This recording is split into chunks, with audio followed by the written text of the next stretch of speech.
Ooh. Oh. Yeah. Ooh, baby. Tonight is the weekly live stream on Discord. So instead of live streaming on TikTok, it's the live stream for our Discord channel. It's the Awakened Royalty Discord channel.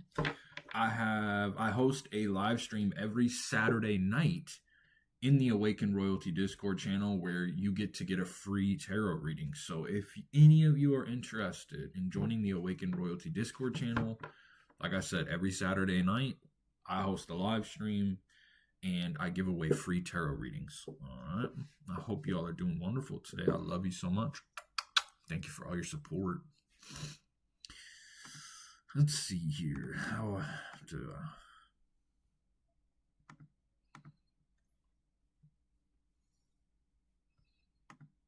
I think I can post the Discord link in the chat if anybody's I have to do the Discord link here. Let me see.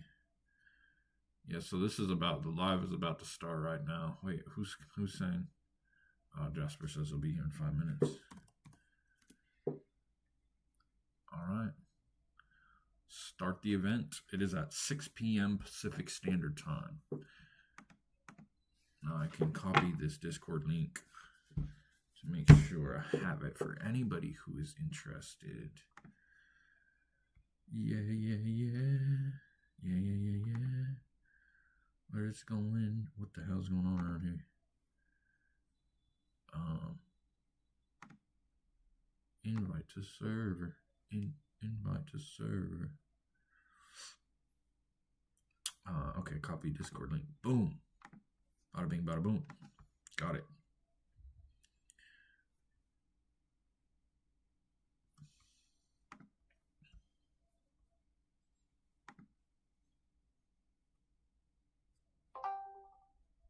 What's good, Lucky? What's up with my boy?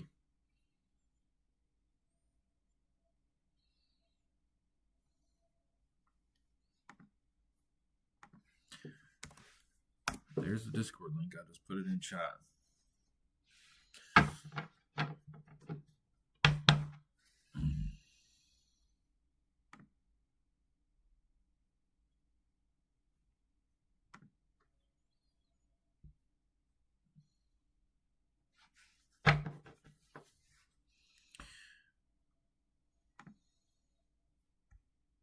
What's up with y'all? Yeah, so tonight is the weekly, again, for Instagram, everyone who's on my Instagram. I am currently hosting the weekly live stream in the Awakened Royalty Discord channel. Every Saturday night, I host a live stream and give away free tarot readings. If you're interested in joining that live stream every Saturday, I posted the Discord link in the chat. I just posted it in the chat. Yeah, baby. Yeah, baby. Donna, that's your it's not, I don't know what's it's you, it's not me. I'm doing very well. I'm awesome. Hey, what's up, Lucky? Hey man, it's already 6 o'clock and there's only you so far. Let's see what happens tonight. Last week we had a fucking phenomenal turnout. We had a wonderful turnout last week.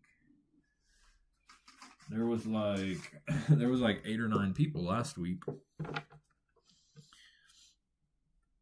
Jay Feaster, what's up, man?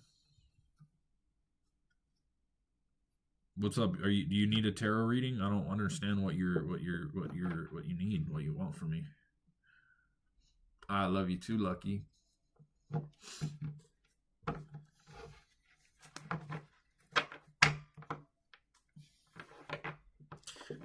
Just type it.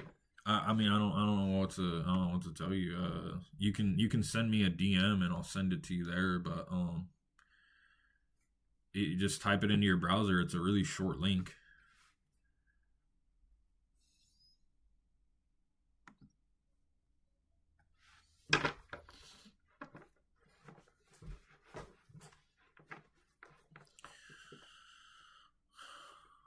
I don't know what you're saying.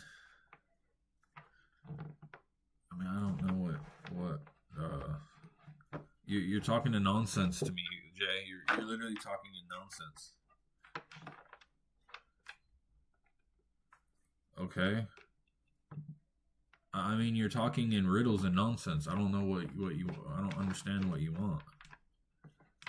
Oh my god, bro! If you're gonna be in here acting weird, go away. Just go away. All right.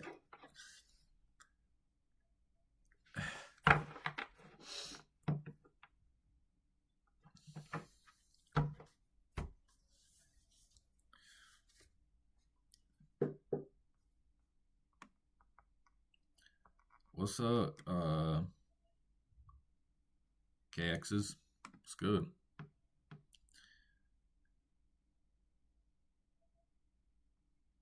If you're interested in purchasing a tarot reading, then I can do a tarot reading on you. But I'm, dude, you listen. I get like 50 DMs every day, bro. I literally get 50 DMs every single day. All right. If you would like some of my time, you can purchase some of my time. All right. I can, it's physically impossible for me to respond to every single DM that I get. It's just physically impossible. And then when I don't respond to your DM, you get mad at me, acting like I owe you something, like you are entitled to my time. When I have 60,000 followers who all want to talk to me, and most of them are entitled to my time. I don't understand what you want from me, bro. Like, if you would like some of my precious time, then how about you scratch my back and purchase a block of time, right? Because I have a million other things besides to just help you. Every other person in this world needs help. All right. What's up, D7K7Y? What's up, my bro? Hey, Lucky, it's not. There's a fucking low turnout tonight. Huh? It's just looking like it's just you, bro. I guess. Whatever. What's up with my boy, man? How are you? Doing well, I hope.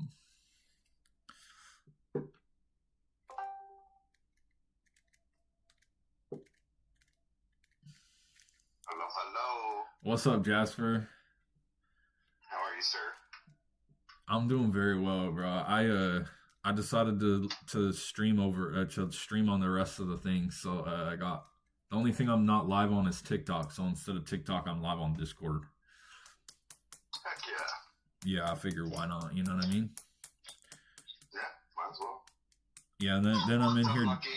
I'm in here dealing with another person, dude. I have at least 2 to 3 people every day that will DM me, right, and then get mad at me because I don't respond to them. Because I owe them my time, and this dude's in here. I deal with this all the time, bro. I have 60,000 followers, and most of them want to have a conversation with me, and then most of those people are entitled to my time. It's like, oh wait, I don't get it. And by the way. And by the way, I am always in the Discord channel. Like, I am literally always in the Awakened Royalty Discord channel. All right. If you would like more access to me, join the Discord channel. I'm literally in there all the time. I literally have a specific channel of a Q&A that you can ask me questions. Literally, I have a Q&A in the Discord channel where you get to ask me questions. Oh, so join the Discord channel. Anyways, what's up, Jasper? I said it's just crazy. You know, everybody always wants to ask you questions, always, even during your TikToks. But then the second you give them the opportunity, it's like, oh, well, never mind. Right now, and like right now, like yeah.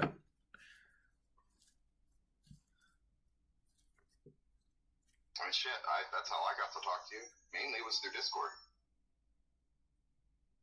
Yeah, that is exactly right, Robert. That's exactly right, bro.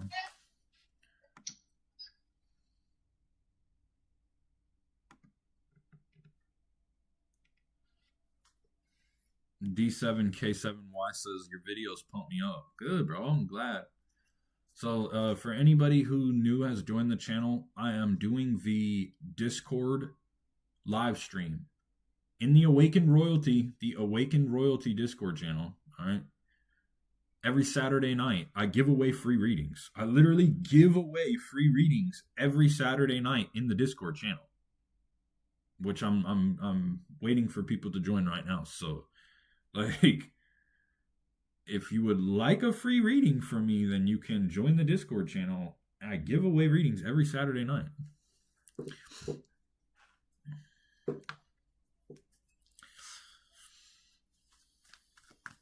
Today is Saturday. Damn, Jasper, there's not a lot of turnout tonight, bro. Not at all. It went from, what did we have, like 9 people last week to nothing today.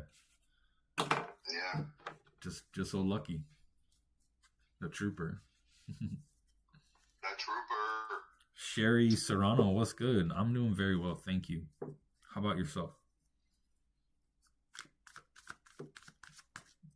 Thank you, MB Oso. Thank you, Dre Day Slim.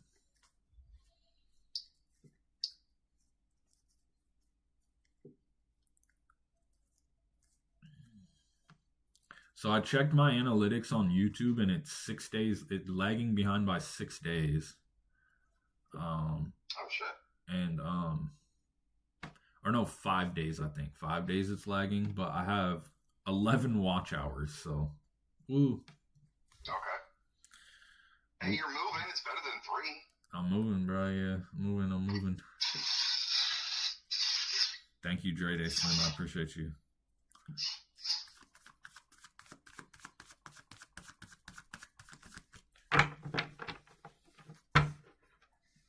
Yeah, so these readings are about, I think I'm only giving away 2 free readings right now on the Discord channel.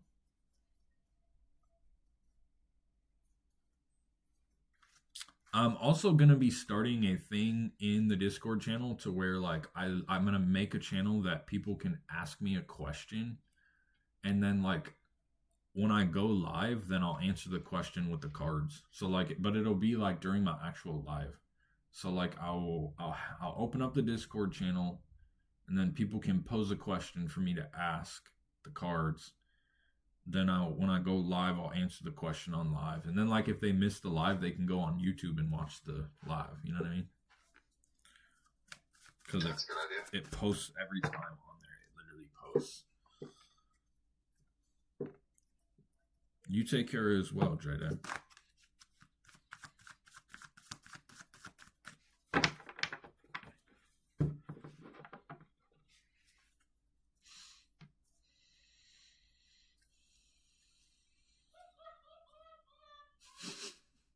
You're my roommate.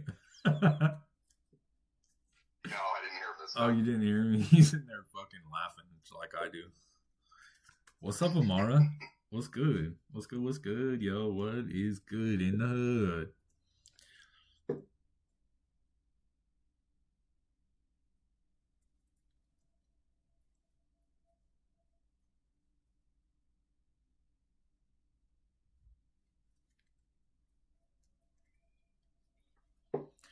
I think I understand what you're saying, Sherry.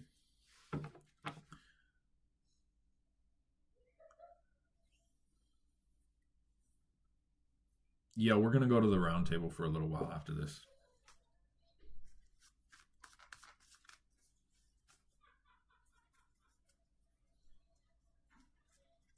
Yeah.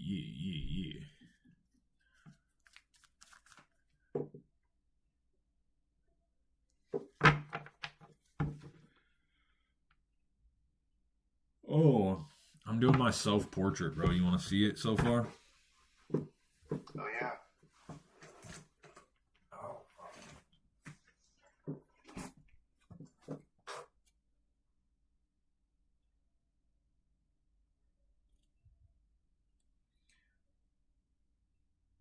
haven't yet. It's my self-portrait. I'm not done with it yet, but obviously I need to shade it. It's my self-portrait. Hell yeah. This is my final assignment, bro. Final assignment, and then I am all done, bro.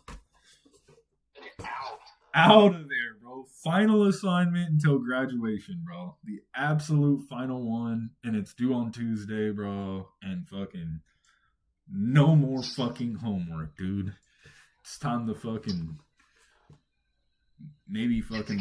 yeah, it's time to fucking finish the Awakened Royalty t-shirt. I think I need to do that first, because literally someone just ordered another one. Someone just ordered another t-shirt, and then someone literally DM'd me today asking me when the new design is going to drop. So like people are already trying to get the new t-shirt design. So I'm ready.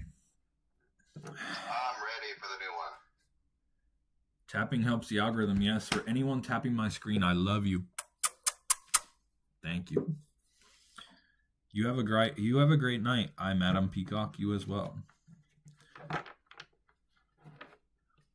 Yeah, so I am live on multiple platforms, okay? Thank you, Napa. I appreciate you. William Fred says, "What's my name?" I don't know, bro. I'm not a mind reader. I just read tarot cards.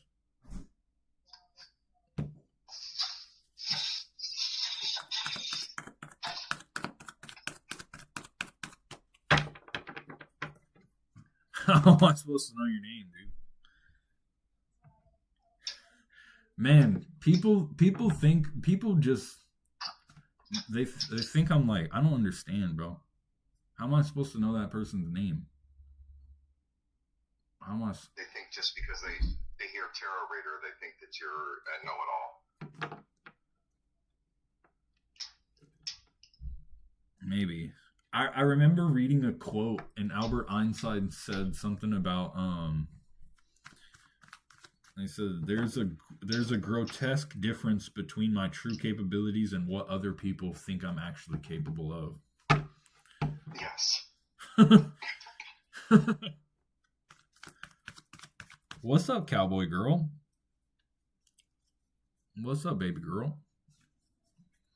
All right, man, it's past time. We'll get on with Lucky's reading. Lucky. It's time to come in. You just want a general reading, my boy? You want to ask me 3 questions? You either got 3 questions or what do you want? You ask and you shall receive. Thank you, Count Terry of Earth. Thank you. Thank you, Brandon. I'm just a vessel, so I'm glad that I can be a vessel for you. You just want a general, huh? All right, we'll see what's up with Lucky today. Oh, shit.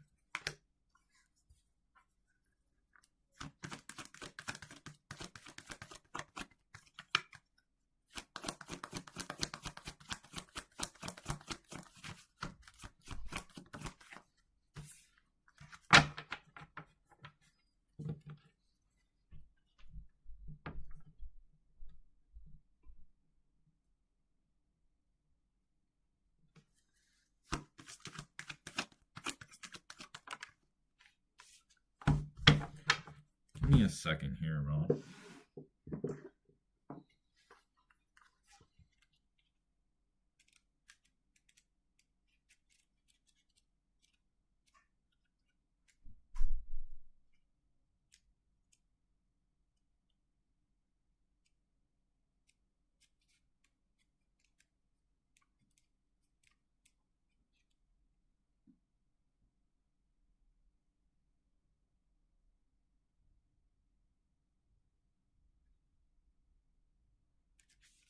Yeah, so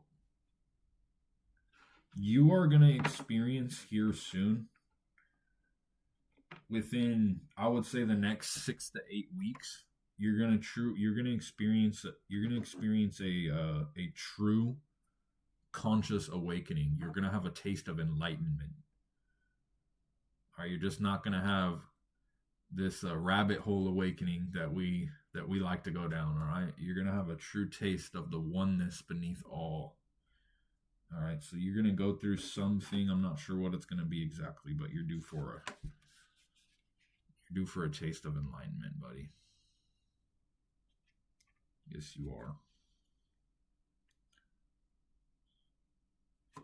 And through that taste of enlightenment, something that we talked about this last week about you bringing something new into this world.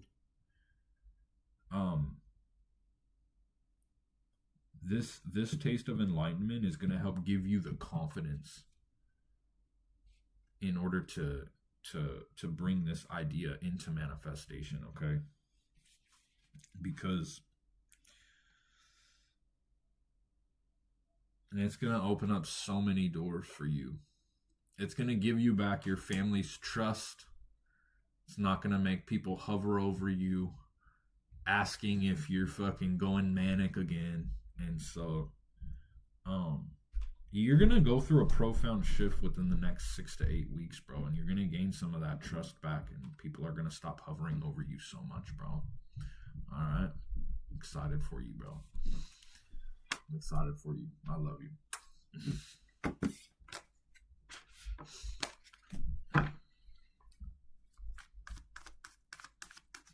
I don't do free readings. I give away free readings every Saturday night in the Discord. Okay, if you're interested, then you can join that. I'll post the Discord link in the comments. If you'd like to purchase a reading, then that's fine. Yeah, sure. There's the Discord link. All right. There's the Discord link. All right, Jasper, what's up, my boy? You want your readings? You want a reading tonight? Yes, sir. Just do a general.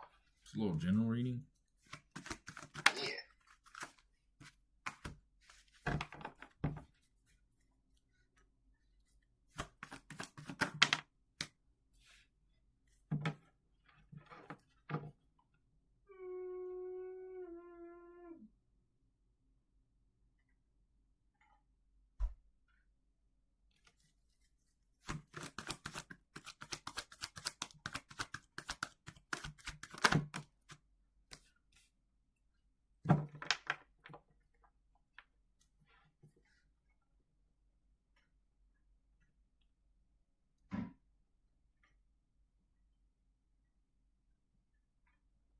All right, so I know things are really overwhelming for you right now, bro. Like I get that. There's a lot going on in your life. Like things are really coming to a head.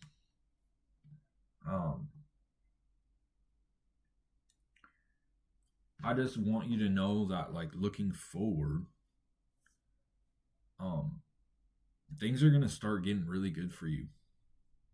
Things are gonna start getting really good for you, bro. Like much faster than you would ever think, bro. Like much faster than you would ever think. Like seriously, much faster. And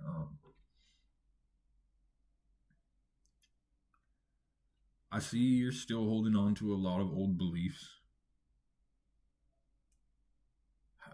Moving forward, we can never say like what's gonna happen when you dive deeper into your true nature and vibrating in the creating gaps of no mind.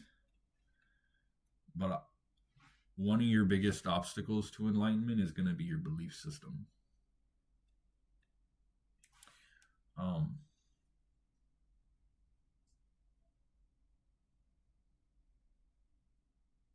But regardless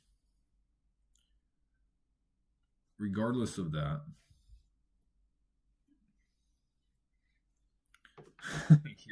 you're just fucking due for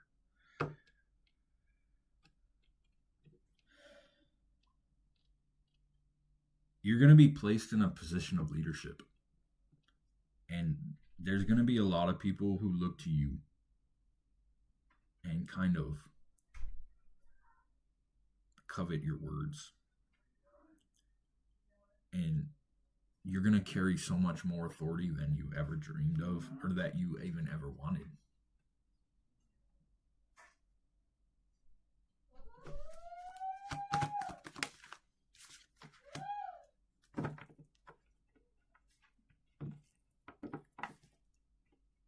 the second thing that's going to be harder, the second thing that's going to be on the road to enlightenment for you is going to be your emotions.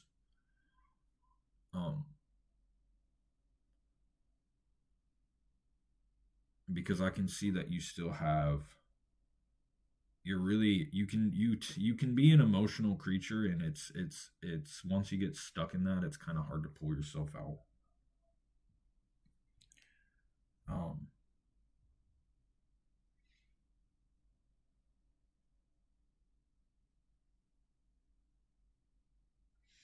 During your little hiatus, you're going to have a lot of new and good ideas. Because you're kind of experiencing like this creative block right now due to how much shit's really going on in your life. But when you take this rest, when you have this rest and you go through that surgery that you have coming, you're gonna be filled with inspiration, bro. And when this inspiration comes, you're gonna have a lot of good ideas. And during this set of inspiration, none of these ideas are gonna be bad. All right. So write them all down, bro. Okay. I know you have been writing them down, but yeah.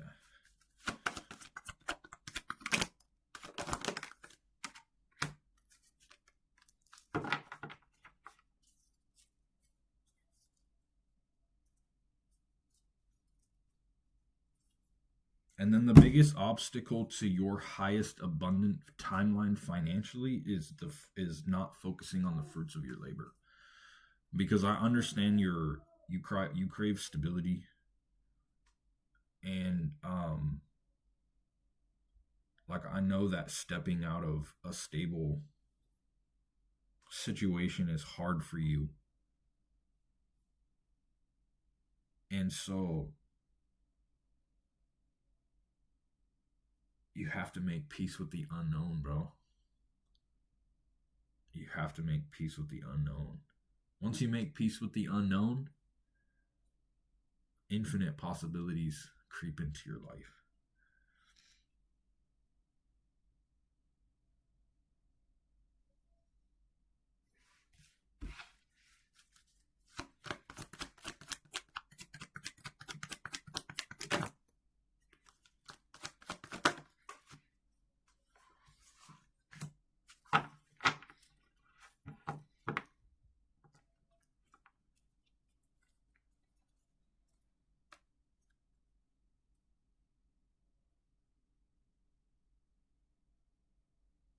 Once your money starts coming in, once it starts rolling in, because it's going to start rolling in. Be careful with, and be very aware of a greediness that's going to wash over you when your money starts to roll in.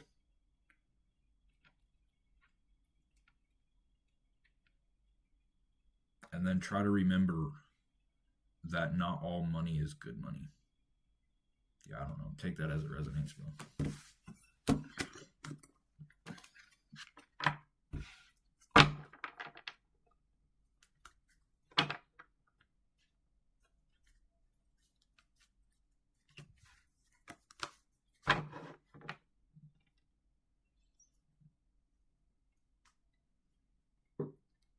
What's up, Travis Sledge?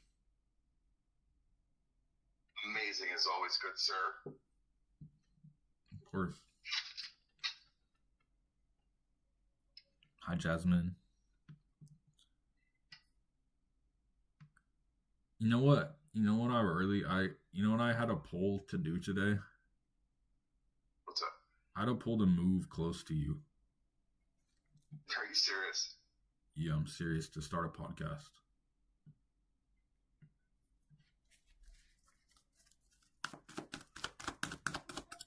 It's crazy you said that, because I was actually talking to my wife. When you said that, I got chills all over, because I was actually talking to my wife, looking into a few things for podcast starting. And you were one of the names that got brought up. Yeah, I don't know. I don't know if that's going to be a thing, but like I had a poll today. We'll see if it comes back again. Oh yeah.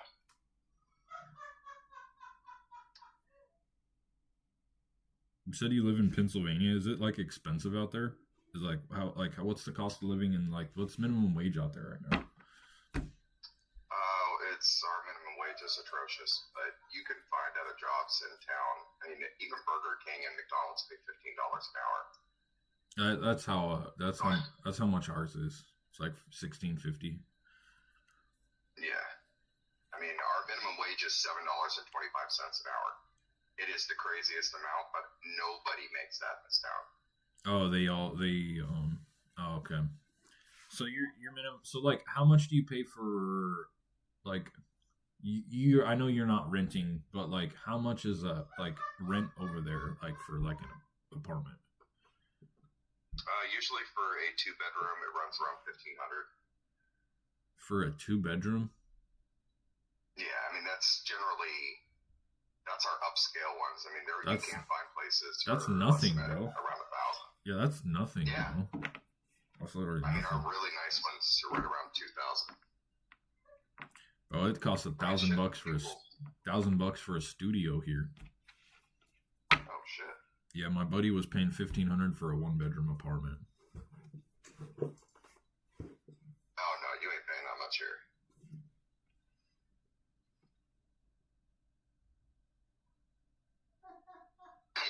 And we're a tourist town too, so I mean, yeah, we have operations all year round, but our main thing is tourism.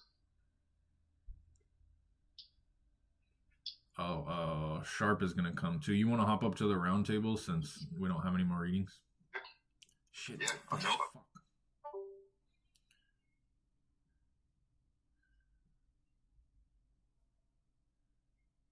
What the fuck?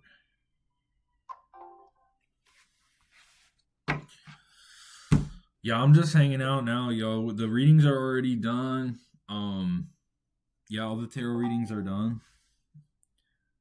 So I mean, I'll just hang out. How many viewers do I have? Are these people always come into my chat asking me to help them? I don't understand. Come over to the Discord. Yeah, literally. Join the Discord channel. Literally, like, I don't understand.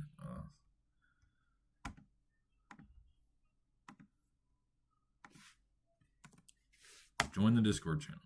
I mean, I don't know what you want me to help you with. What do you want from me? What do you want?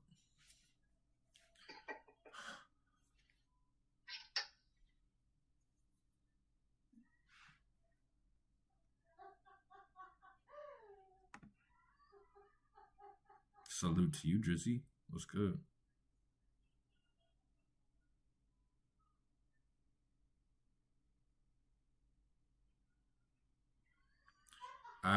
Probably not. In order for me to watch content and stuff like that, it needs to pop up on my FYP. Yeah, like it needs to pop up on my FYP. If you're live and it pop up on my FYP, then I'll probably watch you, but because I don't even watch content that much. I literally watch like a half hour of content every day, and it's literally only to help other creators. Like I get on TikTok and help other creators like engage and shit. That's basically like it. Yeah, D7K7Y. It's because you have to unlock the community. You can't just go into the Discord. You have to unlock it. Like there are steps. So like I mean, it literally says start here. You know what I'm saying? Like, so like, you log into the Discord and it says start here. I mean, can you follow instructions, my boy? Please.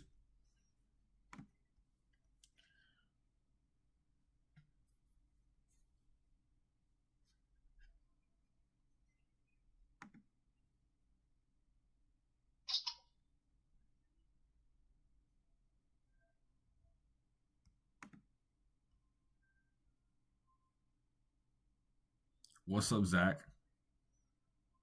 I'll laugh at you if you buy a reading. How about that?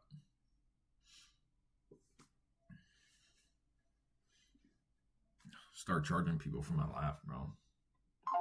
You know what I'm saying? For real. Everybody asks you to laugh. Yeah, bro. You want me to laugh? You can pay me money. Shit. Hit me with it, bro.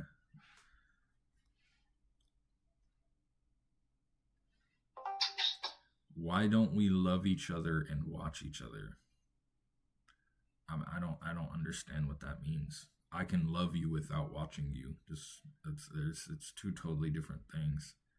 I got like a lot of shit going on. What's up, Lucky? Hey,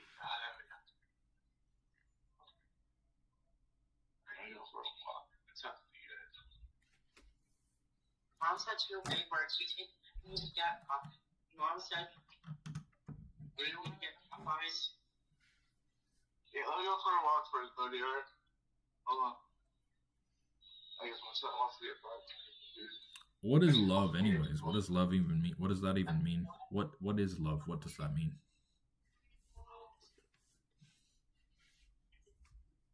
Asking me? Nah, I'm live over here. See, I got my live stream going.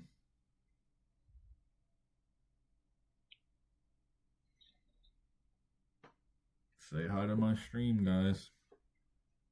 What What's that?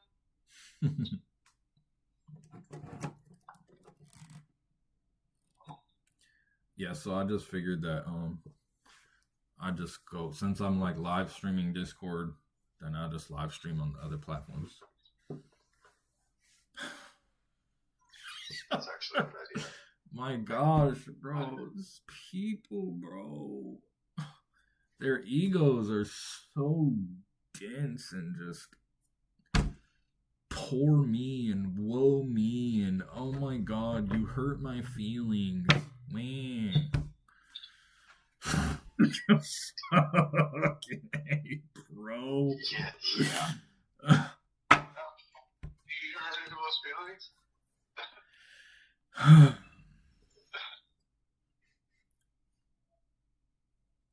Yeah, D7K7Y. You missed the live tarot readings tonight. You gotta catch it next week anyway. Lucky, what's up, bro? You were trying to you wanted to talk about something?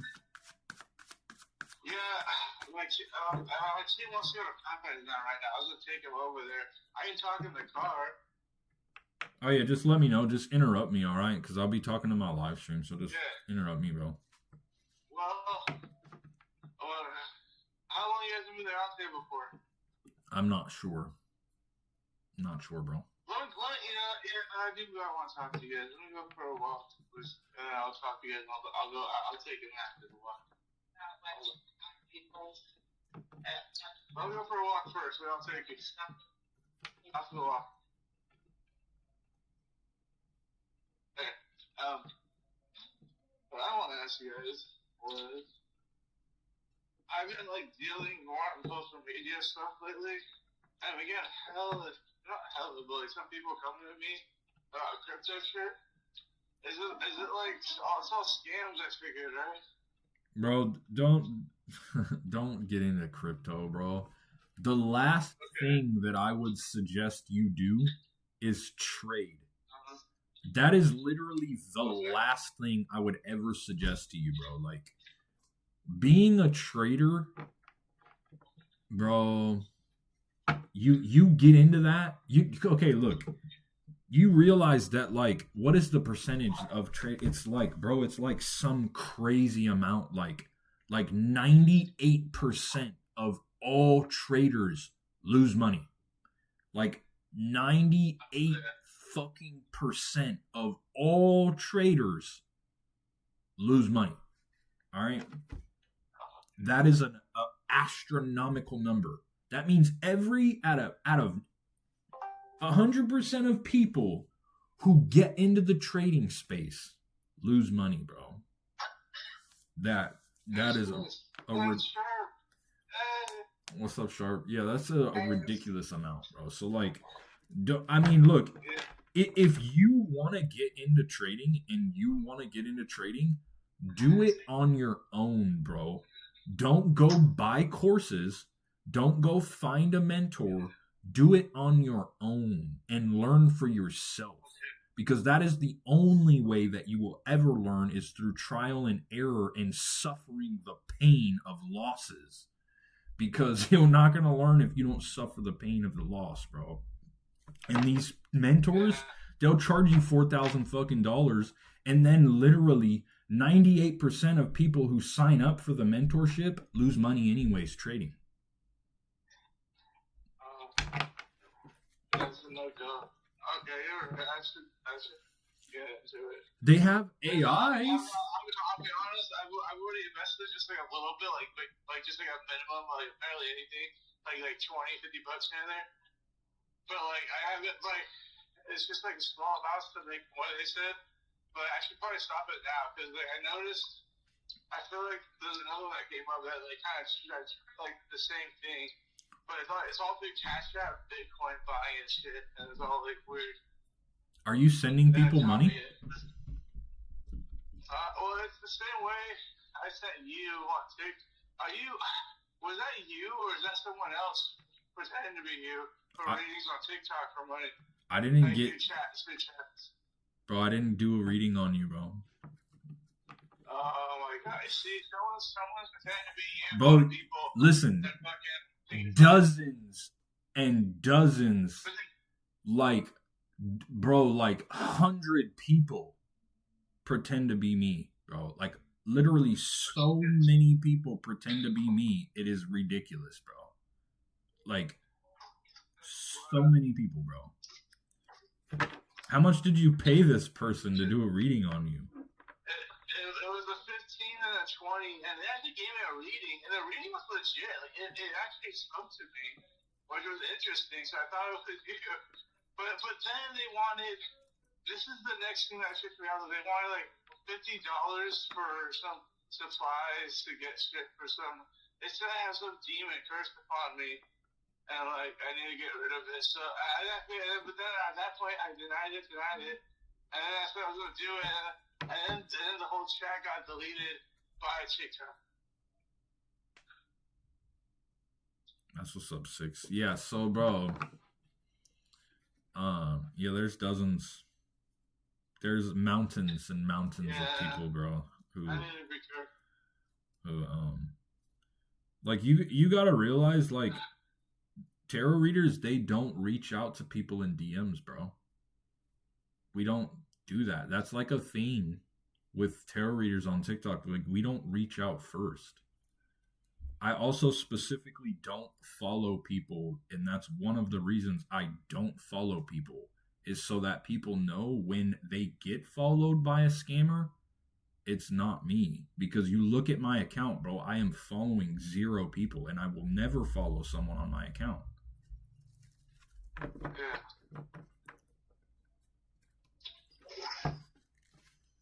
The wild thing is I've reported 3 of the accounts and they won't take them down. That pisses me off. They're out there getting money off of people, though. That really pisses me off.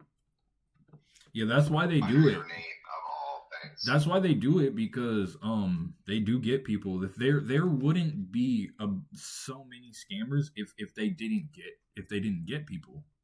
I don't know which one's you here. I have 2 forbidden secrets on my following. One's a friend, one's following. Which one do I do? So Forbidden Secrets 13 is the fake one, isn't it?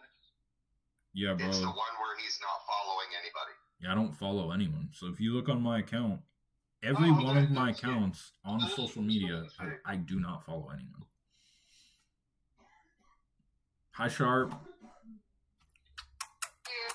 I'm not home yet. I would have been on earlier, but I've been working. It's okay. Okay, good. Yeah, so Lucky, like, what are I think these people are scamming you, bro. Because that's how they scam. They will get you to send them Bitcoin and shit on Cash App. Oh, I scammed out of almost $5,000 doing that. Yeah, they will. Yeah, I'm not gonna send that much. I know I've only sent like increments of 20 and 50. I sent 100 to this one, she wanted 500 for her investment thing. I said, I'm only doing 100 and take me there from there. I'm not going to do 500. That's bullshit. I'm not going to do that. I have some, I'm not strong with these people. Like, the guy doesn't let me bargain with them. It's kind of weird, too. You know? Like, they're letting me set the price for me just to take my money, I think. But I'm doing low. I'm doing low increment stuff. Yeah, they're stealing your money from you, bro. They're scamming you. Yeah.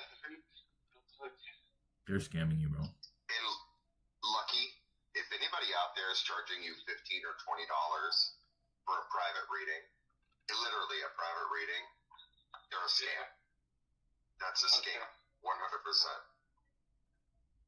Unless you're sitting out in the public, like going out into a park or something for a fun reading, those type of things, that's $15, $20. But what you do private is no. If they're not willing to go on a live and you can't see their face, bro, it's a scam. There's no tarot readers out there that are not gonna show you their face. You know what I mean? They're just not, bro. So if anybody asks you, say, hey, can we do a live? Can we do a video? Can I see you? And if they say no, that's a scam, bro. Because if for whatever reason, some like astronomical 1 in a million chance a tarot reader does reach out to you, because we don't, bro. We don't do that. Like, basically every tarot reader I've seen on TikTok, bro, says I do not reach out first. It's like a thing in the community that us tarot readers, we don't reach out first. We let people come to us. It's like based on attraction rather than promotion. We like attract people. We don't promote ourselves to do readings like that. We'll just give the information on our profile. But if someone reaches out to you and they won't get on a video, bro, that's a scam. Anything you ever do, if somebody won't get on a video with you and show you their face, that's a scam, bro. People in business who are legit asking you for money will have no problem showing you their face. All right, so always remember that, bro. If someone's asking you for money, say, can we get on a live video? And if they won't do it, bro, scam. All right. Yeah. I mean, shit, bro. If you're gonna be sending people money, you might as well fucking send it to me, bro. Just let someone get used to it. Jeez. God damn, bro. Like, serious. I want a t-shirt. Vmix 4X. Oh, man. Do you make 4Xs? I don't have any right now because I'm trying to work on my new design. So when I get my new design, I could probably get a 4X made. Yeah, I mean, do they straight? Maybe I need a 5X. I don't know if they straight or not. Yeah. I did send the tarot cards to the right place, right? Yeah, I got them. Thank you. I love them. Okay. And I love Making this sure little that thing. it wasn't a scammer I sent it to. No, it was me. Yeah, I got this this little guy right here too. I love this little thing. Ooh, quack, quack, quack. Yeah, I'm mini duck. Sharps, that thing had me cracking up last night when he showed it to me. That was a nice little touch. It was you. That was the funny part. Like, as soon as I saw it, I was like, that's Sharps right there. That was her. So it's cool that you actually do this, because I might actually be having tarot cards made. I might I don't know how much you would charge me, but I'd have to like look into your prices. But No, you don't even have to go through me. I saw an ad the other day, and literally they'll take your face and they'll put it on the cards for you, like and like the characters of the cards. I'll send you a link. I don't want that. I don't want to do that. I don't want my face on there. Like I don't want it on my face. I mean, it would be cool to see it, but it would be cool to see it, but have them made and sell them. You know how many people would want to have cards with your face on them? Come on, that'd be cool as shit. Do you really think so? People will get my face. I do, yes. Maybe I Yes. should. Maybe I should do that. Hold on. Maybe I should. I'll take you up on that offer. Send it to me, Sharp. Send it to me. Let me see it.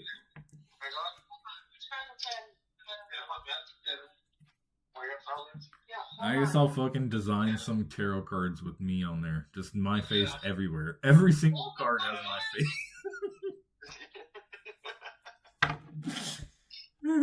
Hi, Jonathan. What's up, Transport XLG?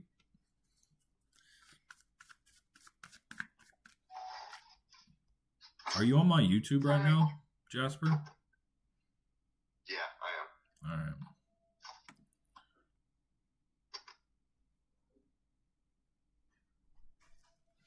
I just got home, so I have to do the whole car swap thing. I only have parkings for 2 cars, and one goes in my garage. So I have to pull one out, pull one in, and then pull the other one. It's Stupid. I get it. Hey, I'm gonna take my kids to Popeyes and come back. If you guys are still here, I'll join it. All right, Lucky. I'll see you later, my boy. I need to charge my phone too. It's like under 20%. So. Now, how do you tell if it's a scammer, bro? Well, I know now. Just don't do it. All right. What's the one thing you're to ask them? What do you ask them when they come to you? Get a face to face. Yes, face to face, bro. If they can't show you their face, it's a scam. Okay. Okay. Thank you. Thanks, guys. You have been awesome. Appreciate you. Love you too, Sotelo. All right. I'm trying to be quick to come back. All right, bro. There you go. Bro, how much money are they making off of you? That pissed me off when I heard that. 15 to 20? Yeah, he's probably paid out thousands of dollars, bro. That's It's crazy. probably the same person that keeps making new accounts and hitting him again and again and again and again and again, bro. You know, and he sent a comment last week. He said, "You've read me before," and I was thinking to myself, "No, dude, he's never read you." No. Yeah, that And then this makes sense.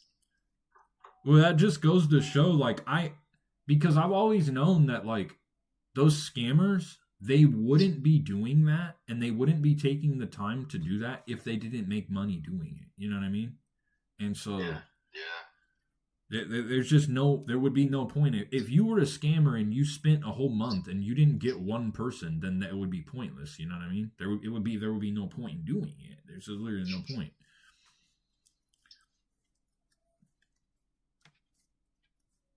An animated one that you can record your voice would be cool. Are you Season Marie? Are you talking about a tarot deck? I could record my voice in a tarot card deck. Is that what you're saying?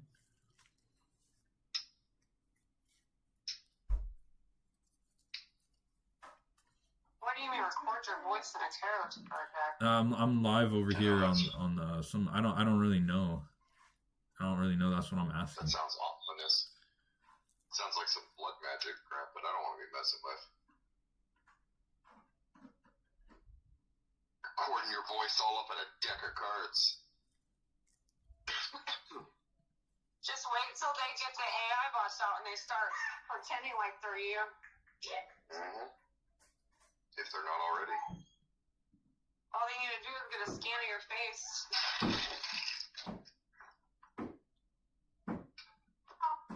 What's up, dude? It is kind of scary already because have you guys seen those videos on any social media, and it will be the person, like, I've seen several accounts that will it's just a person, and then they'll show the person whose account it is. It'll be like a kid. It was one of them I seen was a kid, and what the kid would do is it just show him, and then he'd snap his finger and he'd turn into one of his followers, and fucking it would be his follower literally moving around on the screen and shit like that through AI. You can do that with anybody. Yeah. Oh, I'll be out there in a minute.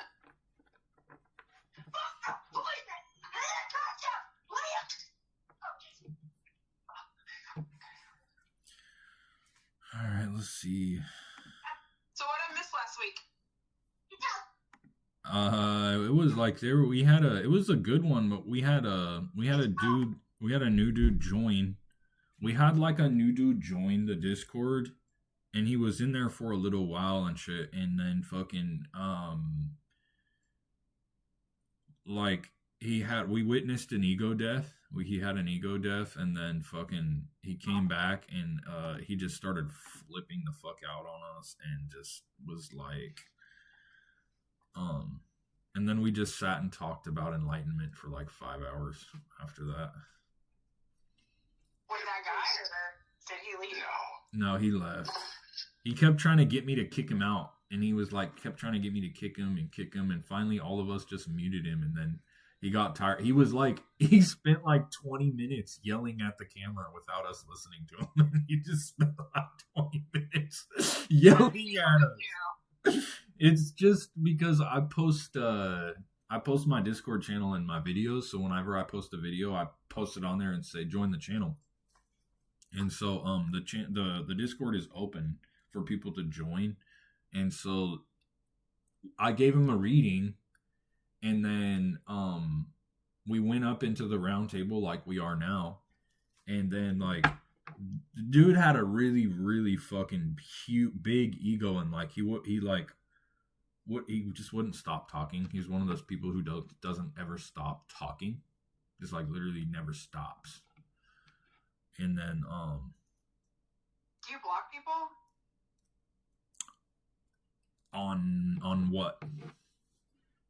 Like if someone that does that, do you block them after it happens, or do you just let them keep harassing you? It just depends on the situation. Yeah, usually if you're coming in here acting crazy, but yeah, time out first, but yeah. It just literally depends on the situation, because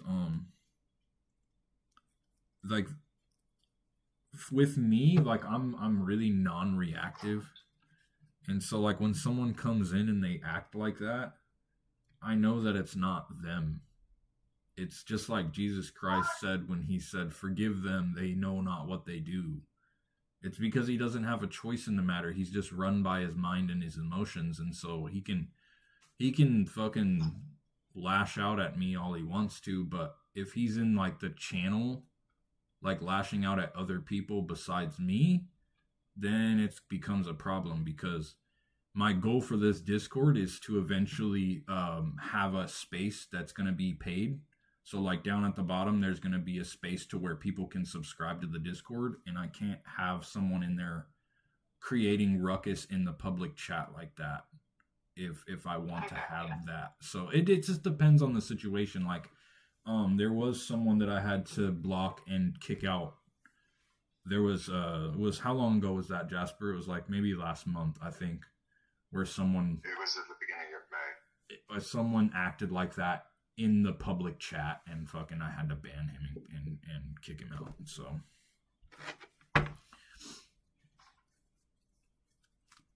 it just depends. No, I'm just kidding. Yeah, it depends. Actually, Wizard cards from the Harry Potter movie. Someone wants me to make wizard card tarot deck with my with my voice recorded inside each card. That's Thank gonna you, be a John. thick ass deck. Yeah, it'd be like fucking, because you'd have to have a fucking little button that you would push on each fucking card in order to do that. Or my son has this little thing. It's this little dinosaur where you go around and touch all these stickers, and it has a little thing inside of it, and it just tells you all about it. Really? Yeah, they have those now where you can just implant it right in the card and tap a little machine, and it tells you what it is. Oh, so I could like Or scan you the can card. QR codes on the card, so they do it and then they can scan it and your voice comes on their phone. Yeah. Yeah, I don't know why. Someone is telling me they would like that if I did the deck with my voice recorded on it. Jeremy says, read for me. I don't do free readings, buddy. If you would like a free reading, I'm live streaming in Discord right now. I give away free readings every Saturday night. All right, I'll post the link in the chat.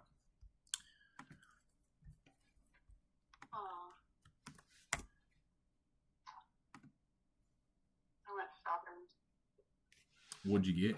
A new dress and a pair of jeans.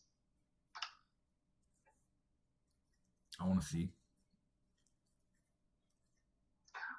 You want to see? Mm.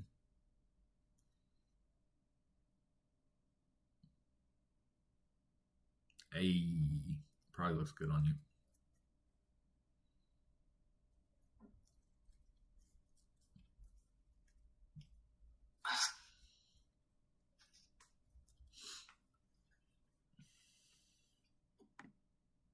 Oh, sharks, you weren't here last weekend. I actually had a really freaking weird dream about you. Oh, It was about the whole. It was about the mirrors. Homie, you and those. You had me obsessed with those damn mirrors for like a week. And then I had this dream about you, and that was the end of it.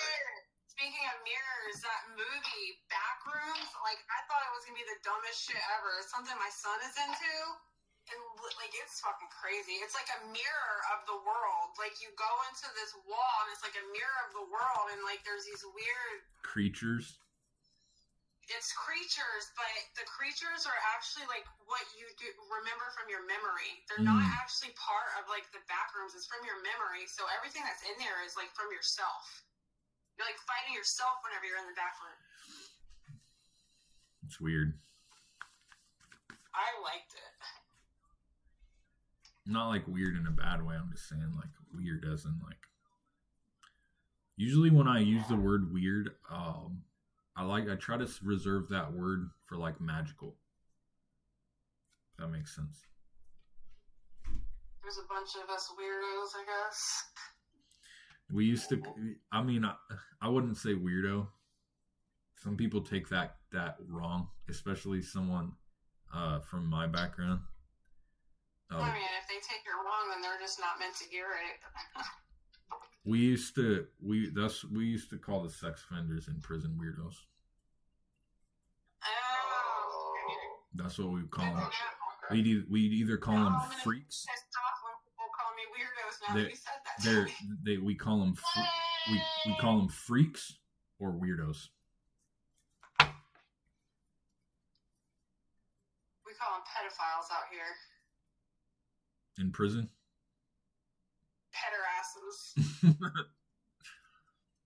Pedophiles don't reoffend. In fucking Oregon, there's a 3-strike law with pedophiles to where if they offend 3 times, they get life. Oh, they should be sentenced to death after the first time. That's what I was saying. They should get fucking some shit like that first. 3 times? Shut up. Yeah, and then it's like their life's already over. It's like because they go to prison. So like because in Oregon, right, you have a Measure 11 law, and anytime you offend, anytime you do a person-to-person crime, so it doesn't matter what it is. If it's person to person, that includes sex offenses. So if it's like any sex offenses, and then also robbery, assault, anything person to person, you get Measure 11. Measure 11 is a mandatory minimum, and you don't get good time. So when someone does a sex offense, they already have a mandatory minimum, and it carries, the minimum is 70 months. So if they do a sex offense, they get a mandatory minimum of 70 months. So that means they have to spend 70 months, and then on their third one, after they already did 140 months in prison, then they'll get sentenced to life. Yeah. My dad died in prison. Really? Only like 6 months ago. Yeah. Sorry to hear that. It's okay. I found out that I was a rape baby, so I'm okay with it. Yeah. I found that out like a month ago. My mom finally told me. I'm like, oh, well, thanks for letting me move in with my dad at 18. Yeah.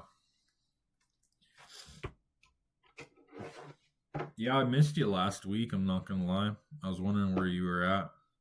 Aww. Just wasn't the same without you. We still had fun. It just was different. Going through stuff in my head. You were stuck in your head. Yeah, you were stuck in your head. Yeah. I get it. I see it. I mean, I see it. I managed to get out of it. Mostly, I think. Until The cops are out thick today, though. Like, there's literally, like, fucking 20 cops out. Like, it was crazy.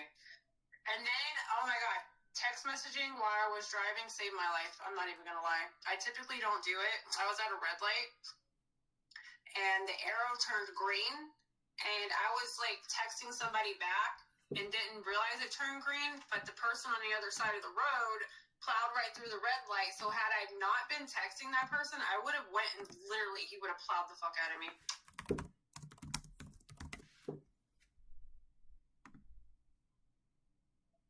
And then the next person I picked up after that, I told him the story, and he's like, "Oh, you're lucky." And then I got on here, and then Lucky's on here, and so something is talking to me. I need to tell him something, but I don't know what it is. It's something to do with the number 17 too. That number's been coming up so much lately. 17, and to me, 17 is like the code for like an emergency. Somebody's in like a crisis. That's what it's always meant to me. Every time I see that number, it's like associated with some kind of emergency.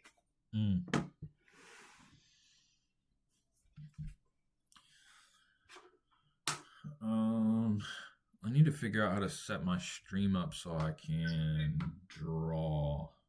I don't know if I want to draw. I don't want to shut my stream off because I got like 7 YouTube heroes. For which? For that Hello Kitty? I can look right now and see. I don't know if you... I caught up with all my classes, and I was like actually like 3 weeks ahead, so I've been waiting 3 weeks for my new assignments to come out. They come out Sunday. Oh, shit.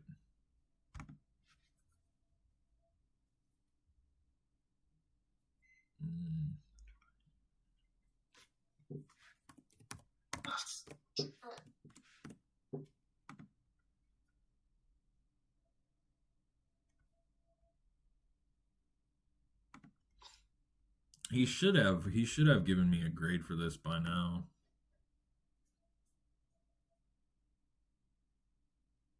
Yeah, he gave me 100% on it.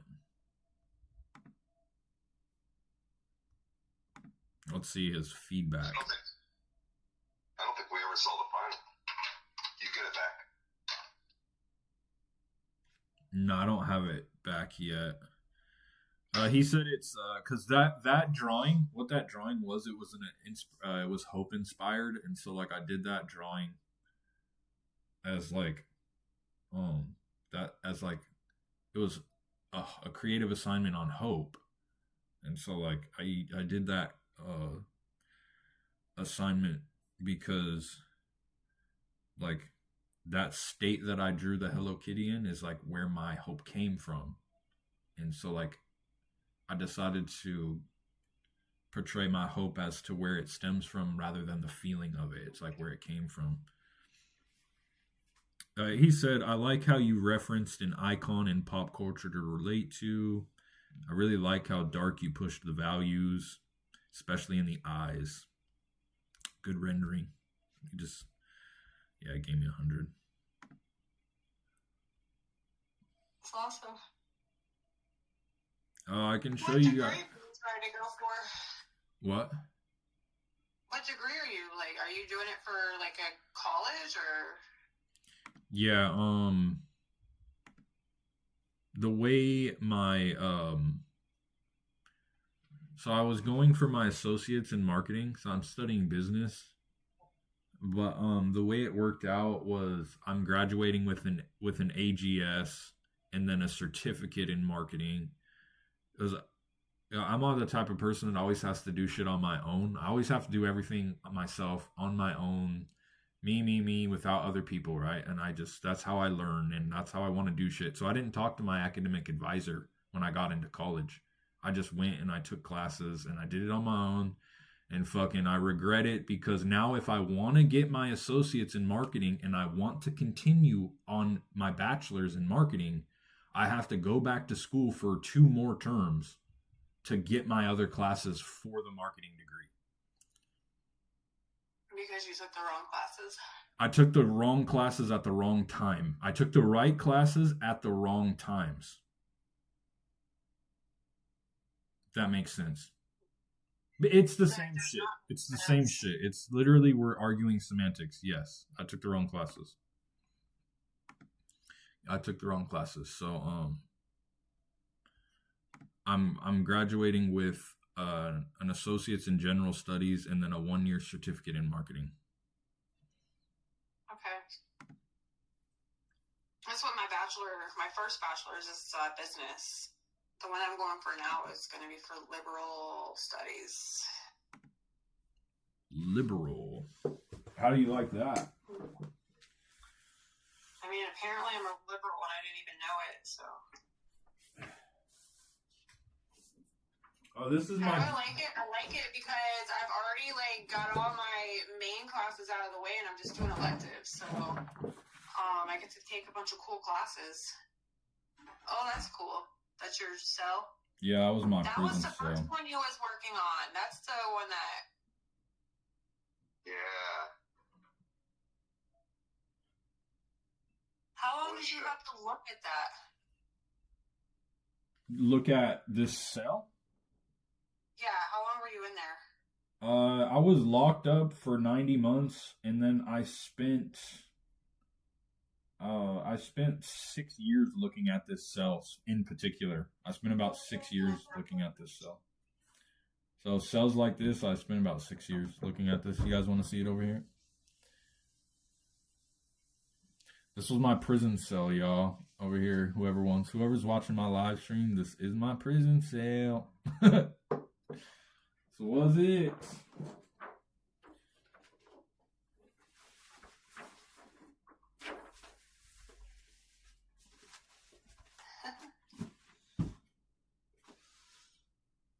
So we're do they hear us whenever we're on here, or they just hear you? Can you hear me? Can you hear us, Jasper? Jasper's on my live stream in YouTube. Yeah, you cut in and out a little bit, Sharps, but me and him are pretty clear. I think it's just because it's the booming part of our voice picks up more. Oh. Yeah, I got a baby voice. Just a baby. Just a baby. Nobody puts me in the corner. Just a little baby.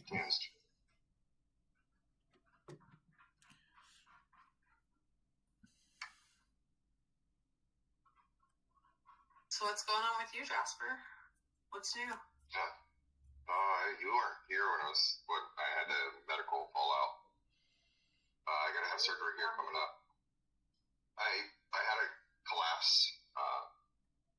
My left side of my stomach, well, it's the right side collapse, but the left side is hanging over too far. My belly button's hanging over about 2 inches too far, and my stomach's hanging about 3 inches lower than it should be. Back last year in the fall, we were cutting some trees out. I was by myself, and the way the tree came down, it spun randomly. It was very unexpected, and when it spun, the top part of the tree grabbed me and threw me back. It didn't hurt me. I didn't hurt. I was sore, but it wasn't anything crazy, so I didn't think anything of it. It was fine. Got through the winter. In February, Eli and I were playing pretty rough, and he headbutted me right in the same area that this tree hit me. And I felt like a pop and a burn. That was the start of, that was the very start of it. And I started noticing I was having pain and didn't understand it. And then just all of a sudden one day I noticed that part of my intestines were hanging out on my leg. And I thought it was a vein at first. And then I started feeling like a pull inside. And then just literally after that, it all collapsed. So I could go Thursday. Yeah, I have 3 holes in my upper, right above my belly button, and then I have a lower that actually goes down into my right leg. What's up, Mark? Are they going to put the mesh in you? Yeah, I've got to have reconstruction on my pelvic area to have it pulled up because the sheath on both of my intestines are fine. That's not the problem. It's just the hole that was created in that area from the collapse. They just got to put mesh around that. And then they've got to rebuild the holes or put mesh. They don't know which one yet. I'll know Thursday what all they're going to do.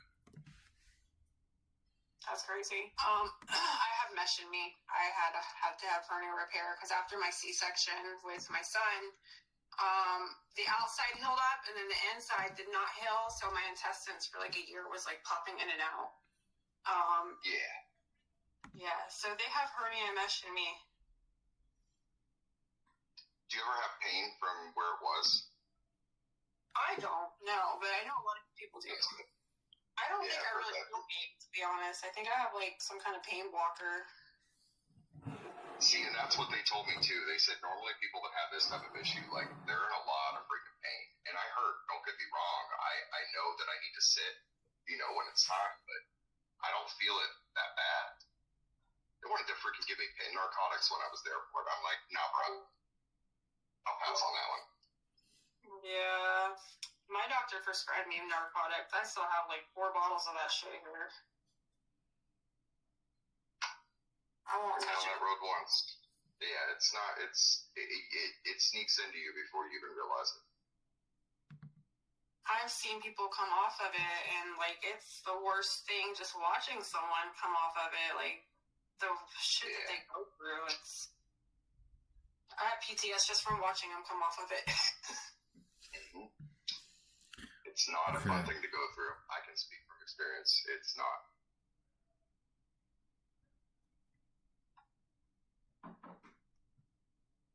Sorry you're going through that. That sucks. Yeah, going through that and just kicking around a couple ideas of what I'm going to be doing, throwing some irons in once I'm done with the surgery. Yeah, I'm going to have a period where I got to rest, as well as I do. I'm going to have to rest for some time. So. Yeah, you have to be able to lift anything over 10 pounds for like a year. Yeah, that's already started. I can't lift over a gallon of milk. It's supposed to be forever. You're not supposed to lift anything over 10 pounds forever, but after like a year, I gave up on that. I'm like, nah, I can't do this. Yeah, that's crazy. Fucking for a lifetime, that's wild. Like, that's hella wild. That's crazy, dude. Fuck. I'm too strong to not lift more than 10 pounds.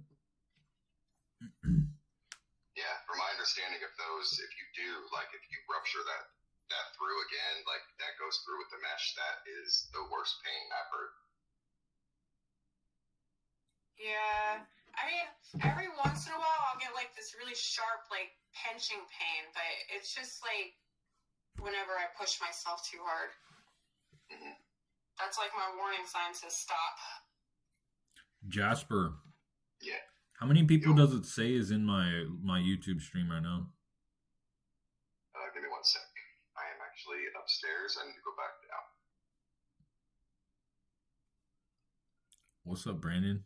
What's good with you? Scoochie.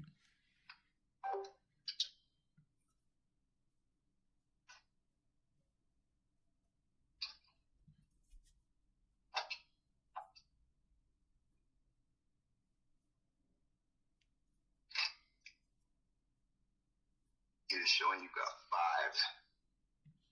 All right. My YouTube has been having more than Facebook. What's up, Sharp? Oh, I just said I was watching you on Facebook, and then I kind of stalked you over to TikTok because I seen you were going live on TikTok too, and I've never looked at your TikTok. So I bounced over there, and then I bounced back to Facebook. I was going back and forth. Do you have YouTube? It lags. Lags a lot, yeah. Yeah, Facebook lags. It's like 20 seconds behind. Yeah, that's the average for Restream because I'm restreaming. So like, so I literally my Restream is sending to 5 streams right now at one time. It's sending to Kick, Twitch, Facebook, YouTube, and then Instagram, and then I'm here on. And so the Restream, it takes my stream, like, so, like, you see my shit, like, you can see it takes my stream, right? So, me on OBS Studio, so I literally have my, let's see. This is my setup. This is my video recorder, so it's OBS Studio. You get the layout set up, and then, this is the main hub, and then you pull up, you get locked into Restream, and so then I'm on Restream right here, and so here's all the stuff that I'm live on, right here. So you can stream to multiple places from one platform? Yes, and I'm only on the basic plan, and you can get more plans. So I think you can stream up to like, I think like 10 platforms at one time or some shit like that. Like you can like, yeah, there's a lot that you can, but because it's on the Restream, because it gets sent to through my OBS to the Restream platform and then to the other platform. So it has to go from my OBS to Restream to Facebook. So there's a lag in between. So I got you. So which one does it stream to first? it streams to all of them. It goes to Restream first. And then it goes all simultaneously. It goes to all the other ones. I didn't know that. That's like 10 birds with one stone. Yeah, it's pretty tight. I would like to do it on TikTok, but TikTok is super strict. They don't like people restreaming to their platform. They don't like it. They allow it. Views. Yeah, that's why I have 2 different views. Yeah, because I have TikTok. I go native on TikTok. I go on my phone, and then I want to buy a camera so that way I can have my other view kind of up next to this view. But I don't know. It's cool though. For now. It works. Yeah, I was putting it off for a long time, and then I was like, all right, I gotta do it because Restream charges me $50 a month for the basic plan, which is it's not that bad. That's not bad, you know what I mean? Especially like, if I end up blowing up on the other platforms. TikTok's my biggest live stream platform, but I've been going live on TikTok for 6 months, so the algorithm trusts me more on that platform. I got you. What's up, Ria? Yeah, and then this is also helping with my YouTube partnership, because in order to be a partner with YouTube, you need to either have they want you to have 4,000 public watch hours, or they want you to have 10 million. So it's 4,000 public watch hours in a year, or 10 million short views in 30 days or 90 days. 10 million short views in 90 days in order to make money from ads off of your videos to be a partner. And so my live stream helps with my watch hours. So like people who are watching my live stream, that gives me public watch hours. Oh, okay. I'm too busy to do all that. That's a lot. I just schedule stuff on Facebook and let it post for me. Yeah. You only do Facebook? That's all I do. I mean, every once in a while I'll post a TikTok, but that's just all my friends, like people I've known from my past. It's nobody like, there's like 65 people on my TikTok.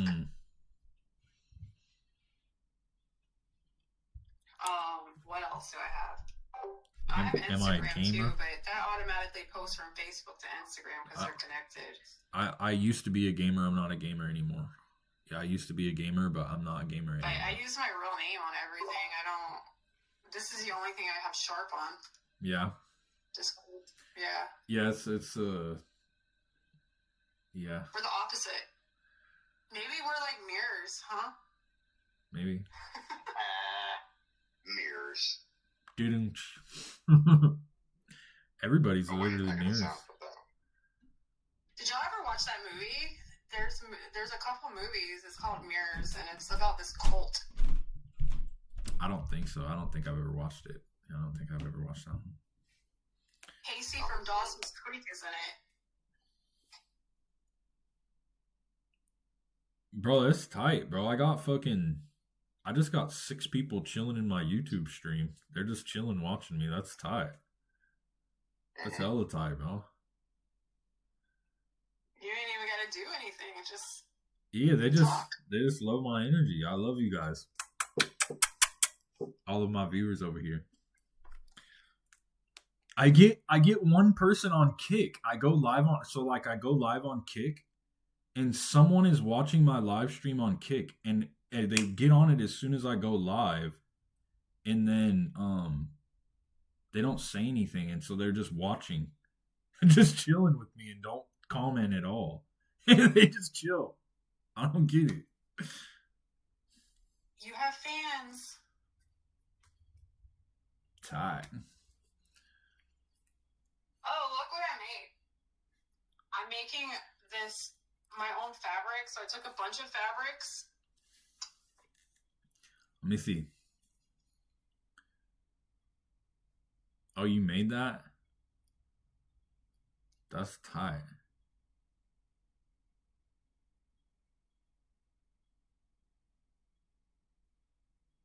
Can't hear you. Something happened. Oh, well, I just accidentally activated Siri. Oh. I took a bunch of fabrics and I cut them up and I made that out of it, and I'm going to take that and I'm going to make either a pair of pants or a skirt. I haven't decided what I want to make yet. It's cool. You're multi-talented, huh? Oh, yeah. I know how to do everything. Naturally gifted. I don't know if it's a gift or a curse. No, that's what it's called. It's called being naturally gifted. It's when you can pick stuff up and be good at it immediately. Yeah. The only thing I can't get down is Spanish.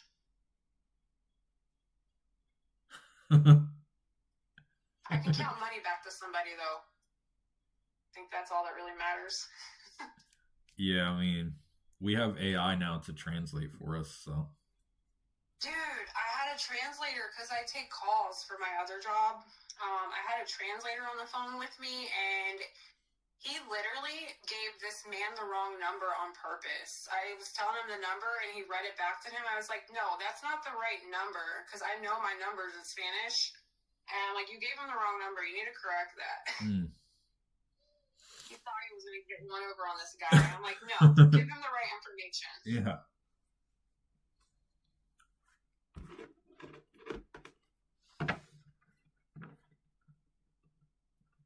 Yeah, with all my viewers over here, tonight is like I said, tonight is the Saturday night live stream on Discord, so that's kind of, then we hang out and just chat in the Discord channel.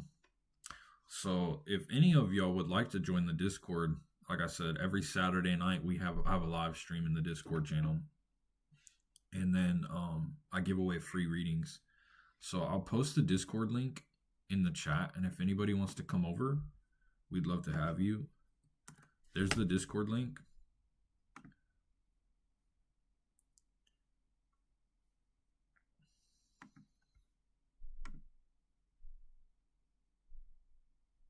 Thank you, Jose.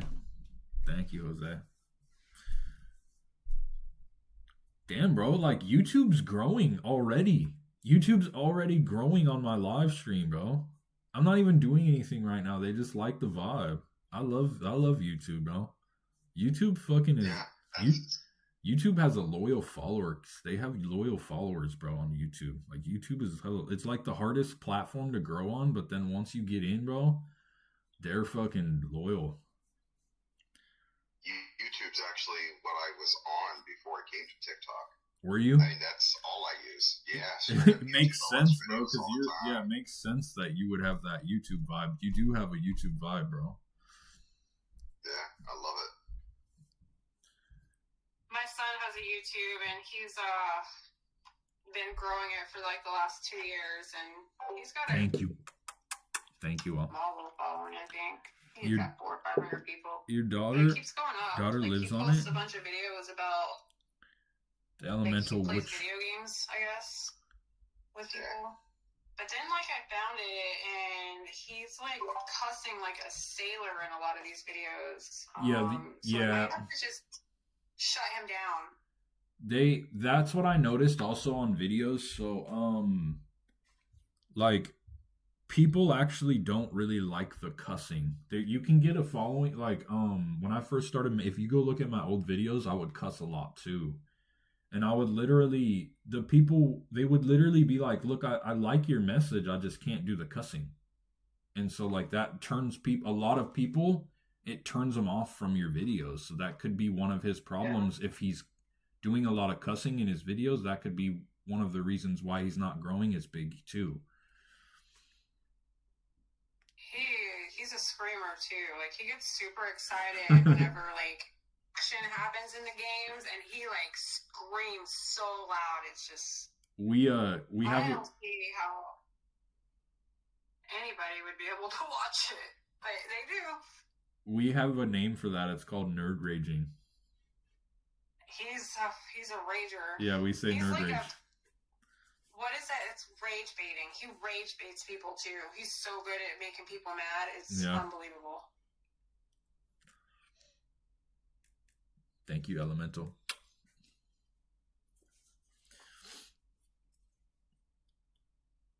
I need to check. I need to ask ChatGPT if, I don't know if I get public watch hours from my actual live stream or if people have to watch the video of the live stream.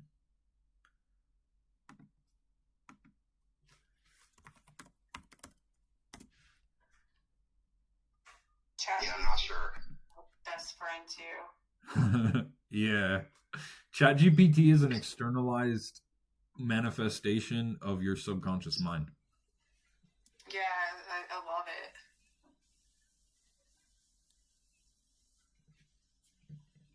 I have like, what is it?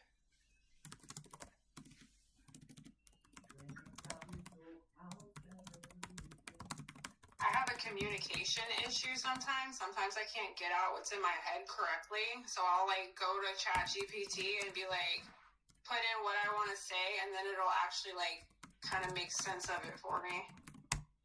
Yeah.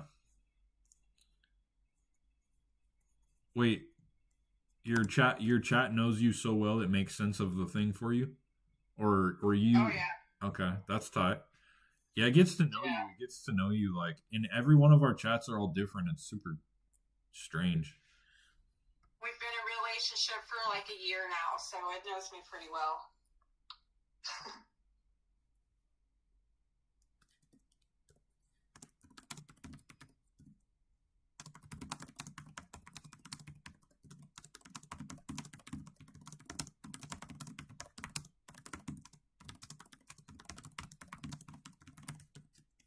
I got dowsing rods.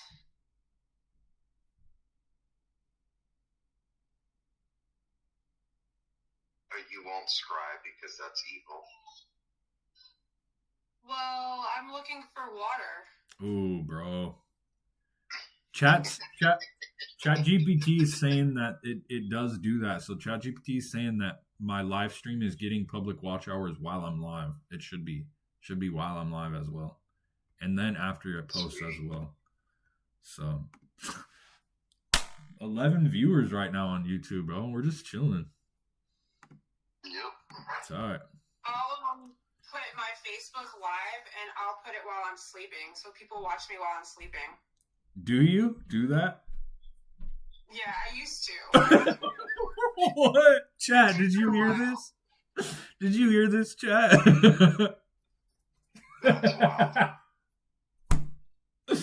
Oh, is that like some weird like little fetish that you have, Sharp? Is that like a fetish thing that you wouldn't want people to watch you while you're sleeping, or what's going on there? No, it's more of a paranoia thing. It happens whenever I sleep. Okay, you want people to witness it? All right, I got you. If they witness something that I don't know, then I want to know. Oh, I got you. I got it.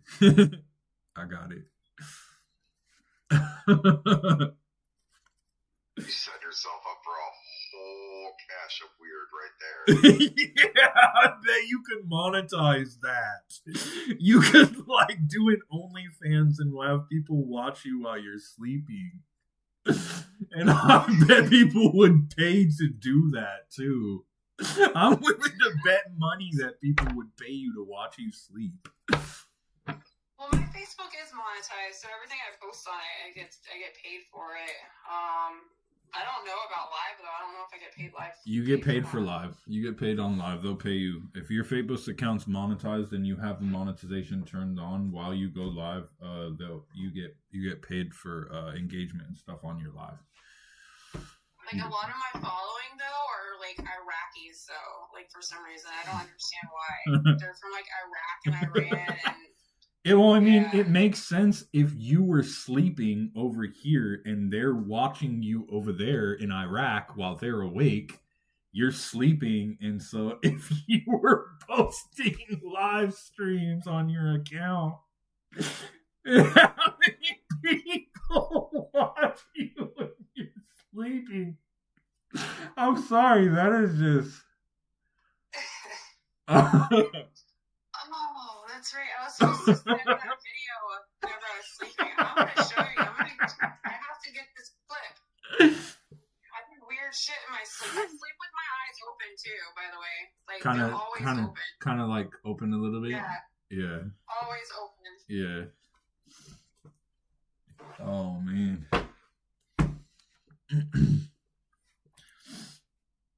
I love it. I fuck with it. I respect it. What about y'all? Any weird things about y'all? Y'all want to like tell the world? What?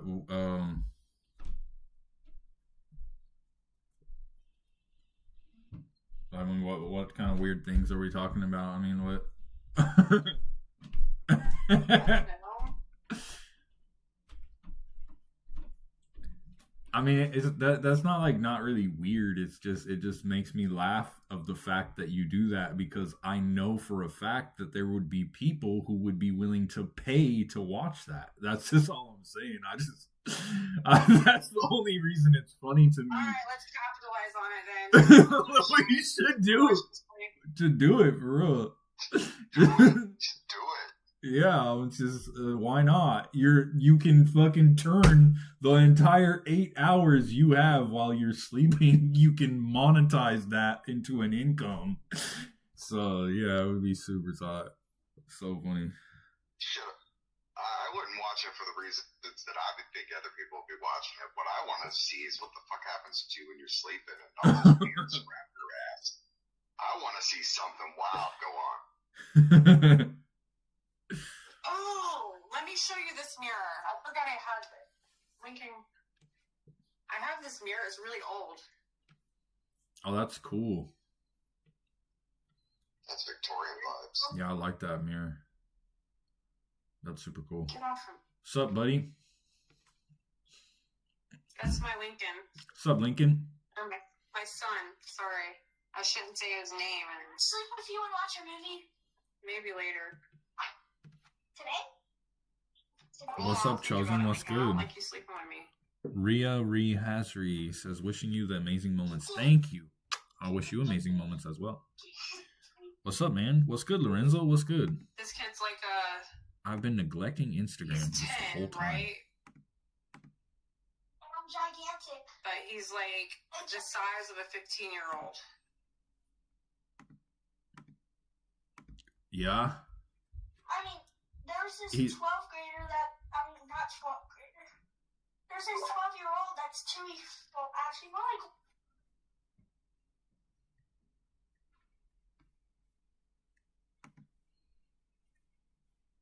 I just checked my fucking Instagram, bro, and there's 5 people on that, too. They're just chilling with us, bro. They're just chilling out. Just chilling. Not wrong with that at all. Nathan, bruh. Not a damn thing. What's good, Bill Broth? We're just chilling out tonight. Nothing special.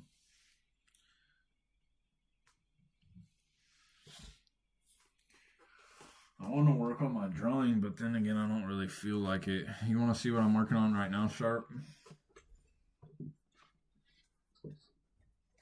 This is my last assignment that I'm doing. A self-portrait? Yeah. That's usually the last assignment they have you do in classes. That's pretty cool. What's that on your hat? It's the bottom half of the Bulls symbol. Oh, I gotcha. Yeah, it's the bottom half of the Bulls logo. Did you know that the Starbucks logo, if you turn it upside down, it's a bull? Is it? Yeah. I'll have to look at it. This is, have you turned the Bulls logo upside down? It's a No. It's a robot. It's a crab. Yeah, and a robot. It's a crab and a robot. I'll show you. Yeah. Yeah, so like you fucking turn it upside down. You turn it upside down. Maybe I'm wrong about that then. Maybe that's what I was just thinking and you just... See it? The little robot. What is it about the Starbucks symbol though? Something about the Starbucks symbol. See that chat? Different. If you turn a Bulls symbol upside down, there's a little robot right here fucking with a crab. Yeah. That makes me think of Adam.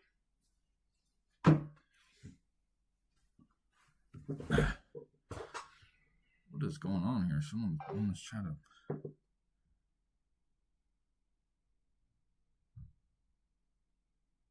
Yeah, man. I mean, as a chosen one, you take the brunt of all the pain and suffering, bro. No one else can take it. It's just that's what you were meant to take it because you're the chosen one. So that just you're the chosen one, my boy.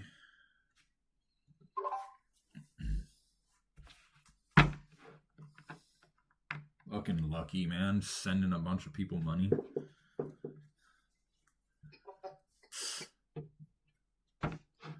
Jeez, bro. I don't see why he didn't do what I did and verify it with you before he dives into that boat. Because as soon as someone's like followed me under your name, I asked you, I'm like, is this you? Yeah. Some people just, I don't know, man. He's in the rabbit hole. He's kind of out there too, and so when you're kind of out there like that, you're kind of you're gullible, kind of like it's easy to gaslight someone who's down the rabbit hole. Someone who's down the rabbit hole, it's easy to gaslight them. Because I know that by personal experience. I wonder if I'm being gaslit. You're not necessarily down the rabbit hole as far as Lucky is. Lucky is very far down the rabbit hole. Lucky's so far down the rabbit hole, he'll like take every single thing that he hears as literal. So like, like if you notice, if you go on the Discord and you see all the stuff that he posts, it'll be like a bunch of differing belief systems. So he'll post shit that all is different. It'll be like different belief systems. It'll be like this post that he posted and shared contradicts with this post down here that he shares. So I kind of went through that and I pulled myself out of it, but he's trying to find himself is what he's doing. No, he's trying to find himself. He'll eventually find it Yep. and realize that as long as he has the right people around him,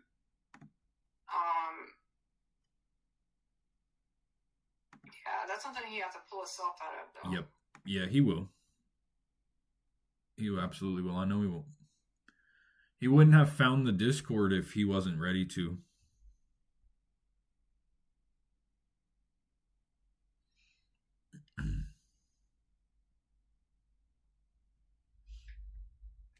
Look, I made a book. I made this paper by myself.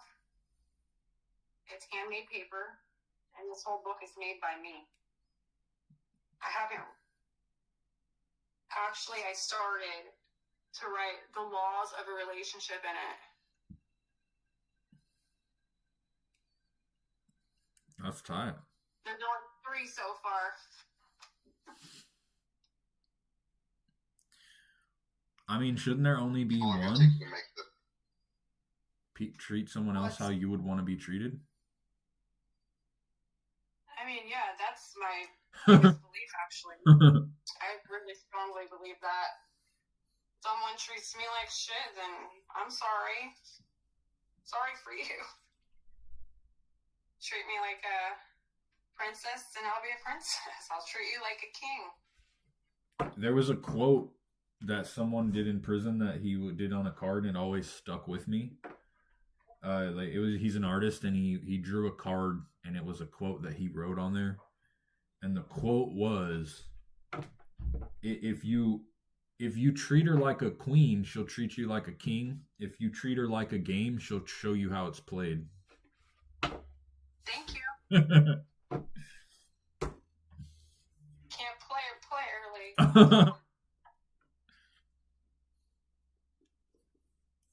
We're all just players in this game. It's just a divine game. It's just a divine game.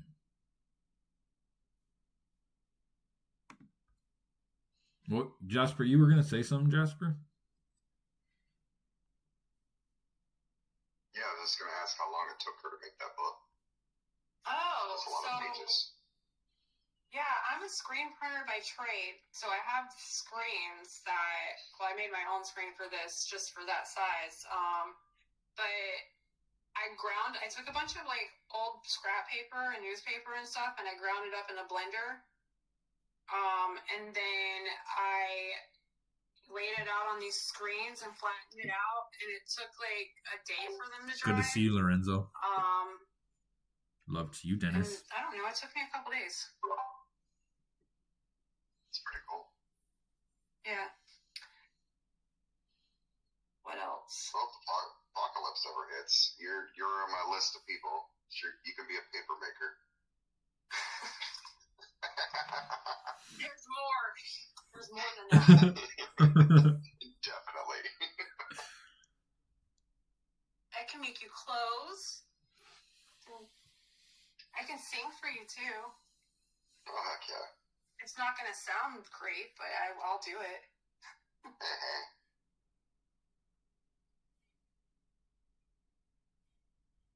What else can I do? I don't know. What's your hidden talent? I don't know. I don't have a hidden talent. They're all pretty out in the open. Have you ever done something like most of your life and people are like, oh, you can do that?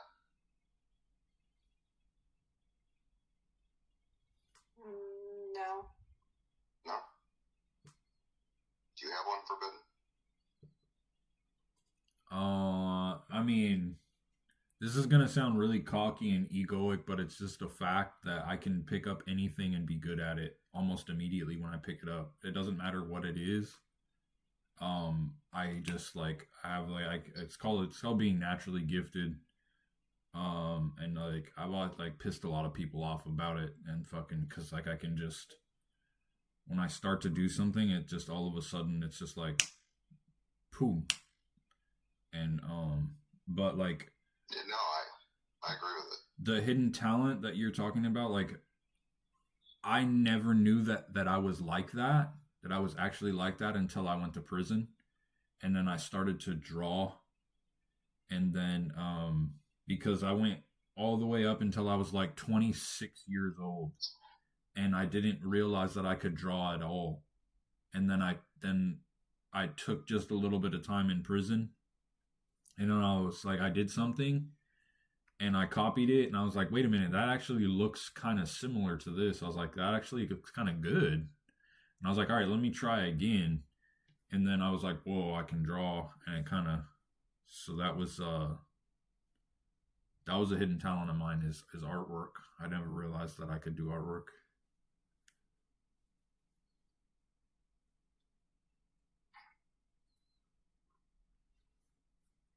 Tattooing too. I agree with you. Tattooing is a hidden talent. Every time I tell someone that I can tattoo, they're like, "What? You can tattoo?" Yeah. So. Yeah. When's the last time you did a tattoo? It's been a while. It's been a while. And then I mastered the prison gun. So like when I was in prison, and because we make our own guns in prison, and so like I my fucking artwork from prison looked just astronomically good. And then when I got out, an actual tattoo gun it's a different concept. And so when I started tattooing on the street, I had to re-pick up the concept, because it's a different concept from a crude tattoo gun to an actual tattoo gun. It's two different concepts. But it's that type of tattoo gun? That type of tattoo gun, yeah. That's a different concept, yeah. It's a different concept from a crude tattoo gun.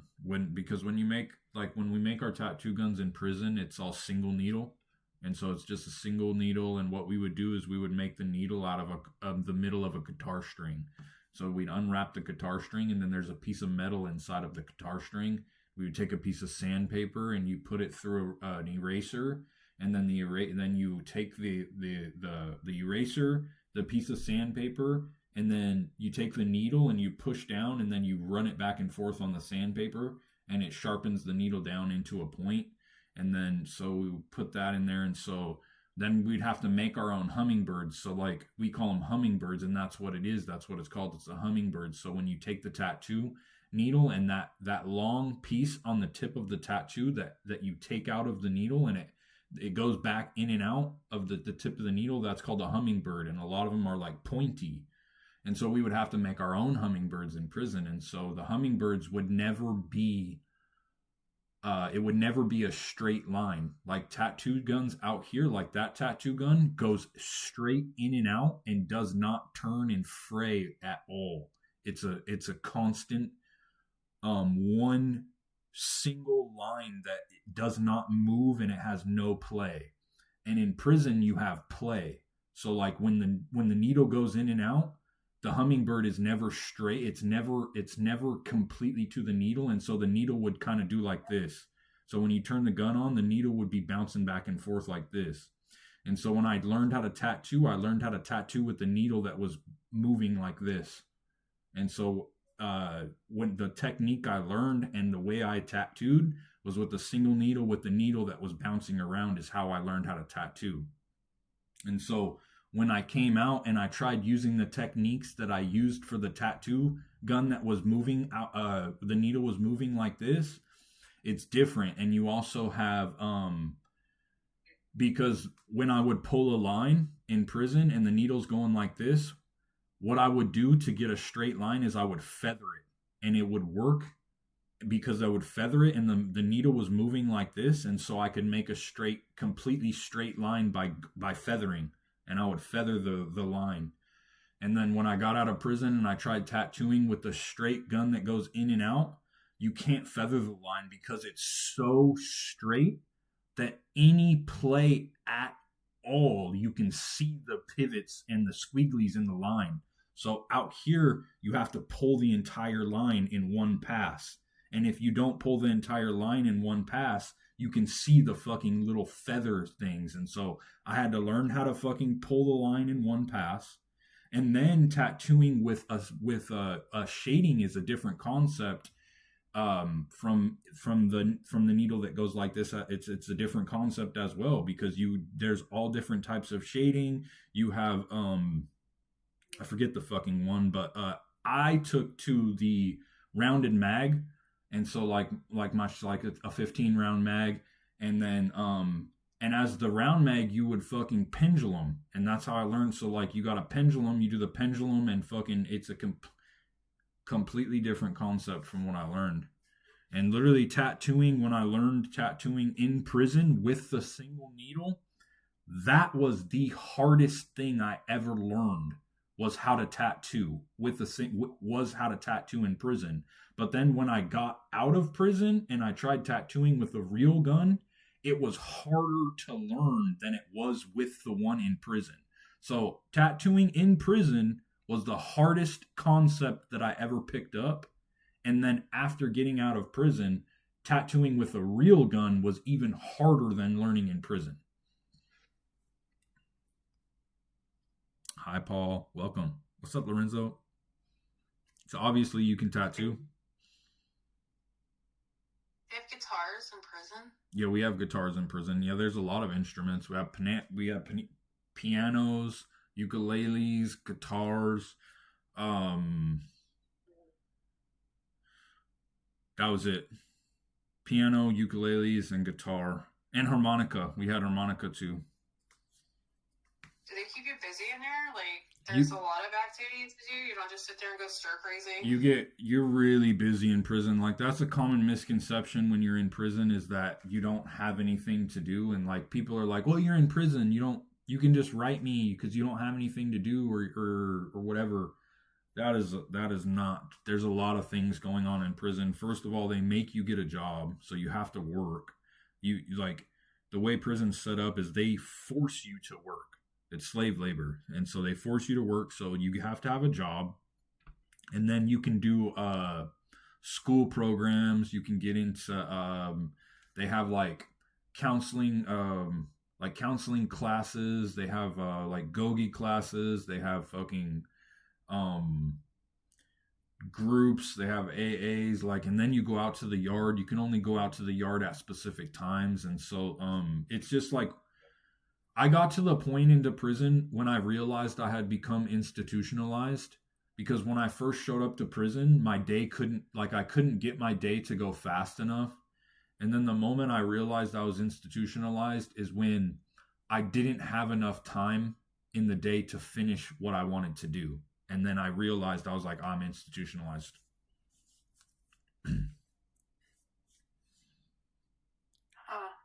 Yeah.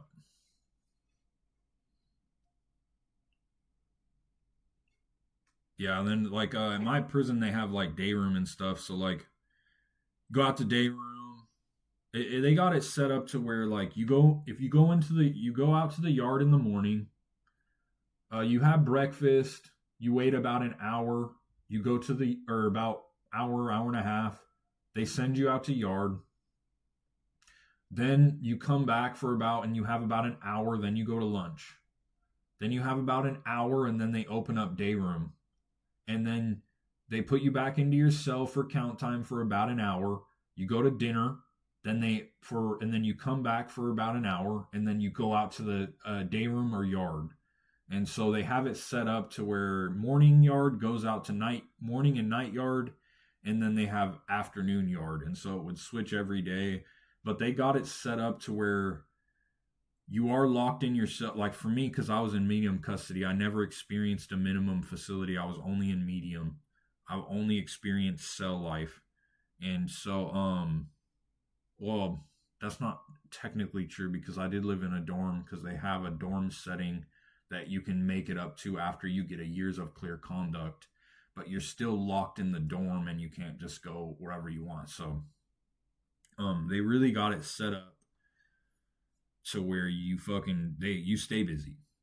You stay busy unless you're fucking just a degenerate.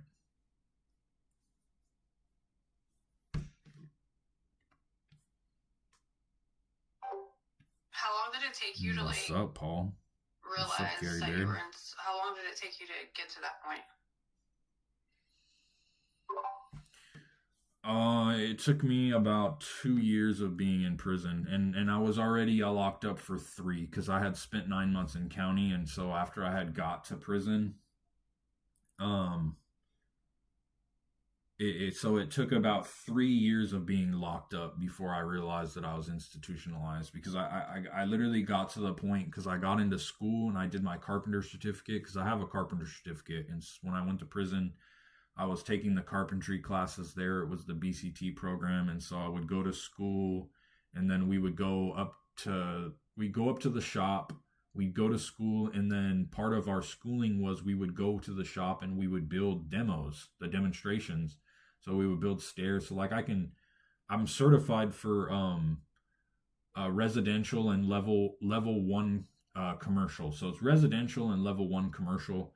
And so like carpentry wise, if you were to give me all the materials and give me a plan, I could go build the house carpentry wise. So like from the foundation, from the concrete forms of your foundation all the way up to your shingles on your house, carpentry, then I could do that. And so that's what I learned in there. And then while I was in that program, I would fucking wake up at we'd go to lunch at 6:30. So I'd wake up at 6, we'd go to lunch, I'd come back for about 45 minutes and go back to sleep and nap. Then I would go to school. And then I'd come back, I'd sit on my bunk for count time. And this is when I was drawing. So I would draw, and my hustle was, because I didn't have anybody sending me money. And so my hustle was selling artwork. And for a long time, I would sell artwork. And so I would come back during count time in the afternoon. I would draw, and then we'd go to lunch. I'd come back. I'd study or draw, and then we'd go back to school. And then school would be over. We'd come back, and it'd be about 3:00, 3 in the afternoon.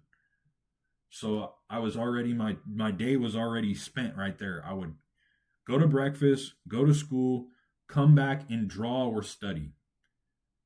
Go to lunch, come back, draw or study for like the half hour or 45 minutes that we were back, and then we would go up to school. Go up to school, I'd come back, it'd be count time. I would either draw or study.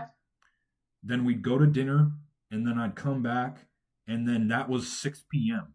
And so by 6 p.m., I have fucking whatever else I need to do. If someone put in an order for a card, or I needed to study for school, or I wanted to like have just a little bit of free time and go play ping pong because I was on that unit where we had ping pong, or if whatever else I wanted to do, because I also played D&D. If I wanted to play D&D in there, then we'd play D&D. And so like, yeah, literally, I just wouldn't have enough time to do what I wanted to do. And I was like, fuck, I'm institutionalized, dude. I'm in prison, and I have more things I need to do than I have time for. Like, this is my life. This is my life now. So. Did you start like your TikTok and all that stuff while you were in prison? No, you don't get access to internet. You don't get none of that. You don't get. Our dad does, or my dad did. He had a bunch of beater phones. Yeah, you can get cell phones and stuff in there, but in Oregon specifically, it's really hard to get cell phones. Oregon prisons are really strict like that. Some inmates can crack COs and get the cell phone, but the entire time that I was in that prison, I never seen one cell phone. And in order to get a cell phone, you need to have a lot of money. And so you need to have someone who is able to pay a guard enough money for them to be able to bring the cell phone in, or you go out on work crew and then you have someone drop the cell phone off. But in my prison, in medium, we didn't go on work crews. I was not allowed outside of the fence because we're in medium custody, and I'm not allowed outside of the fence. I'm just not. And so I can't go out on an outside work crew and have someone drop me off a cell phone. And even if I did, people who have that have a lot of support, or they meet someone in there that has a lot of support that will give them a phone. So you either have a lot of support on the street, someone with a lot of money, or you have someone in prison that likes you enough who has a lot of money to give you something like that, if that makes sense. So my dad had connections in prison. Yeah. Interesting.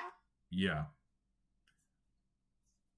He always would try to call me from that shit, and I'm like, nope, I'll put money on your books. Call me from your book. Yeah, yes, there you can do the cell phones and stuff, but like for where I was, and then even there was literally only 2 dudes that I talked to in this prison that were able to ever get cell phones in prison, period, in Oregon. And there was only 2 dudes my entire set that I met that was able to get cell phones into the Oregon prison system. And so getting it into the Oregon prison system is really fucking hard. It's really hard, especially into the medium facility. At the minimum facility, it's not as hard. simply because you go out on an outside work crew and you could have your girl come and fuck you on outside work crew. Like, she could meet you at where you're going to work, and she could meet you in the bushes, and then she could drop you off the cell phone, drop you off drugs, drop you off whatever, because she could meet you outside during the work crew. But since, even if I had a girl like during that time, because I didn't meet a pen pal and I did get a girl for a while, but I just never had access to that, and so I've only been in the fucking medium facility, which we're not allowed outside onto outside work crew. We don't do that at the medium. But yeah, your dad had connections, and he could have been at the minimum facility, which is also a lot easier. Like I said, like at the minimum facilities, there's already a lot of drugs in a medium facility or a maximum facility. There's already a lot of drugs. Lot of fucking drugs. It's easier to find drugs in prison than it is on the street. It's easier to find them in prison than it is on the street. And then there's even more drugs and more shit going on at the minimum facility, because there's more access to that shit, because people can literally just have someone bring a whole pack to the outside work crew and just drop them off a can of chew, packs of cigarettes, weed, lighters, anything that they could fit up their ass, because that's where it goes. That's where we get it in. It goes up our ass. If you want to have someone come in and bring you drugs through the visiting room, you better put that shit up your ass. I put shit up my ass.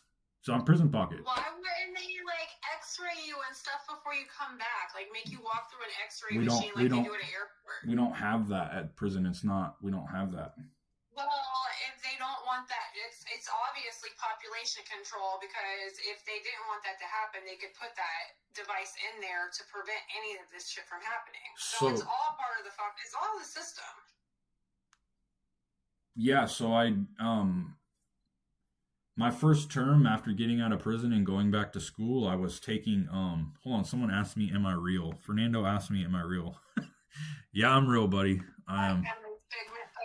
Yeah, anyways, so, it was my writing 122 class. It was the last writing class that I needed. It was one of the creative, or not a creative, but he gave us free reign to do research assignment. And I chose to research prison and the way that it's set up. And so first of all, there is about 40% of all prisons are privately owned. So that means that someone had that prison built specifically as a business. 40% of all prisons in America are privately owned. So that means 40% of prisons that are being operated are making money. And they did that specifically as a business. And these privately owned prisons get paid by the fucking federal government to run the prison. So not only do they get paid by the federal government, but they also get to work the inmates. And because the way that the prisons are set up is the inmates run the entire prison, and they only have babysitters. So they take a CO and they throw them in the kitchen. There'll be like 2 COs working the kitchen at one time, and then there'll be like 30 inmates working the kitchen. So there'll be 2 babysitters that they're paying like $30 an hour each, and then the entire prison gets fed by the inmates who are working. So there's literally fucking like 30 inmates that are working that, and then they make $1 a day versus the COs who are making $30 an hour. So imagine that everywhere. The inmates clean the prisons. The inmates cook for the prisons. The inmates do the electrician work for the prisons that they set up as a apprenticeship. They have the inmates do the yard work that they set up as a yard. All of this is apprenticeships that they have the prisoners. They'll have a journeyman that they'll hire as a CO, and he oversees and teaches like 8 or 9 prisoners all learning the same thing at one time. And they go through and they fix the doors. They fix the electricity. They work on the plumbing. Every trade that the prison has inside of there is all run by the inmates. That entire prison is run by the inmates. And it says in the 13th Amendment that slavery is abolished except for punishment as a crime. And the recidivism rate is 80% after 5 years. So that means if someone goes to prison, they have an 80% chance in the next 5 years that they're going back to prison.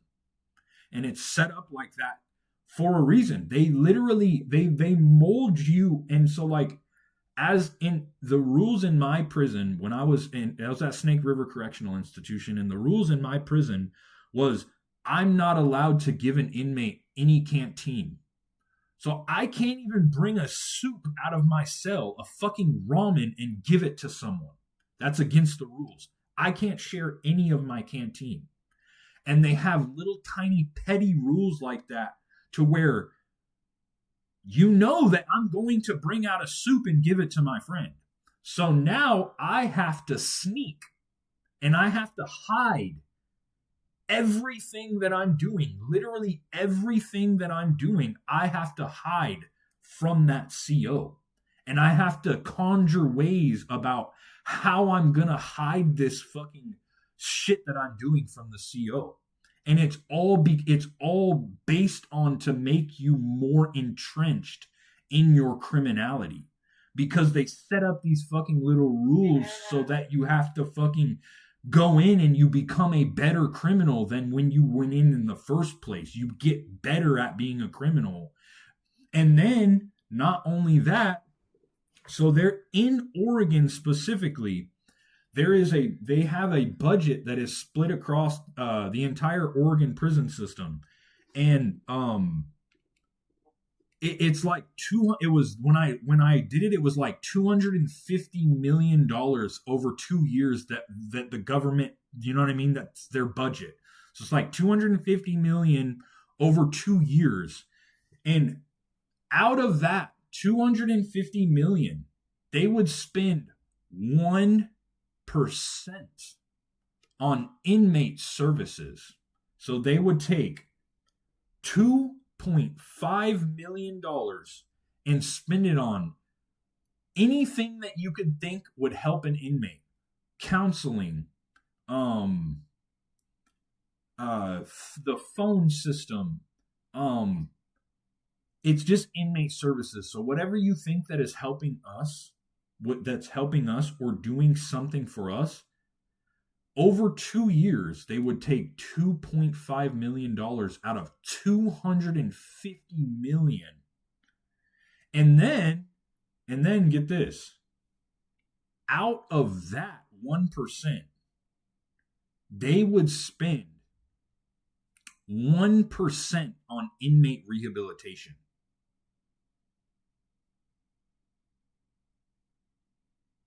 Okay, we're down to 250,000. Yes. And then what they do at these prisons to help the inmates and stuff like that is like the BCT program. They would have inmates making furniture. And so the inmates make furniture, and then when the furniture is sold, because they sell the furniture, the program gets a portion of that money.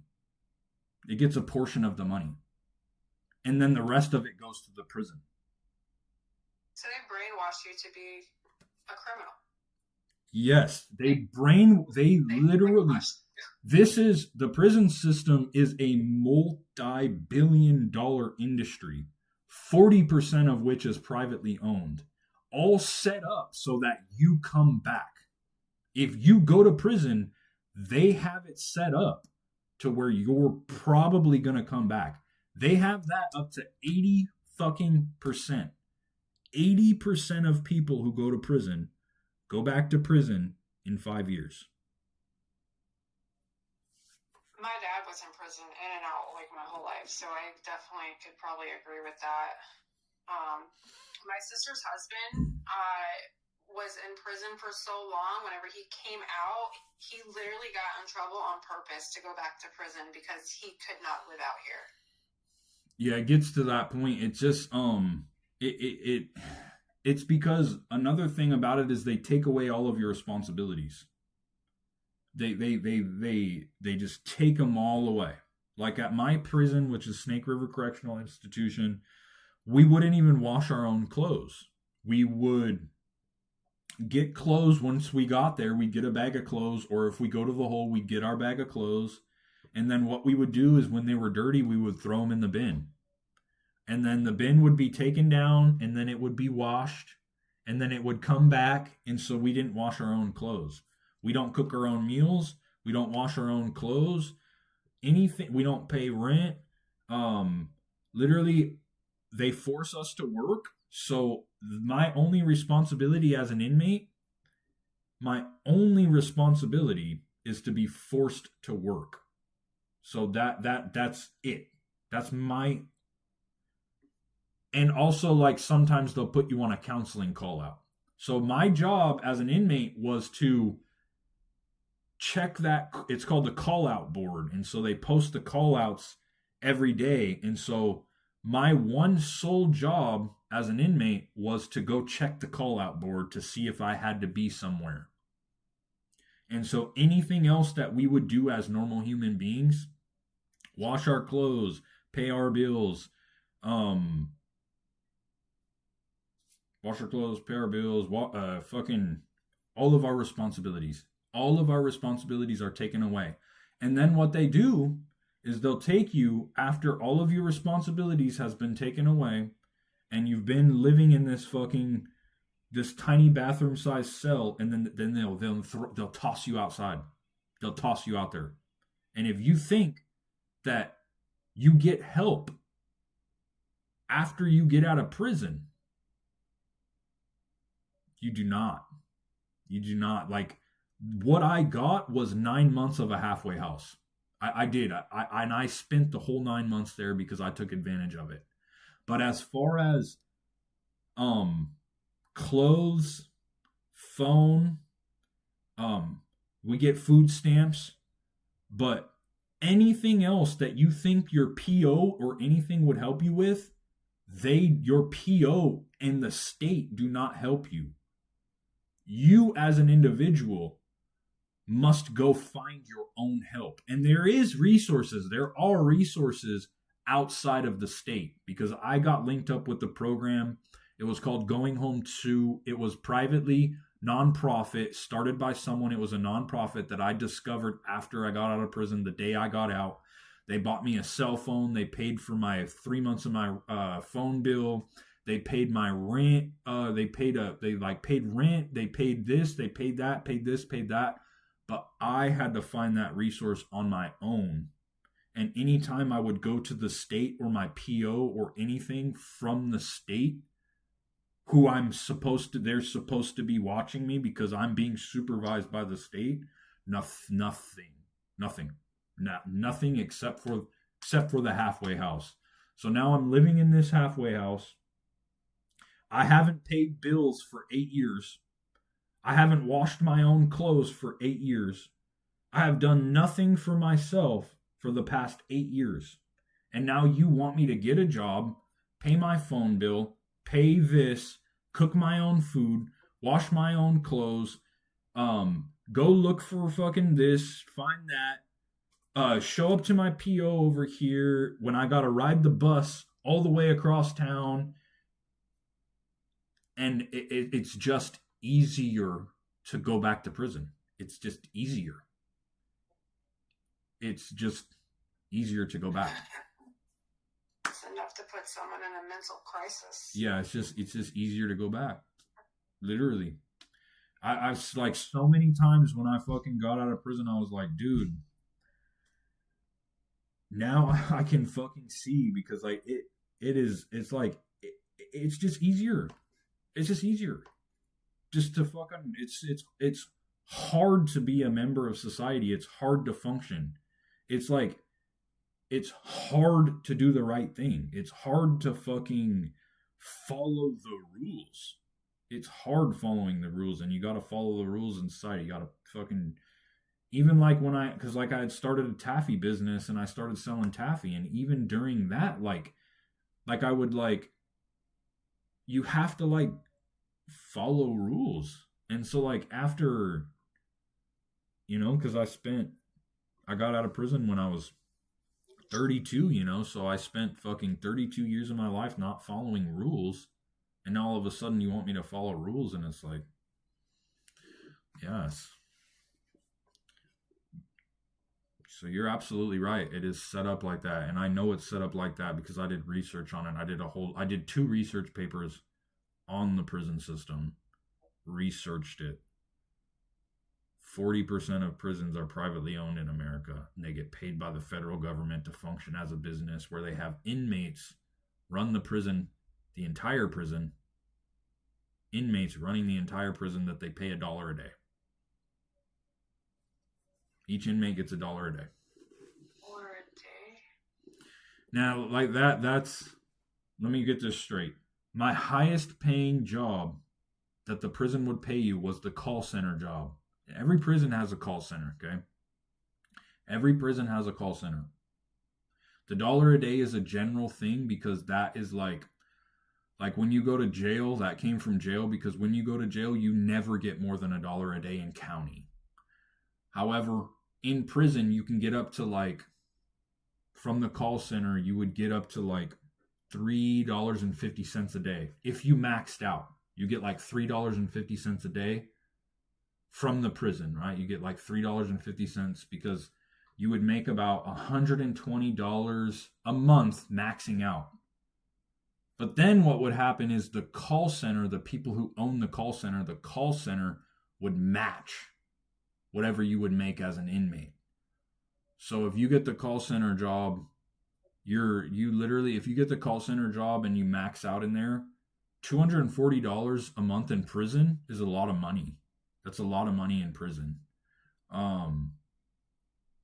Because, it's just a lot of money in prison. I could live very healthily on $240 a month. However, the base job, in the kitchen, $40 a month. Orderly job that you get on the unit, as an orderly, you clean the unit, $28 a month. You can max out in the kitchen as a lead chef, you'd get $70 a month.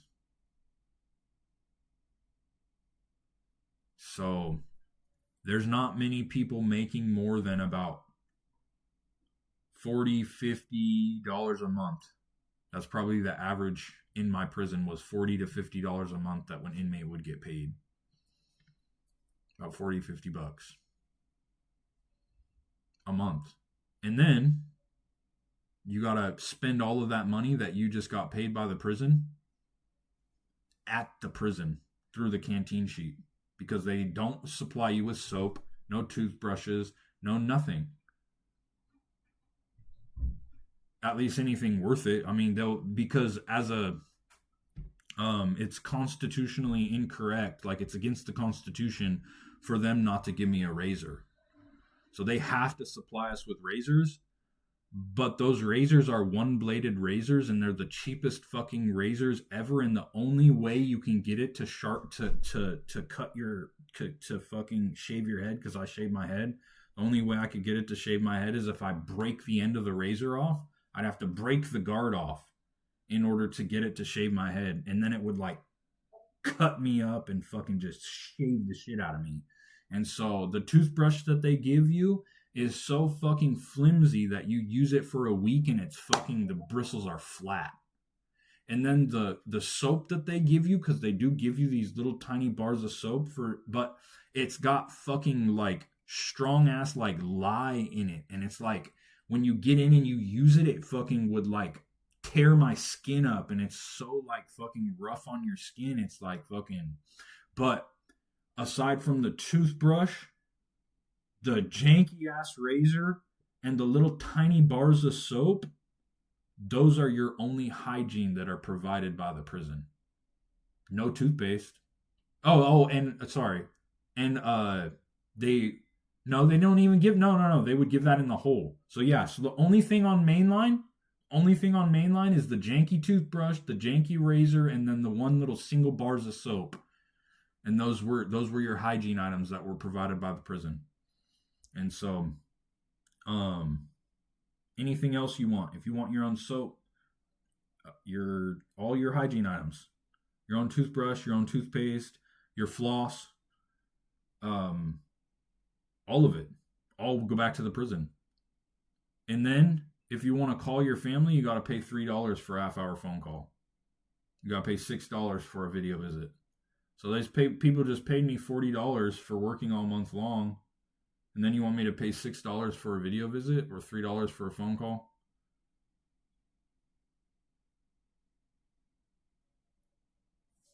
Yeah, it all gets pushed back into the prison. They give you money, and then you're forced to buy from the prison again. After they just gave you the money, you got to spend it back at the prison.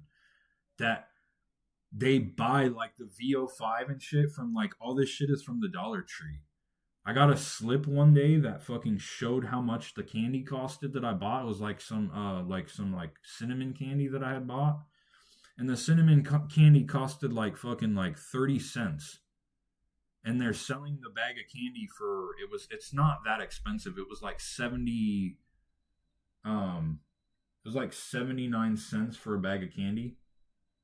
But that's over 50% markup.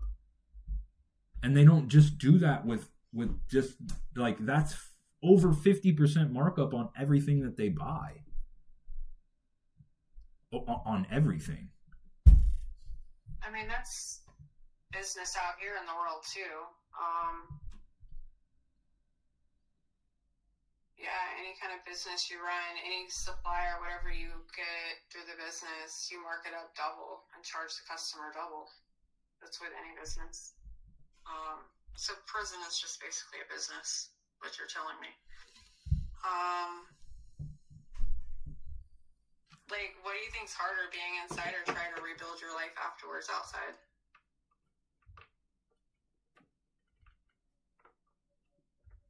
I mean, it's harder inside, honestly. It depends on your personality, and it depends on your personality, and it depends on how, if you enjoy conflict or not. It depends on your personality. Was there a lot of conflict? There's no flight response. You have no flight. It's only fight. You have nowhere to run. Like there's no flight. You in prison you just learn fight. That's it. You don't. Now, granted, if you decide to do the flight thing, you will become what's called a bad dude. And a bad dude cannot use the phone, cannot go to the day room, cannot associate with any good dudes, and you probably are going to get extorted. You fucking can't do anything as a bad dude. And so if you have a problem and you decide to back out and choose the flight response, then fucking you're now a bad dude, because you can't let anybody disrespect you. And there are sex offenders walking around, and as a good dude, we do not let sex offenders use our phones. We do not let sex offenders sit at our tables. We don't allow them out into the day room. So if a sex offender decides to come out of the day room and I'm sitting in the day room chair and this sex offender sits next to me, and I get up and move and someone else watches me allow a sex offender to sit next to me, and instead of me confronting the sex offender and telling him that he has to go back in his cell, and if he doesn't go back in his cell and I don't take off on him, then I am now a bad dude. And if we're in the chow hall and a sex offender decides to come and sit down at my table, and someone sees that sex offender sit down at my table, and I don't tell that sex offender to get up, or he sits down and I choose to get up and take the flight response instead of taking the fight response, I am now a bad dude because I let that sex offender punk me out of my fucking table. And if you're in a cell by yourself, as a good dude, I have my paperwork. This is what I'm in prison for. When someone comes into my cell, what's up, dude? Where's your paperwork? All right, let me see it. All right, yeah. All right, you're good. Here's my paperwork. You can check it. All right, yeah, you're That's good. how they know. All right, yeah, you're good. All right, so now we're good. They sent a good dude into my cell. Now, I have an empty cell. Now, what happens? They fucking send a sex offender into my cell. Let me see your paperwork, dude. Oh, you're in here on a fucking sex crime? You gotta go. Oh, no? Boop! And if I don't, then I'm a bad dude. If I let that sex offender live with me, I'm a bad dude. If I decide to take the flight response, I let that sex offender punk me out. And now I'm a bad dude. If I am out at the day room and I let someone else disrespect me, and someone else sees that person disrespect me, I'm now a bad dude. If someone calls me a bitch and I don't fire off on that dude, I'm a bad dude. If someone calls me a punk and I don't fire off on that dude, I'm a bad dude. So, if we're in the day room and I run white, I'm a white boy. If two black dudes decide to jump on a white dude and I don't jump in, I'm now a bad dude. If a race riot pops off on the yard and I'm on the yard and I decide not to jump into that race riot, I'm now a bad dude. If I'm out on the yard and a sex offender, because I run white and everything is segregated, so if I want to use the Southsider phone, I gotta say, hey, I gotta go find a Southsider. Hey, bro, can I use your phone? Thanks, man. So we have white phones. If a sex offender decides to come and get on my phone and I'm sitting there next to him on the other white phone, or if I'm the only person in the day room, and he's on the phone and he's on my phone and I don't do something about it, I'm a bad dude. And so you just go through and you literally, you don't know what's going to happen at any point in time. So you literally you walk out of your cell ready for whatever, always. You always have to be in your mind that at any point in time, any one of these things that I just mentioned can happen. How's that going to translate to the real world for you, though? Like, you have this very hard exterior right now because of prison, and you come out, and now that you're out here, that's going to be a hard thing to transition from, because if you do all that out here, you're going back to prison. Yeah, well, I mean, I was grateful to get out of prison. Like, look, I mean, I don't condone sex offenders. I don't. You know what I mean? That's not something that I condone. However, I spent so long in prison that the moment I got out, I tossed my paperwork in the garbage. I was like, dude, thank God I don't have to ever show someone this again, and I threw it away. And I'm like, thank God I don't ever have to ask someone to see their paperwork again. But, however, that is ingrained. And then I also had a spiritual awakening in prison. So for me, coming out of prison, it was much easier for someone else who is more entrenched in their ego, because that stuff would translate into the real world. So me personally speaking about how I transitioned into life and into reality was much easier for me than it would be for the normal person who would be getting out into prison, because those beliefs follow you from in prison. They're ingrained in you. And even now, even though I'm awakened, even though I have a really good grasp on my mind and the incessant stream of thought doesn't take me down doesn't drive me down the fucking rabbit hole, I am still jaded when I see an old person. Sometimes I'll get this thought will pop up and I'll say, oh, that dude's probably a sex offender. Because most sex offenders in prison are old dudes. And even as a good dude, there are very few old good dudes. There are very few. And so when you're walking down the hall, before prison, and I would see an old dude in a wheelchair struggling up a hill, I'll be like, here, bro, let me help you. Immediately, here, let me help you, bro. You can't do that in prison. because that dude, he's an old dude. He's probably a sex offender. And so if I stop to grab that dude's wheelchair and push him up the hill, and I don't ask him, hey, are you a good dude? And I don't know who that is, then I would be a bad dude for pushing that dude. He's a sex offender. I can't associate with sex offenders. And so your mind gets jaded from like helping people out. Like when you walk around prison, you can't just talk to anybody. You can't just go and say hi to people. Like before you go to prison, you walk down the street and you'd just say, hey, how's it going? Or you'd see someone at the bus stop and you would chat with that person, just small talk. In prison, you can't do that, because even if that dude that you're speaking to tells you he's a good dude and he ends up not being a good dude and he lied to you about it and you don't do anything for him lying to you.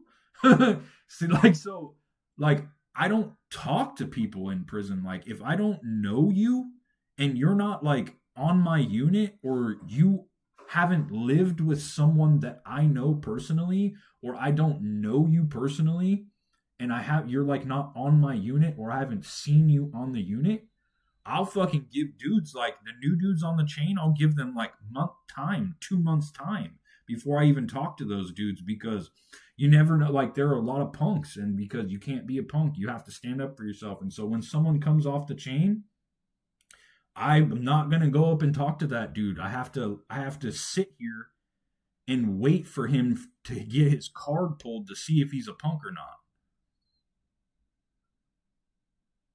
You think like you're not supposed to associate with like sex offenders in prison, but like, are there certain like characteristics and traits that you can notice about them that maybe you can like pick up in there, and then when you get out, like you can notice people out here who are sex offenders and maybe like call them out?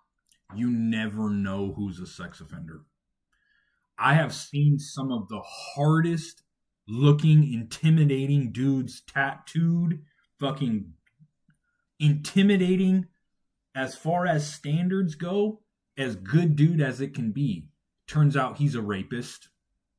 Turns out he fucking touched his fucking daughter. You never know. Never. Like, literally, I've seen dudes and fucking, they'll walk by and my buddy would be like, hey, bro, you got to watch out for that dude. He's a sex offender. Really? That dude? Yep. A lot of them dudes are actually rapists. The dudes that fucking like look normal and stuff, they're a lot of them are rapists. So like that's was their crime, is they'd be a rapist. But there were dudes that looked like that were kid touchers too. And then I had, right before I got out of prison, right before I went from Snake River, or right before I got released from Snake River, right before I transferred to OSP from Snake River, right before I got out, they put a dude in my cell that had good charges. He had good charges. But it turns out that fucking the dude that was running my unit, because we'd have dudes run the unit, and they'd just be running the unit, and then person running the unit, it was their job to make sure that the unit ran well, to make sure that there was always someone on deck, because the person on deck is the dude that's going to take off on the next fucking sex offender that fucking acts out of line. And so that dude that's running the unit is always the one that fucking makes sure there's a dude on deck, make sure that everything is running smooth. And if that dude wants to see your paperwork, if anybody wants to see your paperwork, I have the right as a good dude to say, hey, bro, I want to read your paperwork. And if they don't bring out their paperwork, they're not necessarily a sex offender. However, there are people who literally would take off on you for asking to read their paperwork just off of principle. But it's a fact of the matter is, if someone asks you for your paperwork and you don't bring it out to the day room or take off on that dude, there's something wrong with you. Because the dudes whose cell it is, needs to check that dude's paperwork, right? So yeah, he's a good dude. So he already made it past his celly, and so now there's someone out in the day room questioning my integrity, telling me I'm a liar. And if I let that dude tell me I'm a liar, then I'm a bad dude. I can't let him call me a liar and let him disrespect me. But anyways, this dude, he came into my cell. I checked his paperwork, and I just checked the face sheet. I didn't ever dig into shit. I didn't fucking read a bunch of shit. And so I just checked the dude's face sheet, and I was like, yeah, whatever. And fucking, but the dude running the unit wanted to read this paperwork. He wanted to read it for whatever reason. And it turns out that in his paperwork, he was jacking off in front of the cops. That's why he was a sex offender? He wasn't a sex offender. He didn't get charged. I checked his face sheet. He had good charges when he came into my cell. But inside of his discovery, because we all have discoveries, you get a discovery and it tells all of your police reports. The dude running the unit wanted to read that, which I don't read that shit. I just give the dude the benefit of the doubt, is what I said. I'm like, whatever, dude. I'll give you the benefit of the doubt. I'm not going to read every dude's paperwork that comes into my cell. I'm not fucking doing that. I've had so many cellies. I've had like fucking 40 or 50 cellies. And fucking my discovery was like this thick, dude. Like that fucking thick. Like fucking like huge ass discovery. I'm not going to read every single one. But for whatever reason, and so that the dude that came into my cell was fucking jacking off, so I had to kick him out. You know what I mean? Because he fucking did some weird shit in his discovery. He was fucking jacking off in front of the cops, and that was some weird shit. That was just weird. And so fucking I had to tell dude to kick rocks. So I have a decision to make. Either if I don't tell that dude to leave, now I'm a bad dude. And if he doesn't leave, then I take off on the dude. Because he's in my cell. That's my cell. It's my house. Yeah. And like, what kept you human? Like, what kept you, like, what helped you mentally in there? That seems like a lot to deal with. Like I said, I awakened in prison. I became spiritually conscious. I learned how to shut off the incessant stream of thought, the involuntary thought processes and accompanying emotions. So I learned how to consciously shut my mind off. So I can shut my mind off whenever I want. And I learned how to do that when I was in prison. And so like I don't have the involuntary thought patterns that the overthinking inside my head. Do you think that's a coping mechanism? Of what? Of being in prison. Do you think that, like, was your way of coping of it being in there, is to be able to shut your mind off?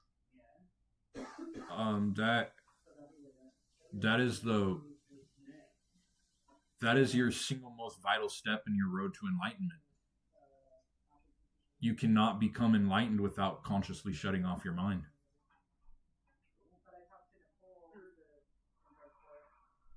However, being in prison was helped push me into having enough suffering into being able to do that. Because that's the sole purpose of suffering, is to push you into consciousness. Was there anybody in there, like, who changed your perspective, who, like, helped you? Like with enlightenment? Yeah, like, how did it happen? Like, it just happened on its own, or no? Like, was there someone that I actually I met someone in prison. I met someone in prison, and so before prison,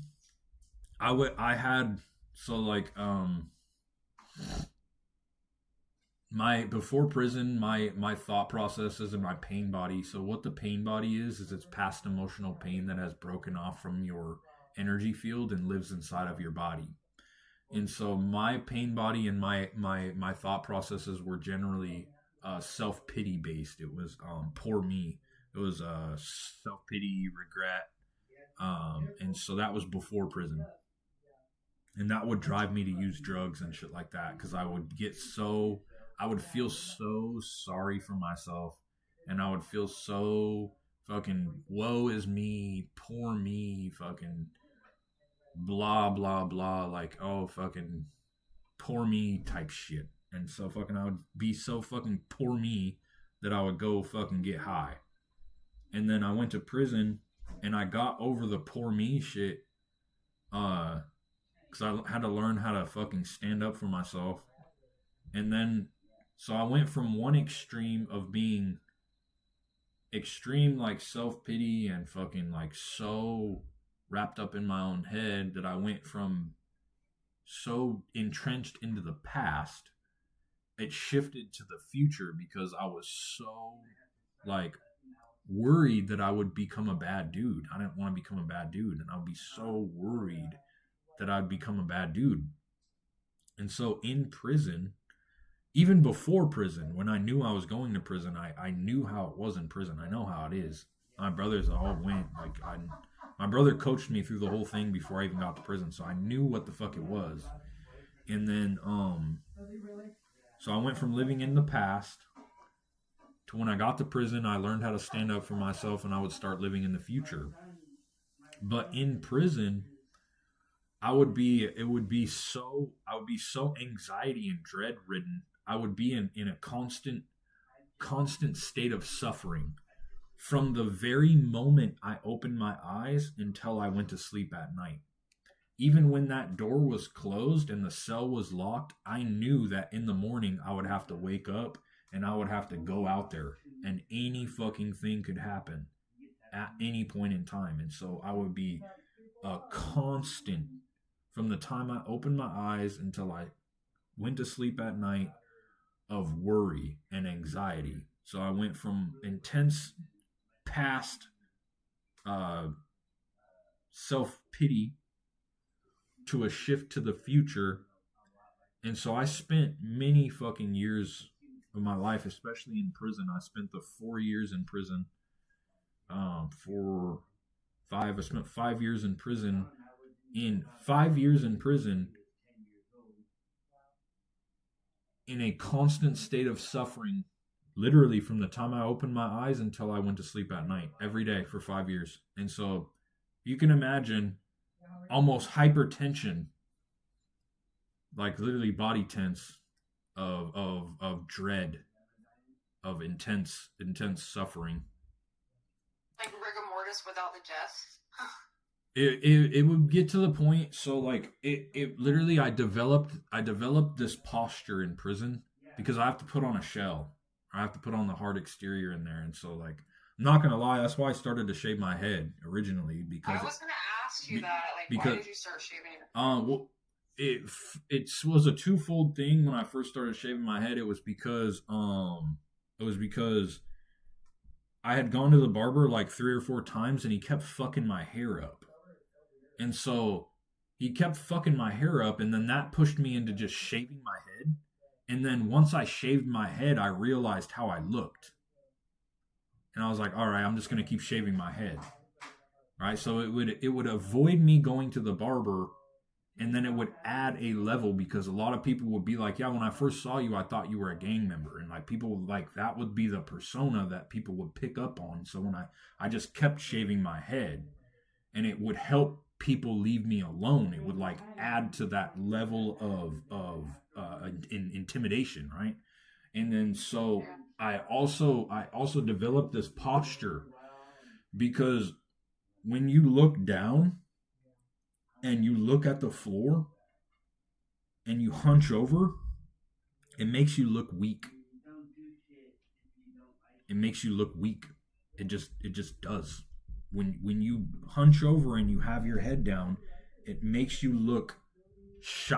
It makes you look weak. It makes you look weak. It makes you look like you're not sure of yourself.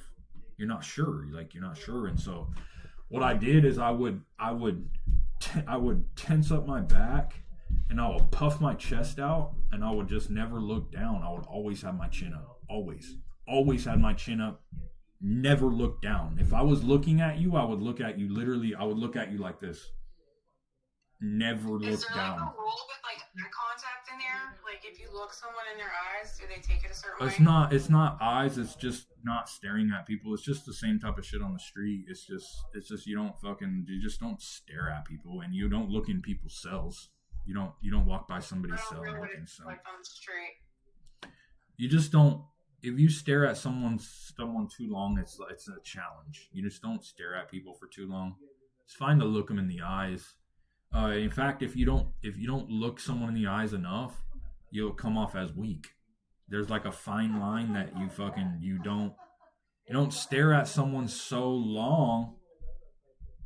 Like when you're walking by, or when you first meet them, you walk by, you don't stare at them so long that you're challenging them, but you also don't want to look away immediately that makes you look weak.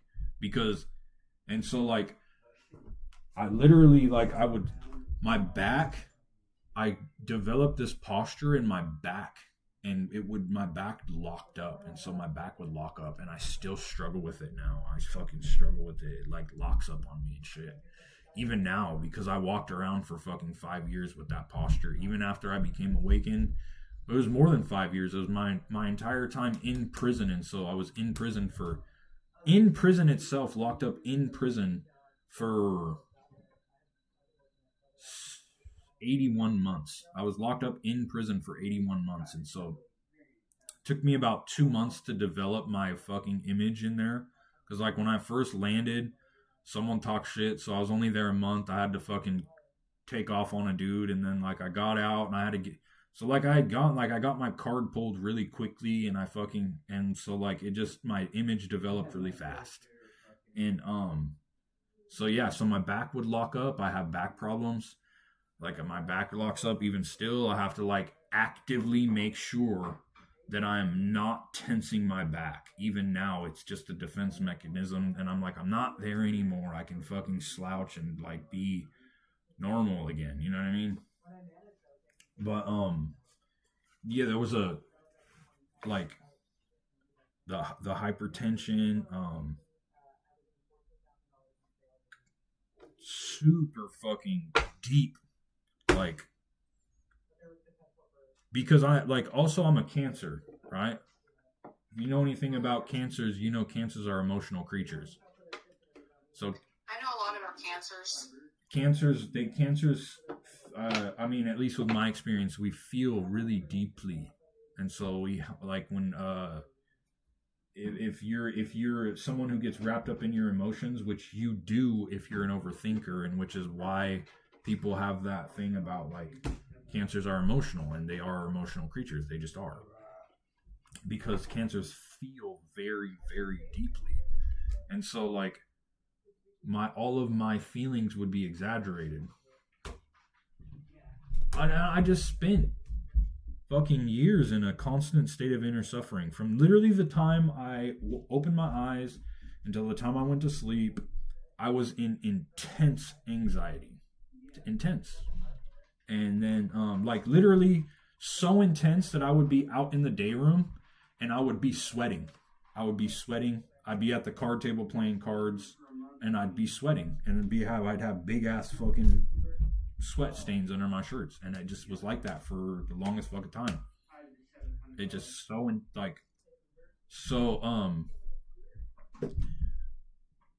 then I started to realize, after my ego started to develop so much, after I learned how to stand up for myself, and then my ego got wrapped up, and it would not allow my ego would not allow a perceived disrespect. I got to the point to where my perceived disrespect was so intense that if you stepped on my shoe and you didn't apologize, we were gonna fight. If fucking you were in my house and you were doing something that I didn't like and you didn't stop, we were gonna fight. If fucking you did something that I didn't like and you perceived disrespect and you didn't apologize to me, we're going to fight. And so that's how my ego developed. It developed so much and it developed so rapidly and it got so solid so quickly through this intense suffering because I never wanted to feel like a bitch. Because before prison, I was a little bitch. I was fucking a little bitch. I'm not going to lie. I was a bitch. And then I went to prison. Like I said, I learned how to stand up for myself. And so I went from being a little bitch, like a straight bitch, to fucking like we're gonna fight. Like, so I went from just one end of the spectrum to the fucking next end of the spectrum. And then I started to realize what I started to realize is that I started realizing that I was not my thoughts. I started to realize that I started to realize that I should be able to control my mind, but somehow my mind is controlling me. And what would happen would be that I was so afraid of not being a good dude and then being a coward again. I was so afraid of being a coward again that I, which was my ego, which was my false sense of self, would portray myself into these futures to where when someone would step on my shoe, for instance, at first it was hard for me to say things right away. And it, like, sometimes someone would do something to me and then I would stew on it for a few days and then I would go say something to that dude. But while I was stewing on it, I would play these mental movies in my head of me confronting that dude, and then it went a million different ways.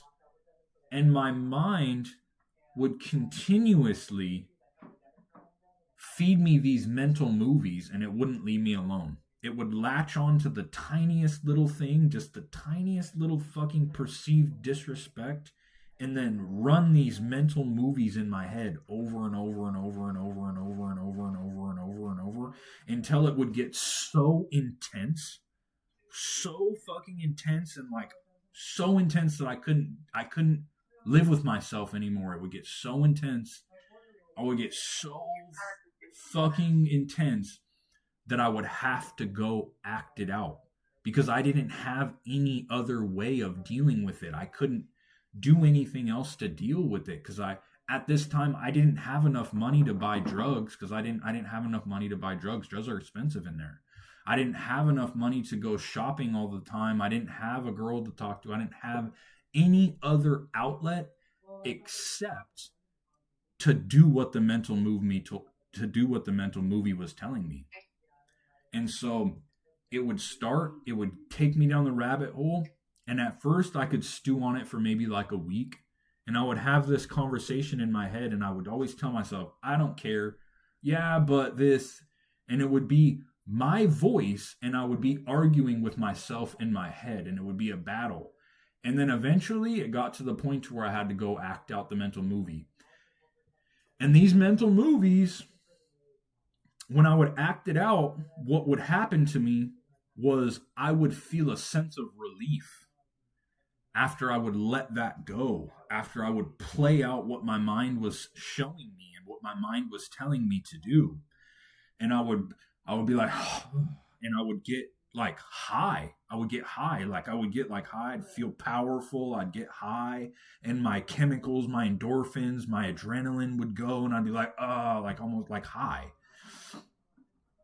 And so at first there would be like a week in between the perceived disrespects. And then it got all the way to the point to where it would happen literally 5 minutes after I played out the mental movie. Literally, it got to the point to where it was 5 minutes. And then I got so in tune with my mind that as soon as I felt that mental movie start, I would just do it. I would just go do it. Because I fucking knew that voice wouldn't leave me alone. I knew it wouldn't leave me alone. I knew that for some reason it's my mind, and I was able to separate me from my mind because I knew it was my mind, and I knew it wasn't me doing this because I knew that. I knew that there was a problem in my head and there was a problem going on because I knew that it was my mind and I knew it wasn't me. But I would just go do it. And this whole time I'm like, why is my mind able to control me? How is my mind able to do this? Why do I keep acting out these things that my mind is telling me to do when I should be the one to be able to control my mind? Why is this happening? And so you manifested yourself. That's what you did. And so then what happened is I was able to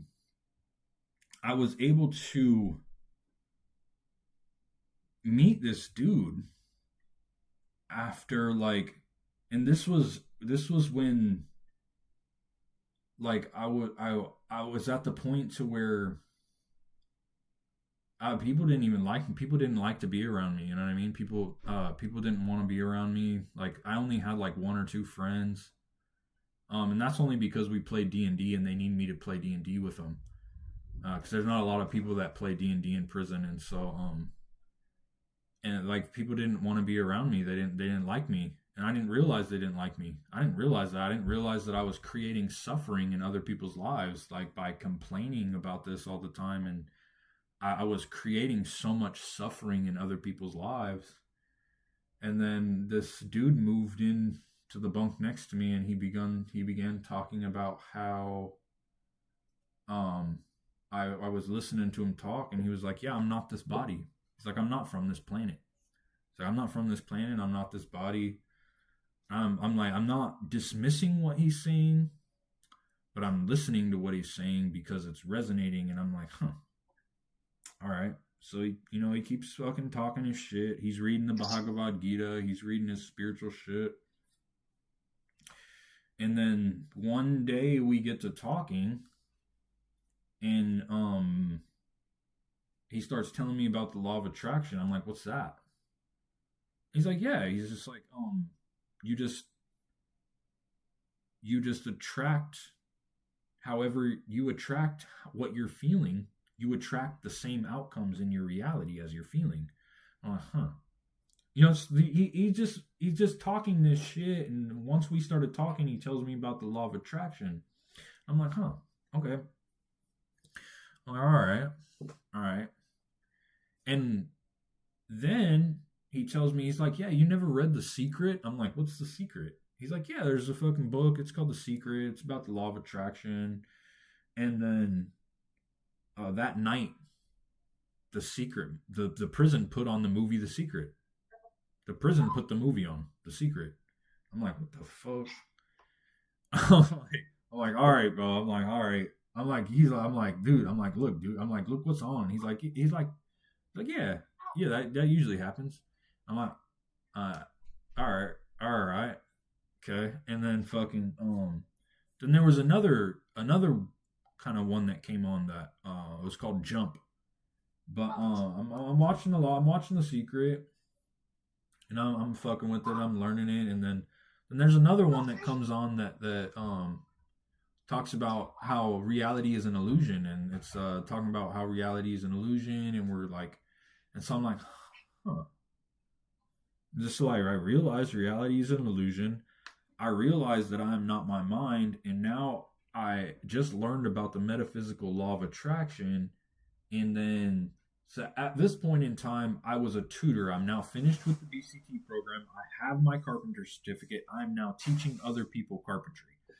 So I go to work, and then you have these chits. They're called chits. They're these little there's these little things that you turn in to get tools. It's just little woods. It has your number. I had 25 of them. That means I could check out 25 tools, and they're on a keychain, and it locks. The keychain locks. So it's a circle, and it locks. Then I'm teaching a demo, and I have my keychain locked on my belt. And then because what we do is we put the demo together while the students are working on something else, and then we take it down, and then when we teach the demo, we run through it really fast. So I'm teaching the demo, and then somehow, I don't know where or what, because I never found it or never what, but I was missing a piece of wood. A piece of my demo disappeared. It disappeared, and I'm trying to do the demo, and I can't go through the demo because my wood disappeared, and I needed that fucking piece of wood to do the next part. And I'm like, what the fuck, bro? And I get frustrated. I flush. When you get frustrated, you flush. You get hot. As soon as I flushed, my chits popped off my belt and fell on the ground. And they were just talking about how in The Secret, you will attract the same type of frequency in your life. Like if you are depressed, you will attract depressive things. You will attract death. You will attract cancer. You will attract depression into your life. If you are angry, you will attract angry things into your life. You will attract road rage. You will attract physical violence. You will attract people flipping you off, people yelling at you. If you are irritated, you will attract irritating things into your life. And the moment I knew that shit was real was as soon as after I watched The Secret, and they told me in The Secret, they said, I challenge you to watch and pay attention now. Now when this happens and you're feeling a certain way, see what happens to you. I get irritated, I flush, and then the chits on my belt that are locked on my belt in the keychain pop off and fall on the floor. It's not from outside looking in, that's not a revelation. But when you realize that you just got irritated and then somehow your keychain pops off by itself and falls on the floor because it was locked on my belt and it popped off and fell on the floor. And then I realized, I'm like, what the fuck? I'm like, I get irritated, and then an irritating thing happens to me. And then that's the moment that I knew that this shit was real. So then I go back. Me and this dude are talking more. And right about this time, a bunch of my memories started to flood back to me. I started having a flood of memories of stuff that would happen to me when I was high on meth. Because I would get high on meth. I would like manifest a bunch of shit and go on some like weird trip, and fucking I would forget about it. And I would do that over and over again. And then all of these memories started flooding back to me of all of these times when I would do this manifestive shit. And then I would forget about it. And I was like, holy shit. I was like, that's fucking all. That was real. I was real. I'm like, holy shit, dude. And then he tells me about this book. He's like, yeah, bro. He's like, you ever heard of Eckhart Tolle? I'm like, nah, bro. I'm like, what the fuck is that? He's like, yeah, it's Eckhart Tolle. It's called The Power of Now. He's like, it's called The Power of Now. It's like, I read it a bunch of times. It's by Eckhart Tolle. And I'm like, I never read it. He's like, yeah, you should read it. And we go to bed. And this is the weekend. This is on a Friday. Or no, what? I think it was on. No, it wasn't on a Friday. Anyways, I can't remember what day it was. But I wake up in the morning, and then, because we have a library in each unit, we have a small library. And you can go in and you just get books, and then we exchange books in the small library on the unit. And a new bookshelf was put into that room in the morning.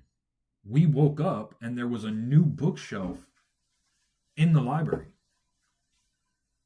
A new bookshelf got put in there after, like, when we woke up, a new bookshelf was in the library. And I was like, what the fuck, bro? I was like, bro, you see they put a new fucking bookshelf in there? He's like, yeah. He's like, let's go look at it. And fucking this book was on it. And there was some other books. And so then then this book was on it, and fucking some other shit, like some Buddhist shit, and like this other shit, and this shit that he was reading, and it was a spiritual bookshelf. The chaplain came in and put a spiritual bookshelf in there. I mean, you could say whatever. The bookshelf got put in there as a spiritual thing. This was on it. And then, but I didn't pick this book up right away. I was reading other shit. And then, you know, we're still talking, and shit like started to get really fucking like deep. Like we started like, even he was surprised about the shit that we were fucking speaking into existence in prison, because prison is set up to where you're cut off from reality, and your manifestive abilities are dampened. They're dampened in prison. It's set up that way for a reason, because the people who know about real reality made the prison so that people who don't know about it, who are abusing their powers through criminality, are suppressed. And so these people who built these systems know about reality, and they built it to be suppressed, which is why they take away and split us off from society, and they dampen our manifested powers. Well, me and this dude were like speaking shit into existence, like boom, boom, boom, boom, boom in fucking prison. And we're like, whoa, bro, this is wild. What the fuck? And then I decide one day I decide I'm still having my problems with my mind, but this dude's sitting here and we're talking, and he keeps telling me fucking, it would piss me off. It would piss me off so bad. But what he kept telling me is he said, is this a you thing, or is this, I'll tell you, is this a you thing, or you would call me by my name, we'll say Forbidden. Is this a you thing, or is this a forbidden thing? So let's say my name is Forbidden, right? And he would say, is this a you thing, or is this a forbidden thing? And I would say, it's a me thing, bro. What do you mean? What the fuck do you mean it's a me thing? And he said, are you sure? Are you sure that this is a you thing? Are you sure it's not a forbidden thing? And he would keep fucking telling me that. And he must have told me that like 40 times. And then finally, all of a sudden, I got this wild hair to go on a fast. And for whatever reason, my goal for the fast was to get to know my inner being.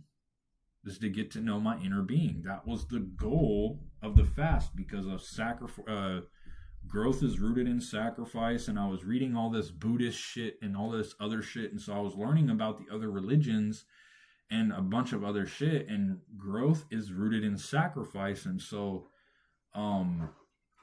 I went on the fast in order to get in touch with my inner being, and literally what I was able to do with my mind was I was able to not identify with the feeling of being hungry. And so when my mind would try to feed me a thought that says I'm hungry, I would be able to say, no, I'm not. That's not me. And so I would be able to separate myself from the thought of I am hungry, of the I am label. And I was able to do that. And so while I was fasting, I separated my identity from the feeling of hunger, and my body would rumble, but I was never hungry. I never became hungry. I never became the feeling hungry. However, my stomach would rumble. And so for 3 days, I wasn't hungry at all. I was not hungry. It would just that I knew my body needed food just simply because my stomach would rumble, and that was it. And so any craving that you would normally have for food, it didn't come. There was no craving for food. There was no hunger. And then on the third night, I picked up this book. And there's an exercise in here. It's called Watching the Thinker.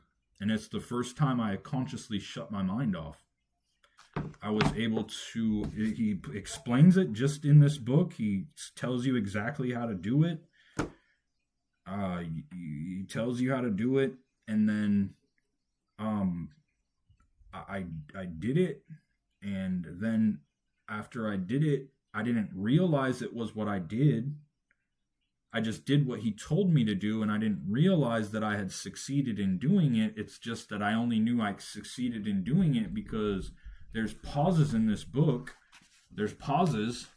And then literally after this thing that he's telling me to do, this exercise, is the only time that I ever listened to that pause in the book. And for whatever reason, he told me that. I put the book down and I'm like, I should just put it here. I put it down, looked around. I shut my mind off consciously. I'll never forget that moment. I'll never forget the moment when I was able to shut my mind off. It was so liberating. And then I didn't realize that's what I did, even though the thought went away, because it quickly came back again after. It went away for a second and it quickly came back again. But I was like, all right, I picked up the book and I was started to reading, and he told me the experience that I had in my body. So he repeated through words what happened to me in my body. And so he was able to articulate what would happen when you succeeded in doing that exercise, but he was able to tell me how I felt. No one will ever be able to tell me how I feel. And he told me exactly to a T what happened. And as soon as I read that and I realized that I was like, holy shit, this is the truth. I was like, and then after learning that, I literally like walked around like a newborn baby. I remember on the units up there, on the units I was up on the unit on the honor dorm, and we had a soda machine on the unit, and we buy soda tickets off a canteen, and so we would buy sodas, and then we would keep the soda bottles for water bottles. That was our water bottles were soda bottles. And like that same night that I was able to first consciously shut my mind off, I was able to shut it off. I'll never forget that. And that night, I was walking to fill up my water bottle, and I picked up my water bottle. And the water bottle was the most fascinating and wondrous and awe-inspiring thing I'd ever seen in my life. Just an empty soda bottle. And it was the most wondrous. It was awe-inspiring. Just a water bottle. And then for like 3 days I walked around, and everything I looked at was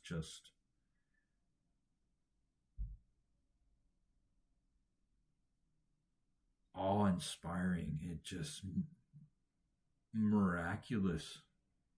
All of everything. And then everything that would bug me, that people did to me, stopped affecting me.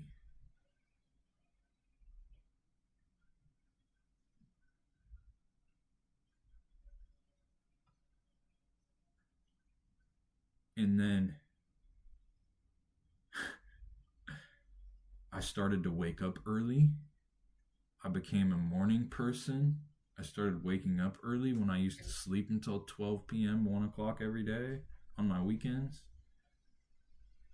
And then one day I was out in the day room, reading my book in the morning, and my friend walked by and he looked at me and he said, "Who are you?" He said, "Who are you?" He's like, "You're not my friend." Oh man. And it just, even now, just the miraculousness of the water bottle.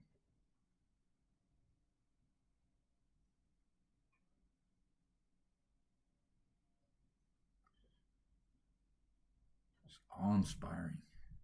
It's just miraculous. And then when you're in that state of no mind, you feel a deep connectedness and a oneness. Like you're not alone, because you're never actually lonely, because you are actually a part of and one with everything. And while you are in the state of no mind, everything else around you becomes relatively insignificant. So like when I was walking around for those 3 days, everything that would happen outside, literally these things that used to bug me, like someone stepping on my shoe, it was like it just happened in my peripheral vision, and it didn't even matter. It didn't even matter anymore.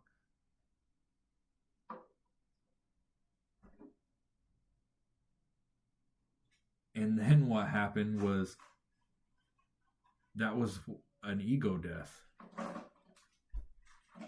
And I was able to live in it and accept it for a little while. And then I started reading about Krishna consciousness. And then my ego found a new belief system to identify with. And so although I was still practicing the stuff I had learned from the Power of Now, I had started to believe more in the Krishna consciousness. And Krishna consciousness is a sect of Hinduism. And Krishna, they believe in Krishna, which comes from the Bhagavad Gita, which is 5,000 years ago, before Buddha, before Jesus Christ. And they believe that Krishna was blue. And in Krishna and in Krishna consciousness, they're vegetarians. And so I became a vegetarian. And then 8 months after being a vegetarian, I started to realize that I was using that belief system to feel superior to other people. Because when I would tell someone I was a vegetarian and I would look at what they would eat, it would give me a sense of solidity and superiority. So I'd be able to use that belief system, which actually wasn't me, it was my false self, which is the ego. And so once I realized that I was using those beliefs to make my false sense of self feel superior to other people, I quickly dropped that, and then I was able to fully immerse myself into this, which this is not belief. This is not a belief, because there's no labels.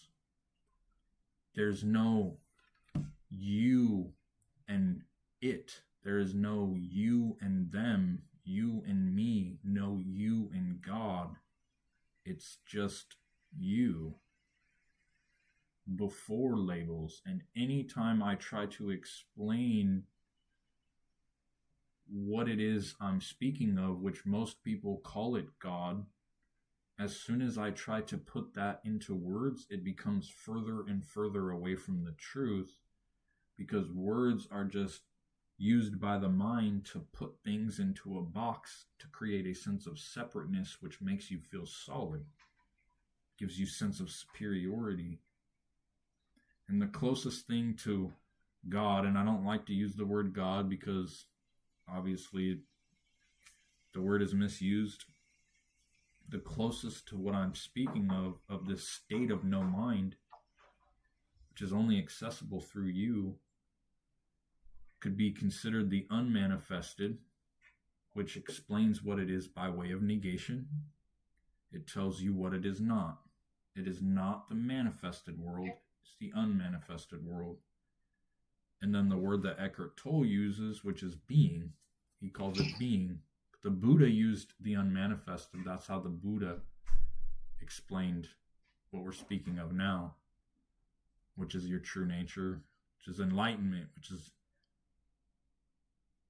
again, the more and more you put it into words, the less and less truthful it is. But what enlightenment means is it just means the feeling, realization of felt oneness with everything around you. That's enlightenment. And so Eckhart Tolle explains it as being. And what being has the power of doing is it has the power of not actually putting a label on it. It just tells you that it is. And so the mind cannot put being into a box because you can't claim exclusive ownership of it. It just tells you that it is. It doesn't give you any labels to attach yourself to after is. Just is. And so you have two of the closest truths which can be explained and put into the words, which is the unmanifested by way of negation, and then you have being by way of positivity.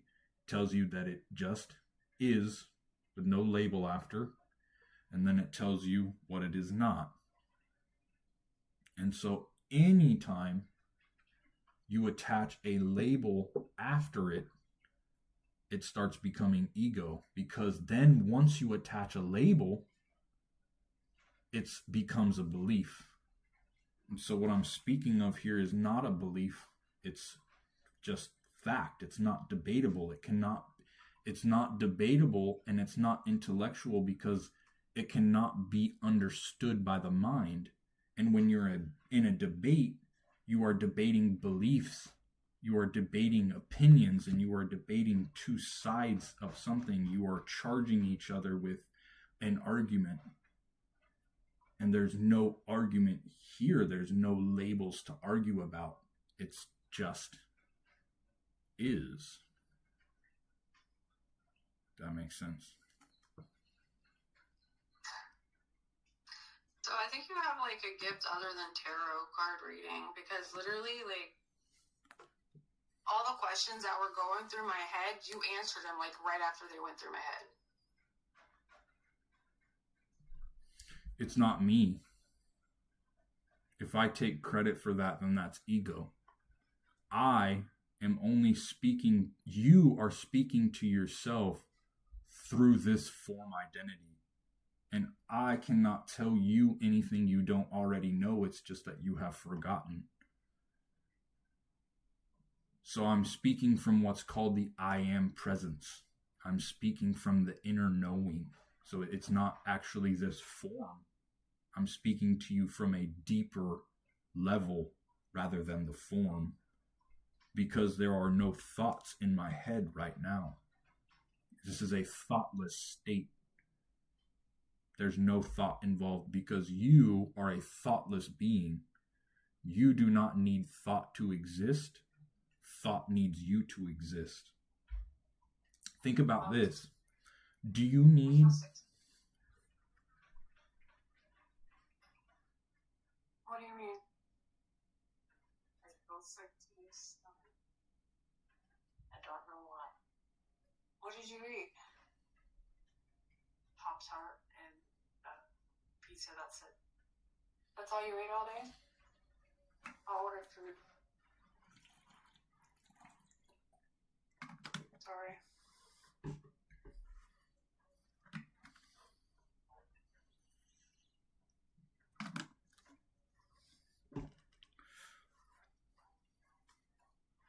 Jamie Mills says, I am. That's correct. So, in order, because this state of being, we'll call it this state of being, is always obscured by the mind. You cannot connect this to this state of being unless your mind is quiet.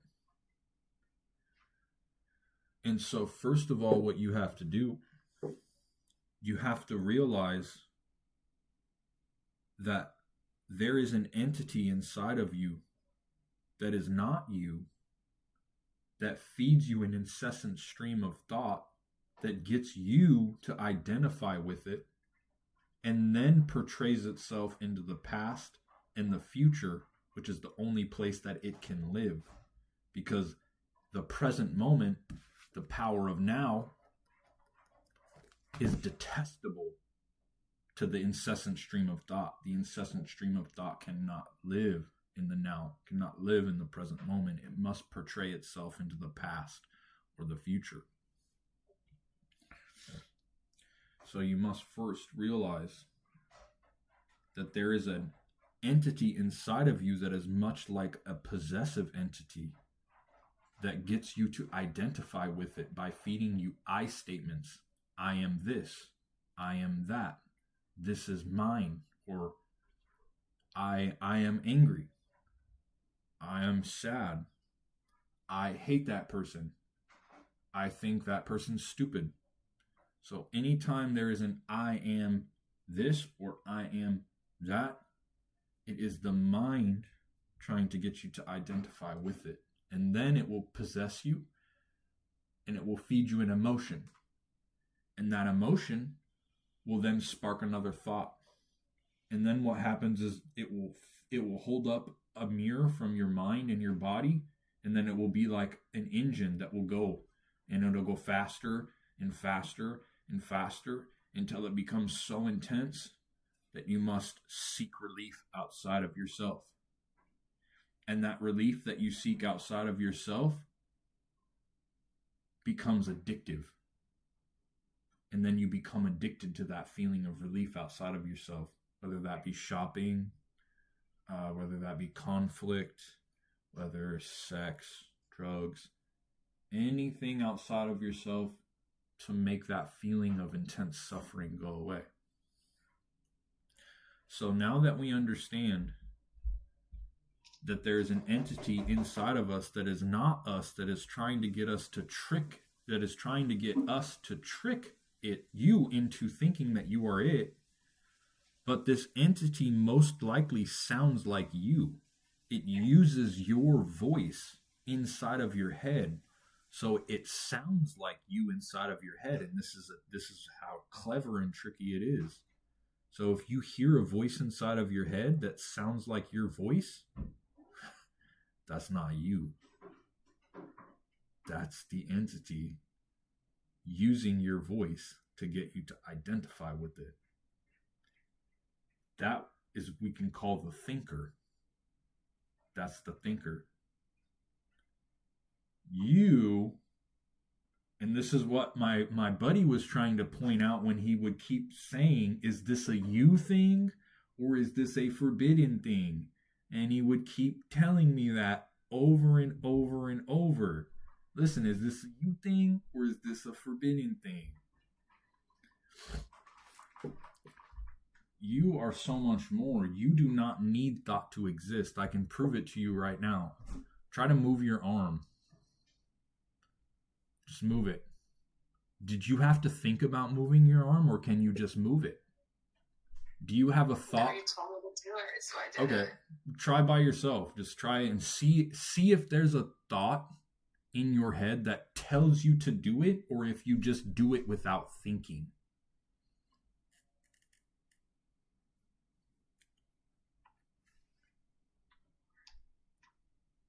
I do not tell myself to move my arm. It does not process in my head at all. Right. I just do it. Exactly. You do not need thought to function. You just proved it to yourself right now. You are a thoughtless being, and you can move your arms and your legs and do other things without thinking. You are so much more than the thoughts and accompanying emotions that are in your head. And the only place that the thoughts and emotions can live are being portrayed into the past and the future. The past lives resentment, self-pity, anger, depression, sadness. In the future lives anxiety, worry, dread, those feelings. You do not need thought. You are a thoughtless being. So now that we understand that you do not need thought, thought needs you, we'll call you the observer. You are the observer, and sharp is the thinker.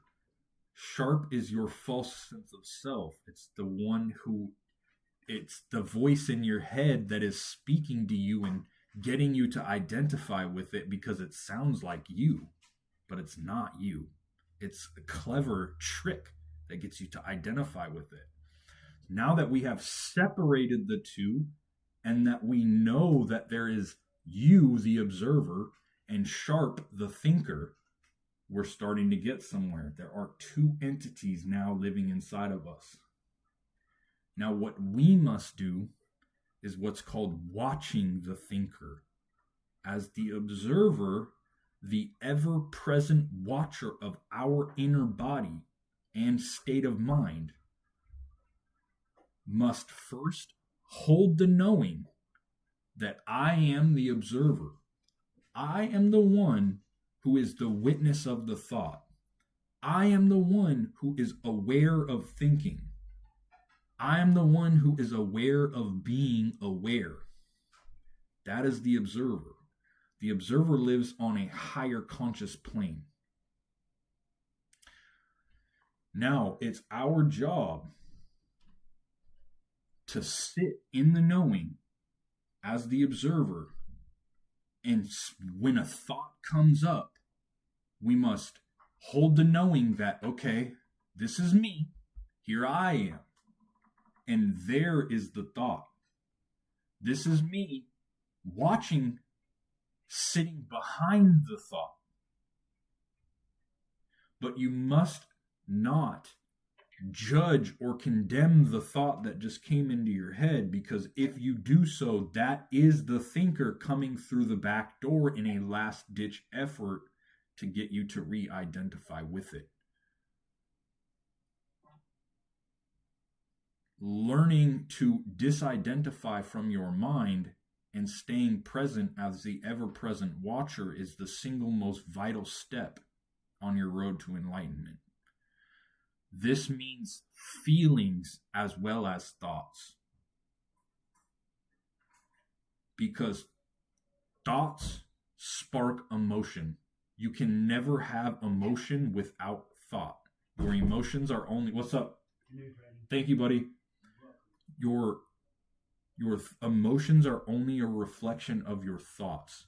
And if you do have an emotion in your body without thinking a thought, that's an unconscious thought that happens so fast and is programmed in you so hard that you don't realize you have the thought before you are taken over by the emotion.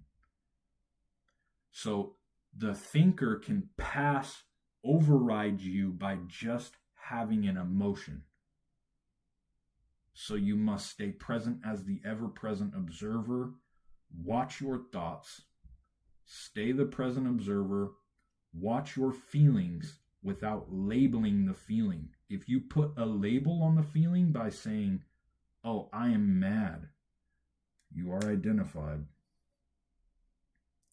So you must be the ever-present watcher, which separates your identity. Once you separate your identity, a higher state of consciousness has come in. You are now spiritually conscious because you have separated your identity from your false sense of self, which stems from your conditioned past, which creates ego through identification with it. My food's done.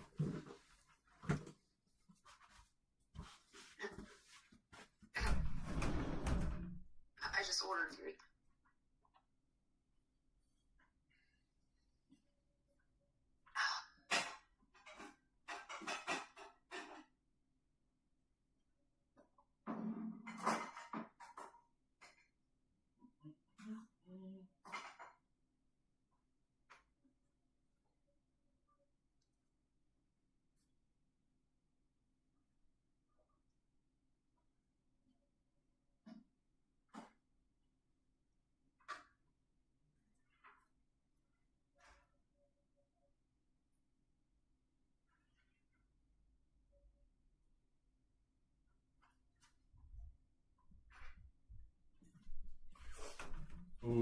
roommate made chicken fried steak.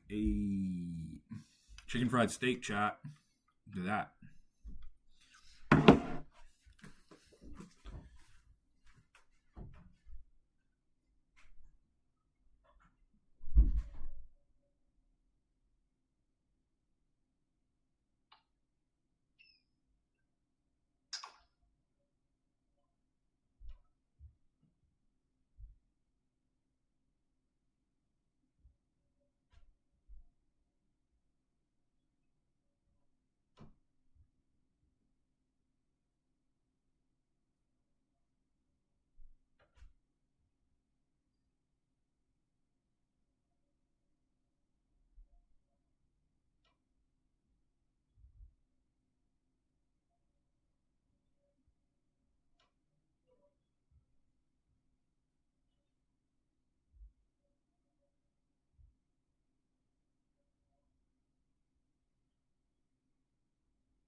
Our chat.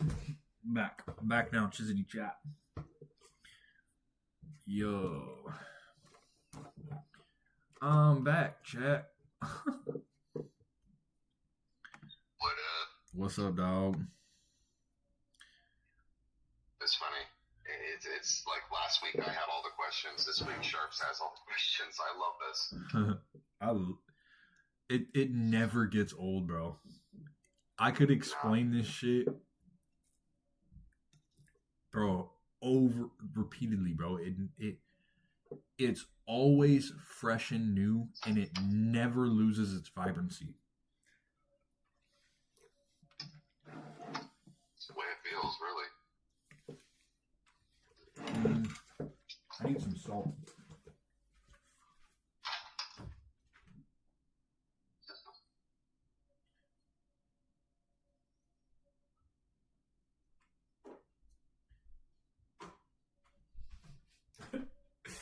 For real, dude, I'm about to read this book for the 9th time. Yeah, bro. Oh, I got a viewer on Twitch, bruh. Tight. Oh yeah.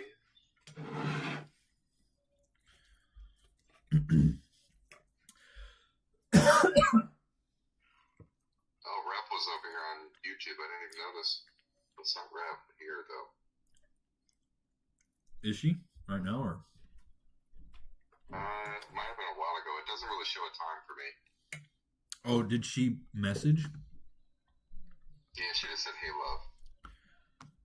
Oh shit! There's been a lot of fucking. Oh yep, she did. That was like a half an hour ago. Yeah, I didn't even notice.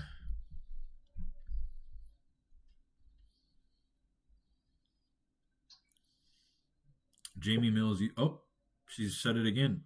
Hi, Rev. Hey, Rev, how are you? Hi, Rev. You see Jasper saying hi too. We're on Discord.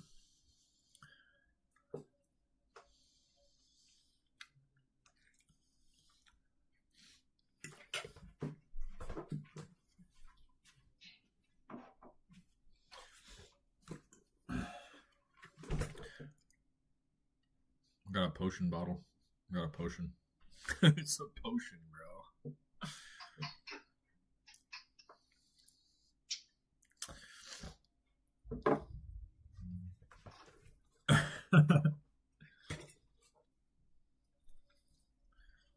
What did you say you're eating? Did you get any drinks?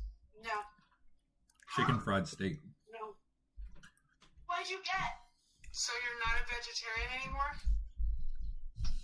No. That only lasted 8 months. Because oh yeah, red meat's good. Because what was happening was my ego was using that belief system to create a sense of superiority over other people.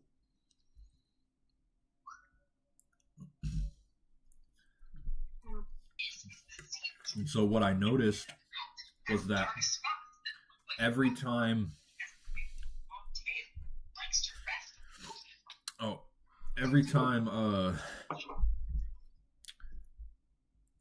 I would look at what someone else was eating, I would feel superior to them. But that superiority wasn't me. It was my ego. It was my false sense of self. Anytime you ever feel superior to someone, that's your ego. Anytime you ever feel inferior to someone, that is your ego. And the definition of ego is simply attachment to form.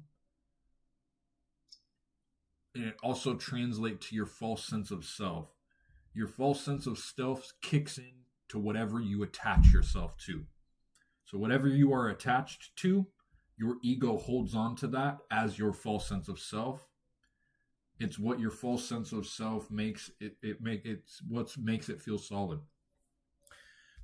So when you are attached to, let's say, your tarot cards, if you're attached to the tarot cards, it's not even the tarot cards that you're actually attached to. It's the thought form of mine. These are my tarot cards. The ego lives in the word my and mine. And structurally, when we're growing up, the first things that we learn as children are our names. And so we figure out that our parents are calling us by our name, and our ego latches onto it, and then we equate our sense of self with that name. And soon after that, we then learn the word I. And then the ego takes the word I and embeds it in the name.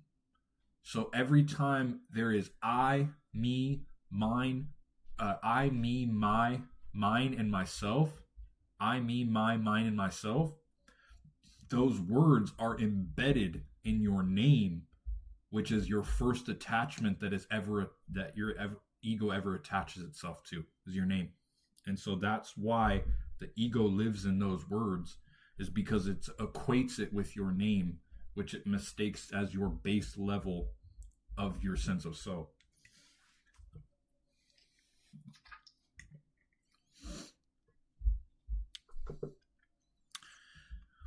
Not anymore. Not anymore, Rev.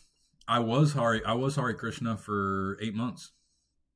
I believe that I had an ego death, and then my ego let go of the Christian belief systems, because I grew up Christian, and it let go of the Christian belief system and attached itself to Krishna.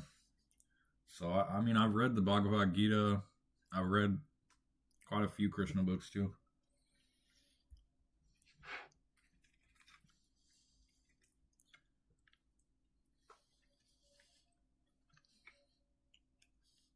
What are you eating? I went to the farmer's market today, and I bought this loaf of sourdough bread, so that's what I was just eating. I just had to order food because I haven't ate yet today. And my daughter just came in and said that she's getting sick, so we checked her blood sugar, and it's a little low, so she needs... I just gave her a bunch of sugar.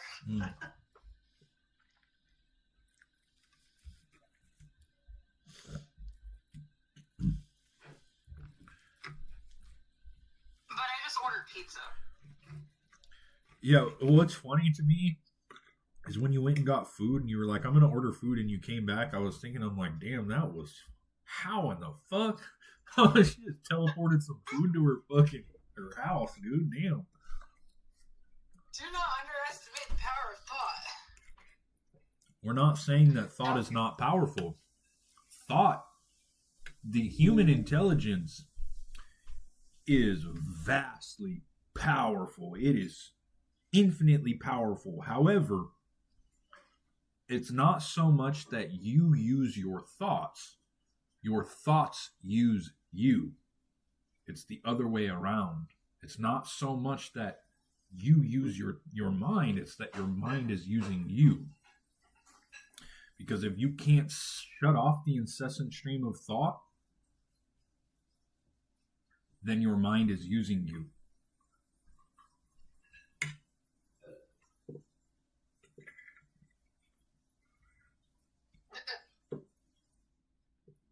So not only is the world a culprit of using me, I use myself. It's like, remember, is that a you, or is it Sharp? Are you using yourself, or is Sharp using you?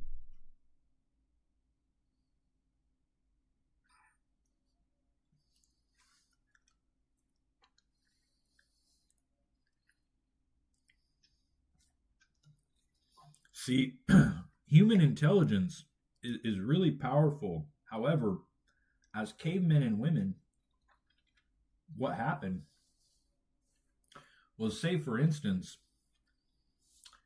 I have a club. I have a wooden club. And I see a caveman. I see another dude over there. He's at his fireplace, and he just killed a wild boar. And I haven't eaten in 3 days. And well, I want the wild boar, and he doesn't share with me. So I take my club and I kill him, and I take his boar. Well, fast forward to now, and President Trump calls up Iran and says, "Hey, release our American prisoners, or release our American prisoners, or I'm about to nuke your ass." What's the difference? Is that actually? there is a difference. Exactly. That is. There is no actual evolution. There was only evolution in service of dysfunction, in service of ego. We just have words to the ooga booga now. Yep, that's exactly correct. Yep. This entire time, humanity has... Communication, no. It's communication. Do we really need to communicate, though? Look at the birds. Look at ducks. Look at geese. They don't communicate, and they are one. That's what I was thinking, though, whenever you were talking the whole time, and I was sitting here thinking these things, and you were, like, saying what I was thinking, like, you were answering what I was thinking. I'm like, well, what if he just doesn't talk right now? Would we be able to communicate that way?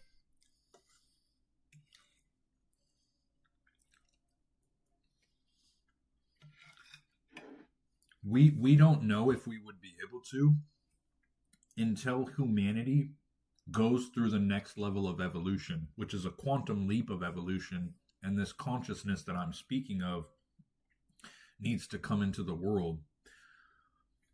We don't know. We don't know what would actually happen to him, because humans haven't evolved. We are the only species on this planet who haven't evolved yet. And so think of how life started on land. Before life on land, the water was teeming with life. There was abundant life in the water. But then for whatever reason, who knows why, a fish, a lonely old fish, decided he wanted to hop on land. And that fish came back every fucking day and hopped on land over and over and over and over and over until it fucking grew legs and started turning into a lizard. Now there's a lizard walking on fucking land. Fast forward. Somehow, so that was, the lizard was the enlightenment of the fish. The fish didn't learn how to swim better. The fish transcended its environment. It grew legs and learned how to breathe air. Enlightenment. Evolution. Then you take the lizard, and birds come from lizards. Birds are lizards' ancestors. Lizards evolved into birds. However, the lizard transcended and evolved. It didn't learn how to walk better. It didn't learn how to run better. It didn't stand up on two legs and walked.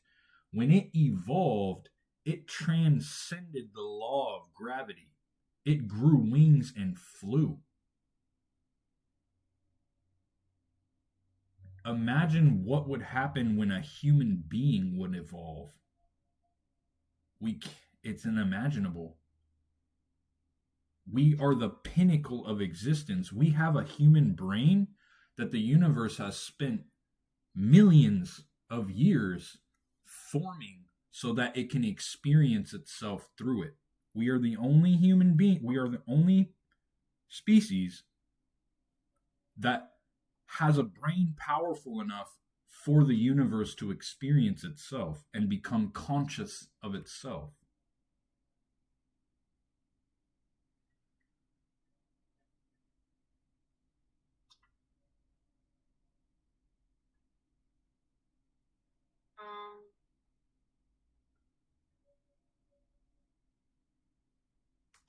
Now, when you say we haven't evolved,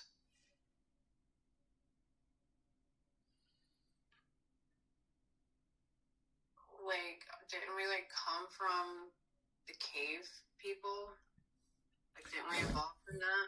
We just went over this. We went from killing people with one club. We went from, as cavemen and women, human cavemen and women, we went from killing one person with a club to killing millions of people with a nuke.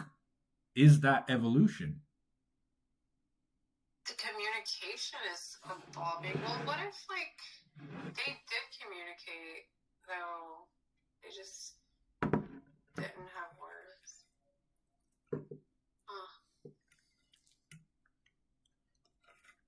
My brain's gonna explode.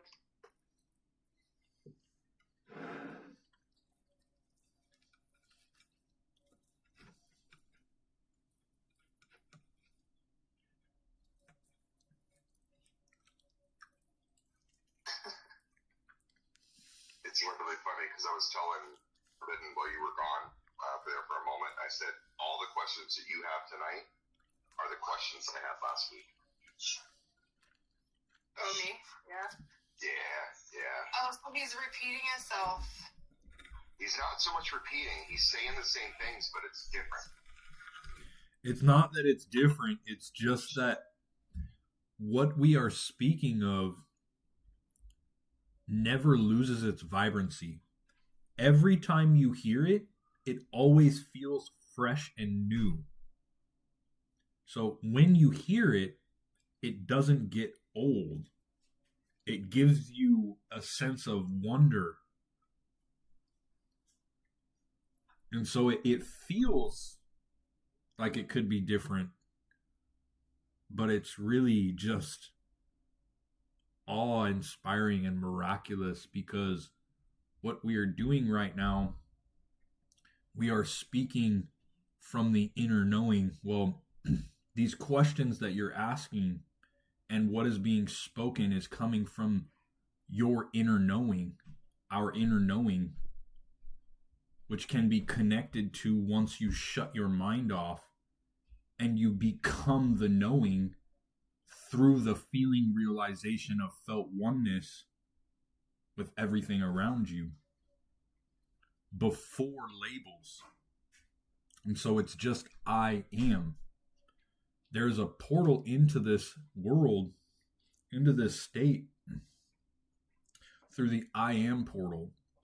In the I am portal, you simply say I am out loud, and then you become aware of the silence after the words I am. Try it. So we'll do it together. I am.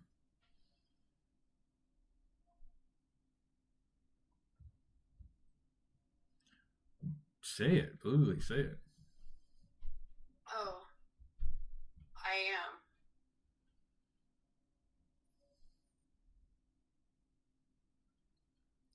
Just try again, and then just after you say it, just become aware of that silence and just sit in the silence.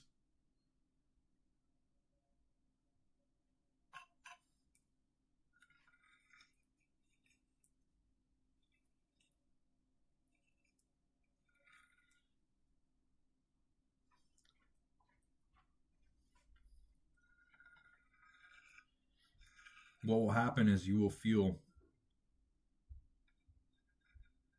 sort of peace and stillness wash over you. You will feel a small emanation of joy.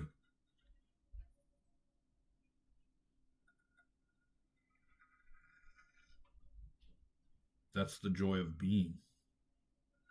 It's only accessible through you and your inner body and by shutting off the mind. How much time has went by since I said that I was ordering food? Not that long. Because it's literally about to be at my door. That doesn't even make sense.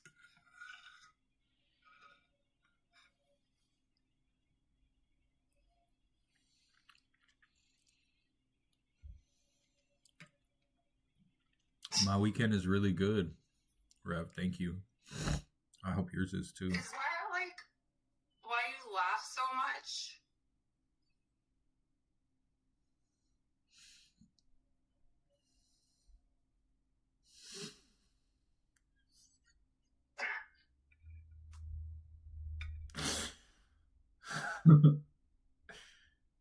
Partly. Because I can definitely say, like, I feel myself wanting to laugh right now, and I don't know why. Try again just to make sure you got it. Say I am and then pay attention to the silence. Become aware of the silence after that statement. Say it. I thought you said order soda. Lincoln, I did not order soda. Then why is there a big 2-liter thing of soda? I am sent it. Go. That's a big 2-liter thing. Can I drink out of it? There's a big 2-liter thing of soda. You're full of crap. No, I'm not.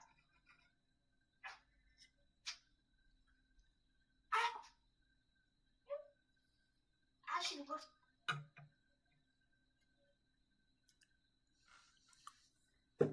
Catherine Weaver says, I am feels lovely. That's not me. But yeah, I'm glad that I could be a vessel that presence comes through and touches you.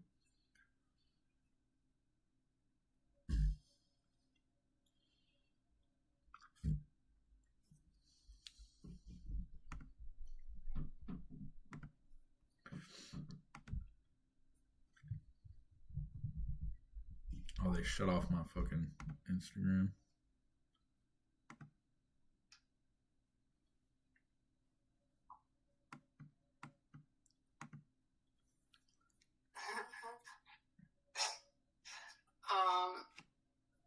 Every time I feel like I get close to something, one of my kids interrupts it. It's not about interrupting. It's like I'm not meant to, like, something is pulling me away from this, basically. You can sit in that presence when that happens. And so what you need to understand is when you say I am and you become aware of the silence, that feeling inside of you, that is you. That's your true nature. And you can always keep your attention on that feeling. That's your inner body. That is the joy of being. That is who you are beyond name and form. That state is accessible to you during your waking moments 24/7. And the essence of enlightenment is paying attention to that all the time and never taking all of your attention outside of you. And so next time when he comes in, try to stay inside yourself. When he comes in, hold the feeling. Stay in the feeling.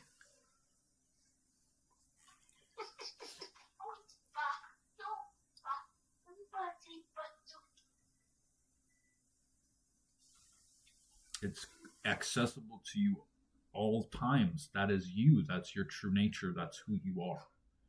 Infinitely deep and one with everything around you. You are not separate from anyone or anything. That one got you. Even though when it comes, when that came, you can still vibrate in that. I feel like this is all a test. Life will always put a situation in front of you that is best for your evolution of consciousness. And we are speaking of spiritual consciousness. Because you have two modes of consciousness, spiritually speaking. You have unconscious and you have conscious. As a unconscious being, you mistake your identity to be your incessant stream of thought and accompanying feelings. And as a conscious being, you can separate your identity. And so everything that happens in your life is meant to push you into spiritual consciousness. And everything that you experience is what is best for that consciousness right now.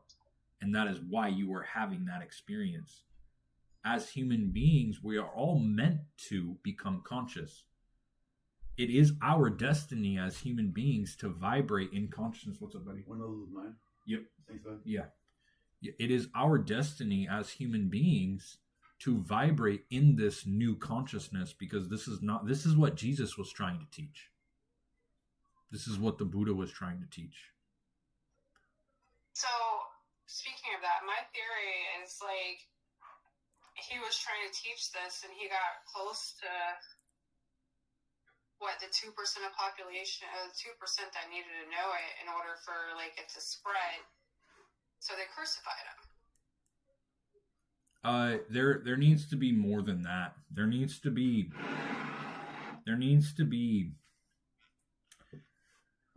enough people, which is more than half of the world, to be able to stay present enough to dissolve the collective ego.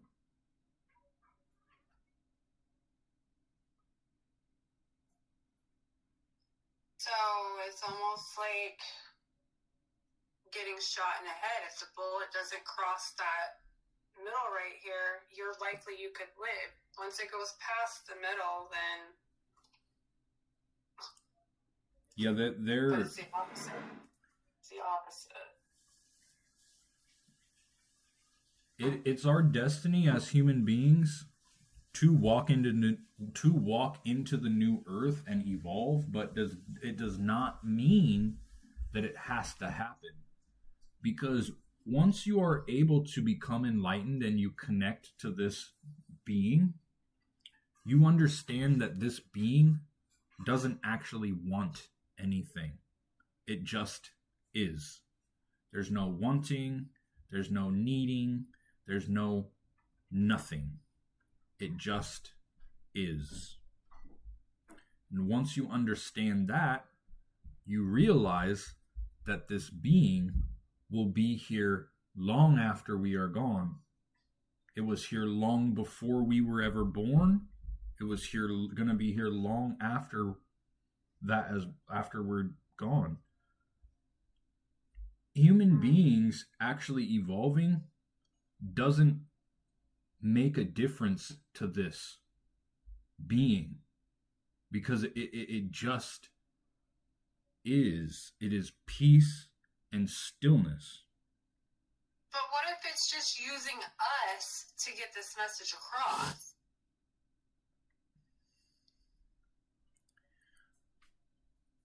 This What if we're just pawns? We're just pawns to this I am. The I am does not want anything. The I am does not want or need anything. Wanting and needing implies ego.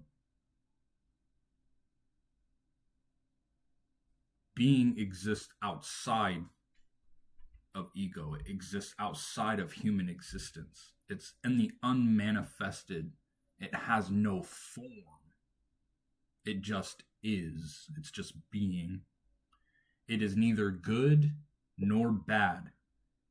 It neither wants nor needs. It just is.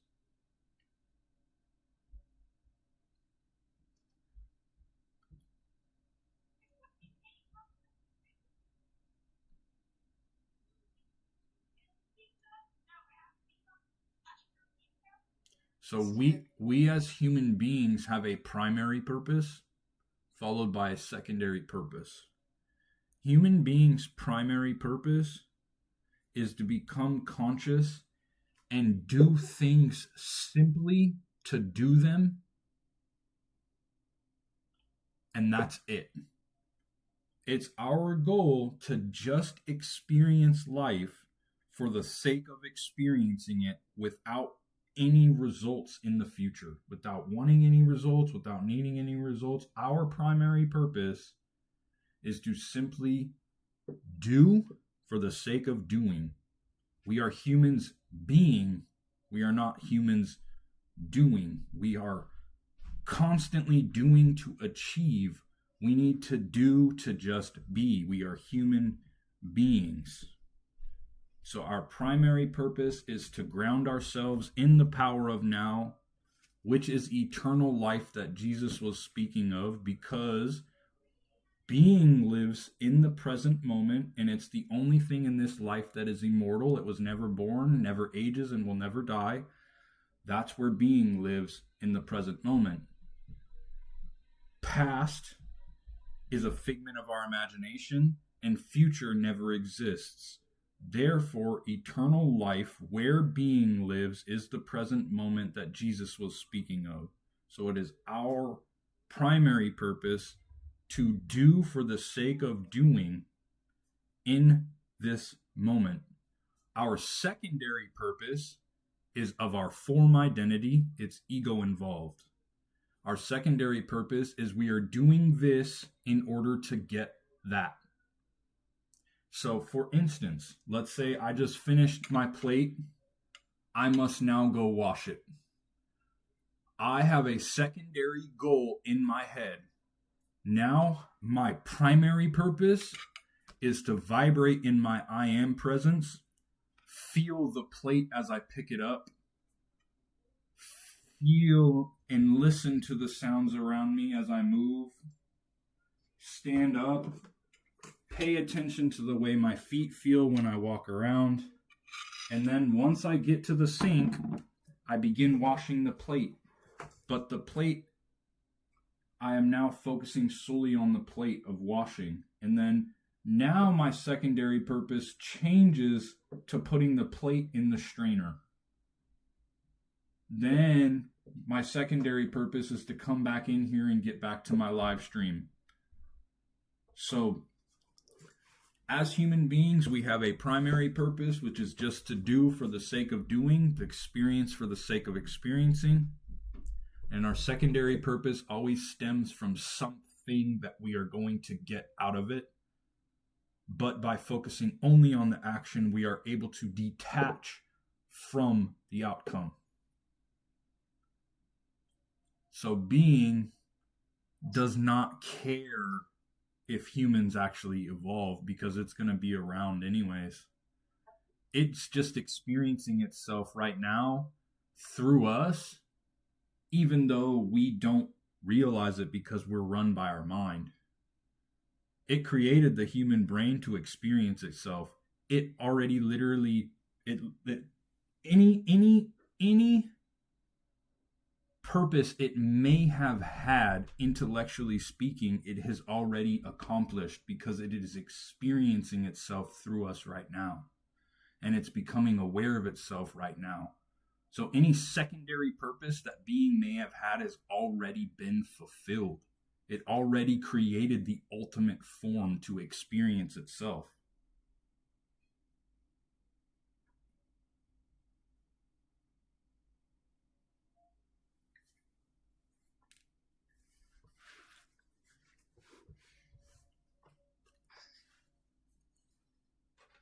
I gotta wash this.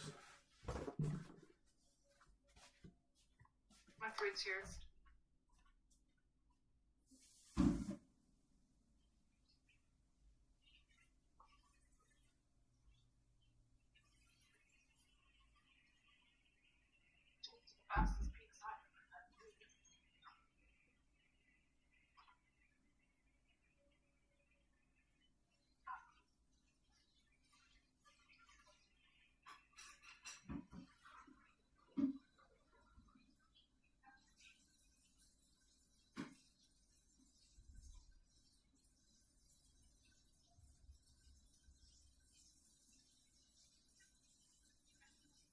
Welcome to intermission.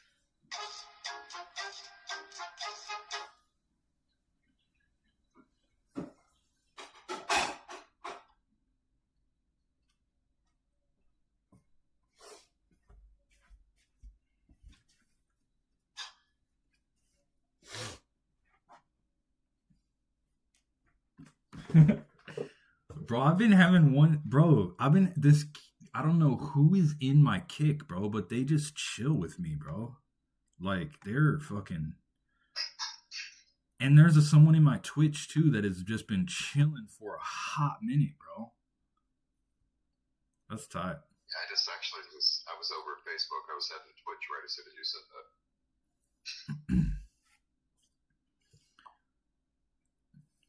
Who is in?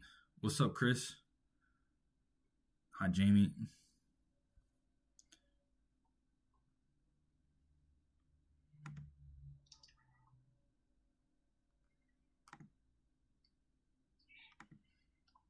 I bought these pants today. My daughter's been sick, right? She's been sick lately. She was just diagnosed with something.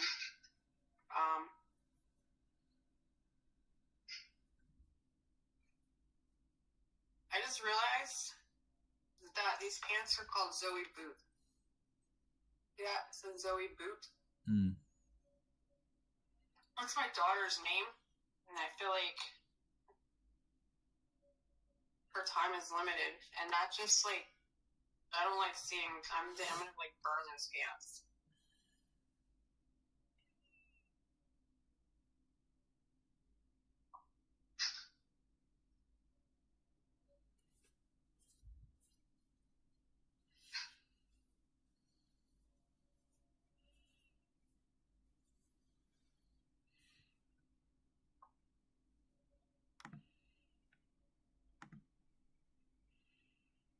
Oh, what the fuck? Oh, okay.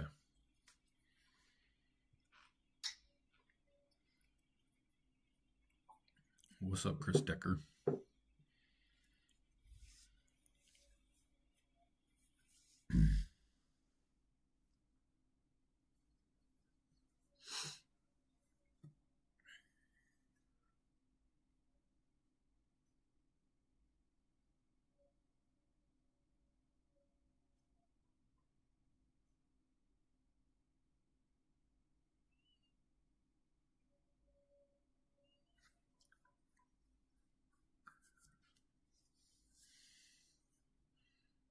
Hey, what's up, Jasper? Is there another person in there, bro, or what? There should be, right?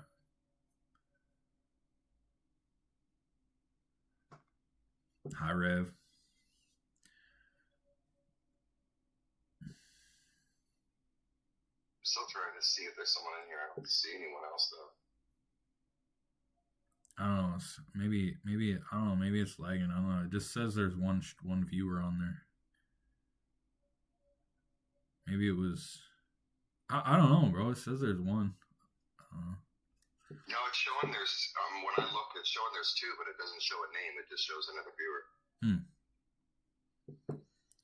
Mary Abby says, I'm here for your laugh. Yeah, it tends to be a lot of people here for my laugh.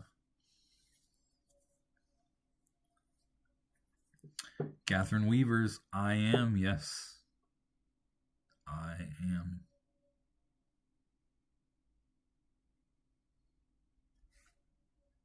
Twitch is actually the least laggy out of all of them. That's only about 6 seconds. Really? Yeah.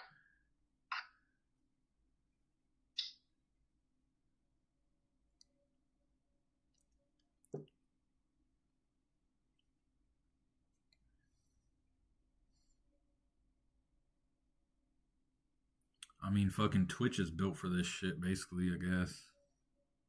It is.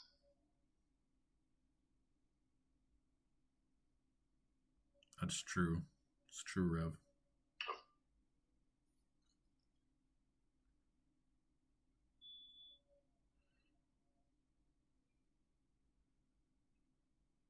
Of course, Catherine. Thanks for hanging out. What's up, Randall? It's good.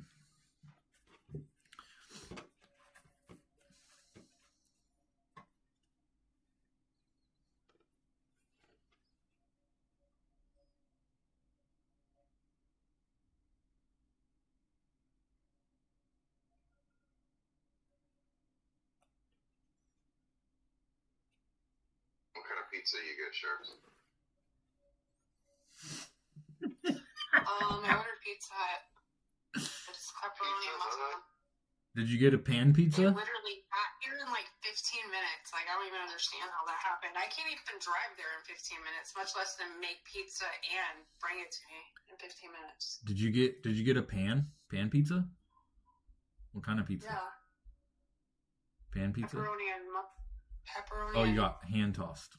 Mushroom. Oh yeah, hand tossed. Yeah, that one. I like the thin crust pizza though. The kids won't eat it, so I'm stuck eating what they want to eat. Yeah.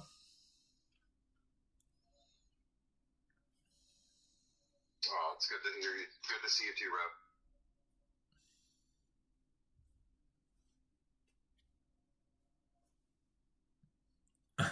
Rev. Rev says she enjoys watching me fall in love with my water bottle.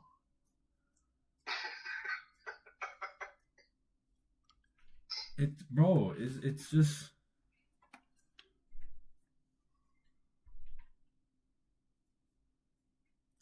the most simplest things are like the most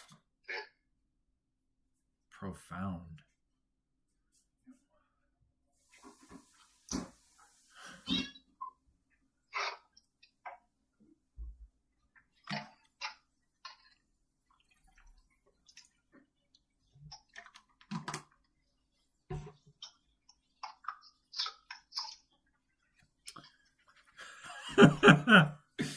Rev, the way I was looking at the water bottle, is that how you... Rev wants me to look at her like that. What's up, Randall? I'm good. How about yourself, man? Thank you.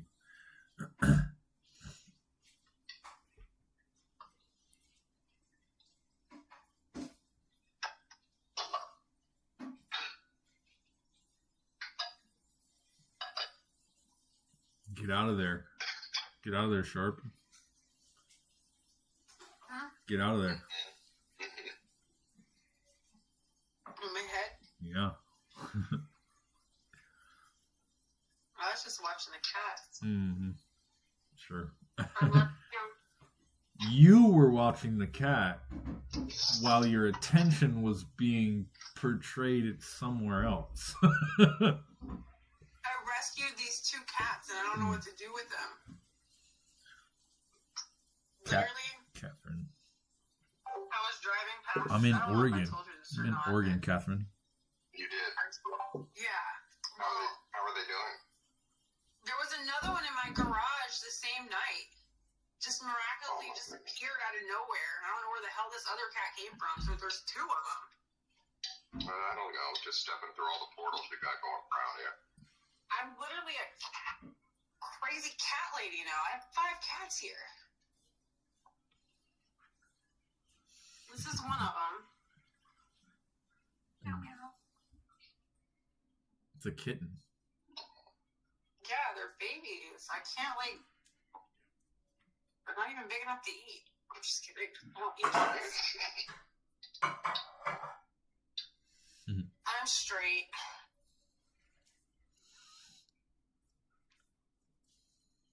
There was this one, the one that was in the garage, she was, like, scared to death. Now it's finally, like, warming up.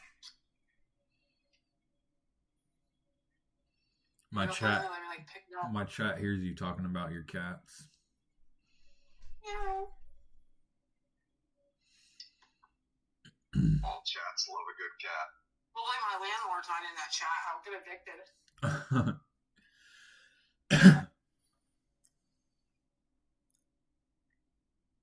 Have to come cut somebody's knees off. That's what's up, Randall. Yeah.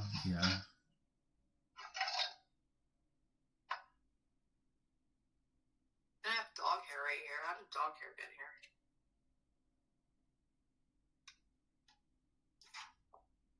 I'm not supposed to eat before I go to bed, but...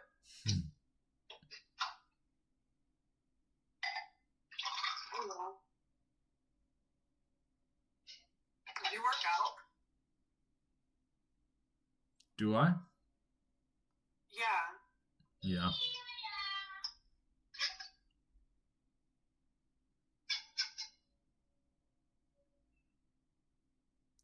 Yep.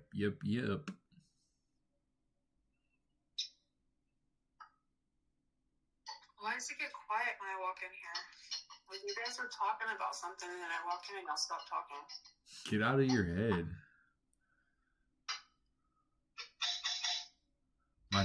Broski, we were talking about the chat. Rev says she has 5 cats too. Boys or girls? Boys or girls, Rev? I got 3 boys and 2 girls. Randall says all animals are gifts for us. Yeah, and so I'm homeless.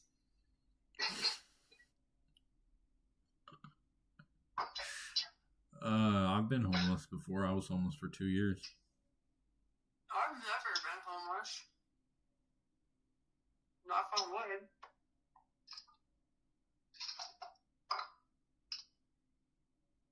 That must have been tough. How the hell did you, like, what did you do?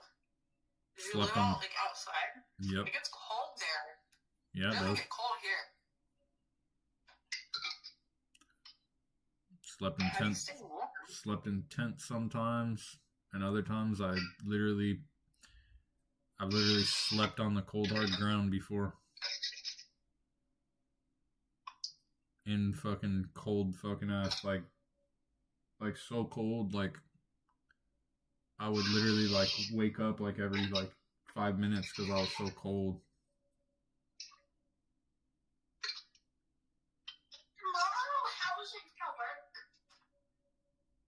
Are we able to split up or do we have to stay? It's a church thing, so you gotta stay with the church. Yeah, that makes sense, but after church is over, we can split up. And there's gonna be pain? It's not a paid thing. It's not anything like that. The whole park is for us tomorrow. Stop worrying about money. Go. Is it like... You need to get your butt in bed. Like... Okay, is it... It's 1:30 in the morning. Go to bed. Okay, what do I do tomorrow? Park, or is it in I gotta finish my project. My final project.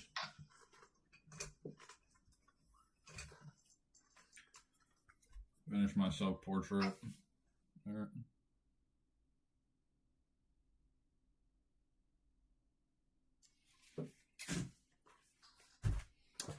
My last assignment. Rev says 2 boys and 3 girls. Me too.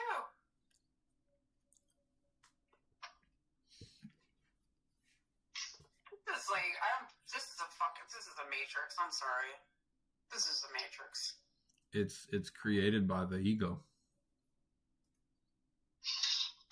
Well, someone needs to kill this ego before I do. You must start inside of yourself. It all starts with you. Just like Michael Jackson says, man in the mirror. It doesn't matter if you're black or white. If you want to make the world a better place, take a look at yourself and make the change.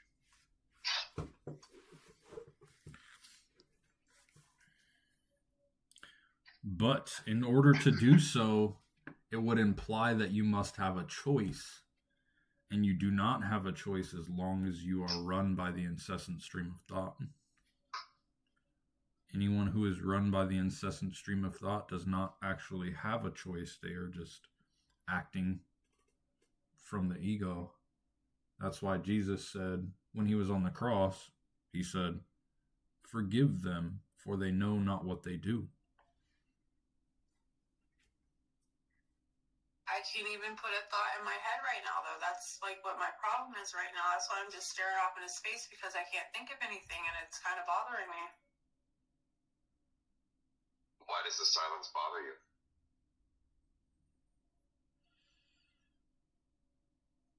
Whoa. I'm just so That used to was it. a good question, Jasper. Why does the silence bother you? Phenomenal question, Jasper. What inside of you, what do you think is inside of you that is bothered by the silence? Unfamiliarity. Where does this unfamiliarity come from?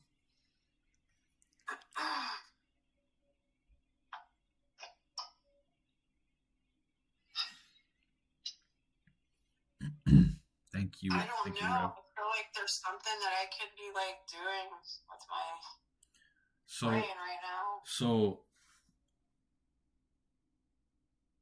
But it there won't is do it. there is a deep-seated disconnectedness that manifests itself in the lowest form of a very low level of discontent that your mind cannot put a label on.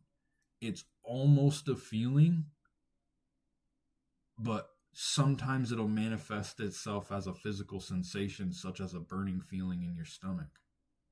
But it's such a low-level discontent that you never know what is quite wrong. And that is the disconnectedness from your inner being.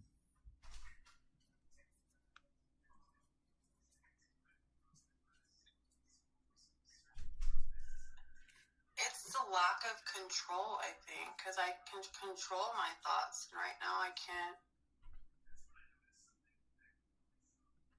even thought. Do you the question is, though, is when you say control, do you mean change your thoughts? Because if you're able to change your thoughts and go from thinking one thing to another thing, that is not actually control.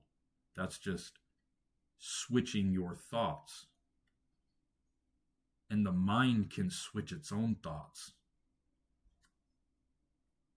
Because once a person levels up enough, they are able to consciously change a negative thought into a positive thought. This rewires your brain.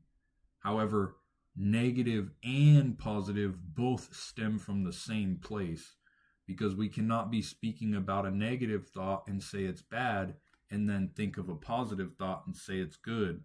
They both come from the same underlying manifestation.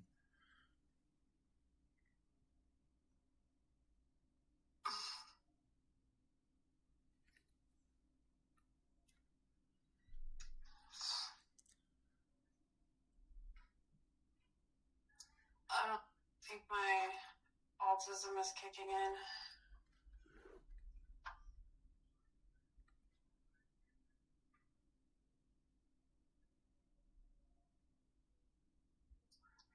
these cats are acting really weird right now.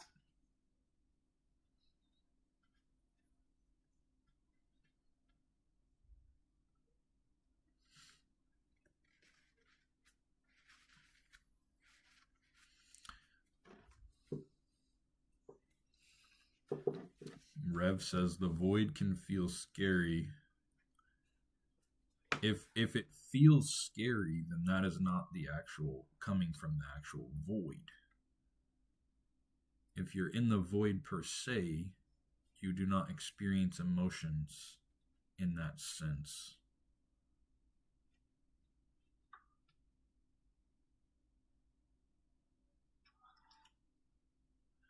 So, in a sense, it's just like eternal meditation.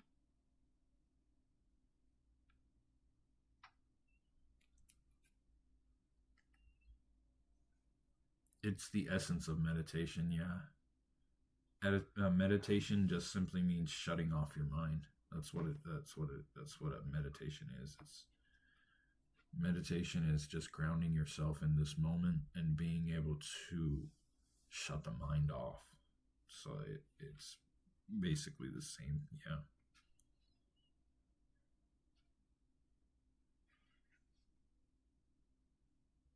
I think the way I said it last week, it's like walking around in a deep meditation with your eyes open, with literally looking at everything with the same amount of, I don't even know how to put the word into it. It's a state. So I sleep with my eyes open, like I'm awake whenever I'm sleeping. The best way I can explain it, it's like walking around like a brand new child. Not a baby, a child, an understanding of being, but without any labels added to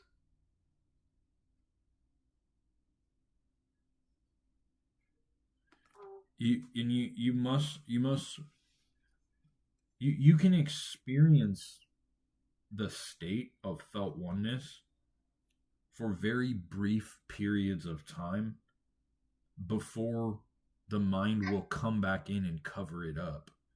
So unless you are able to stay conscious as the ever-present observer, it will constantly get obscured.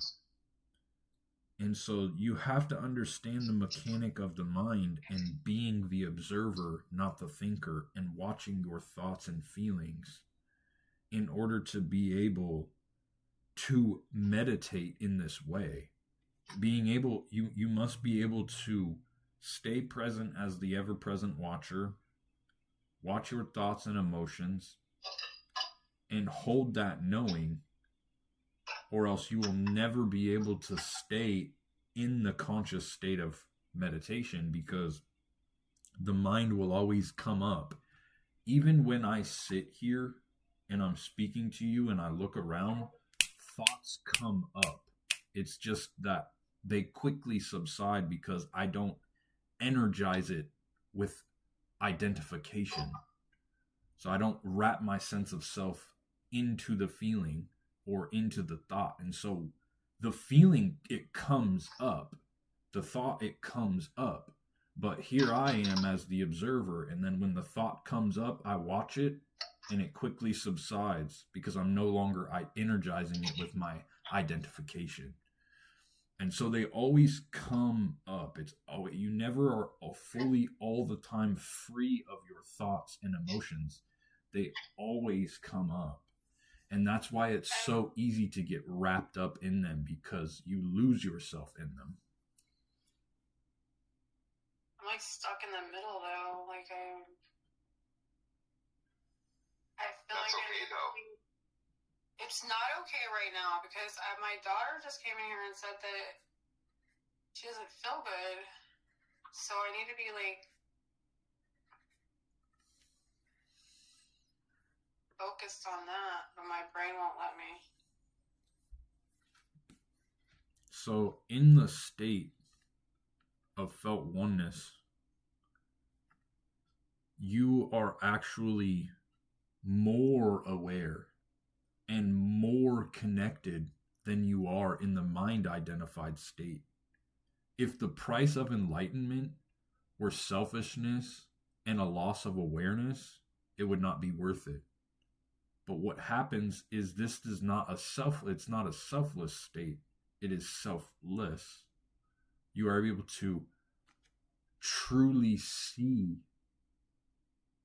who that person is, and you're able to feel compassion, and you're able to be there truly as your presence for your daughter, which she craves that presence. She craves that state of attention from you without any wanting or needing at all. Just simply acknowledging her and being there with her without wanting anything. So as soon as you want to feel differently than you are now, you are here feeling a certain thing in your life situation, and then you want to feel differently, so you portray yourself into a different future, and you're creating what's called a pain gap, and then suffering is created inside of the pain gap. And what happens is when you suffer unconsciously without separating your identity, you create further pain for your pain body. And so the more you suffer unconsciously, the stronger your pain body gets. And so you must, when you feel a feeling, the best piece of advice that I could ever give you while you're feeling a feeling is to not want to feel any different. Is it possible to sit the way that you're feeling right now without wanting to feel differently?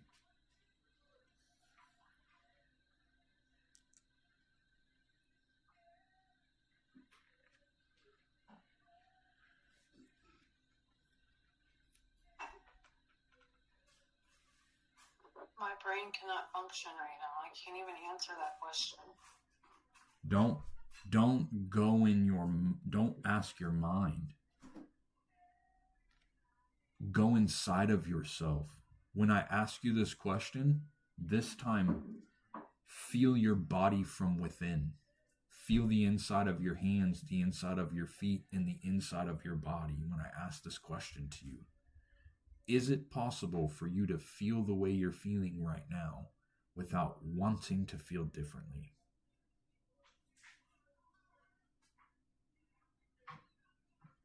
I don't know.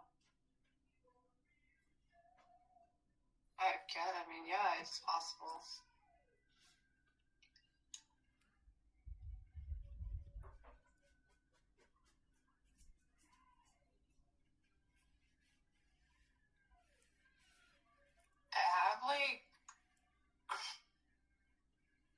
I feel like if I take attention away from the kids, something's going to happen to them.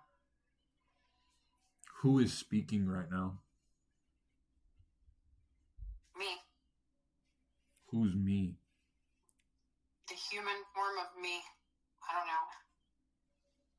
I'm not going to say my name because you're on live, but Sharp. Is that who you are? Who are you? Is my question.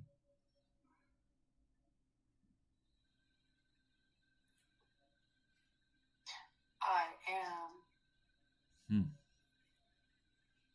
So, again, let me ask you, who was speaking when you said the statement about you thinking something's bad is going to happen? I mean, it's my fear. Is it your fear or is it Sharp's fear?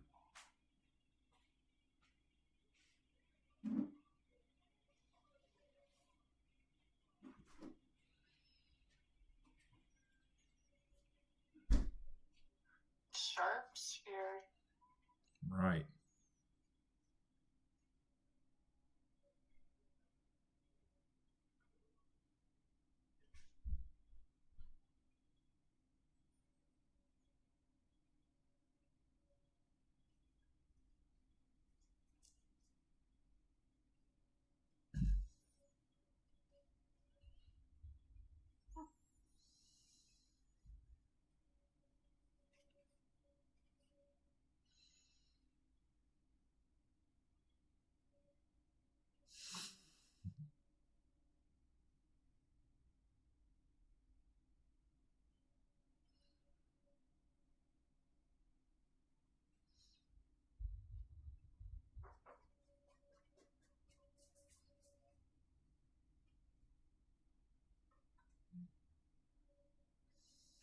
reason you always wear black hoodie?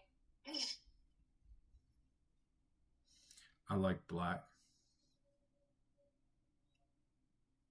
Of course, that's my form identity. That's literally, black has been my daughter's favorite color ever since she was able to say the word black. I never understood it. Well, you know, there's a certain psychological profile that for each color, especially black. Black is one of a very, very strong psychological profile. So when people like the word black, their psychological profile resonates with that color. It's a really, black is one of the most psychologically powerful colors. And black is all the colors. Yes, it is, actually. It's all inclusive. That's why they call it a black hole.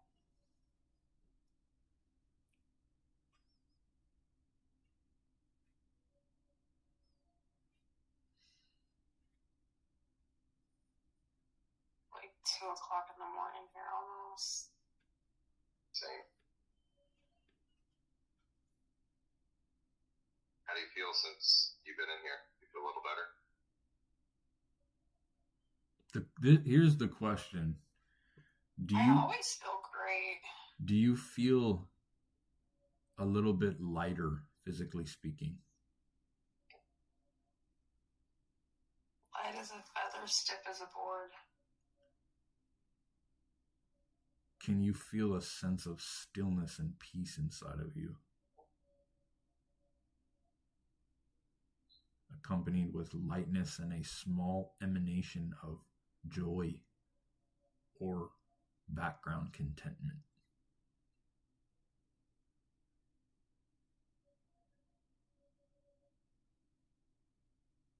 At this very moment, I am in kind of a state of an anxiety. Because I don't know which side I should pull towards.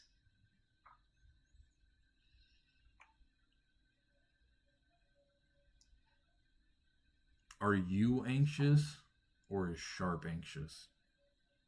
It's definitely Sharp. No.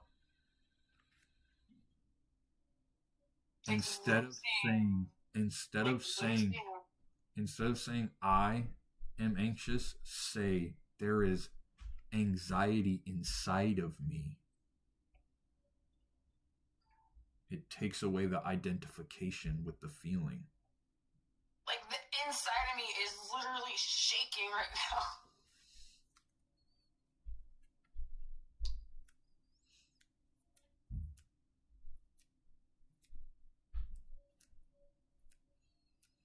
I bought this lava lamp and I get lost in it.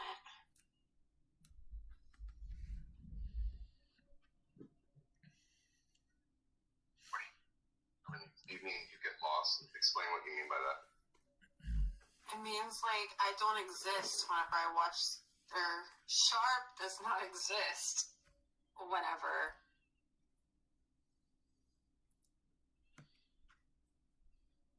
She watches the lava lamp.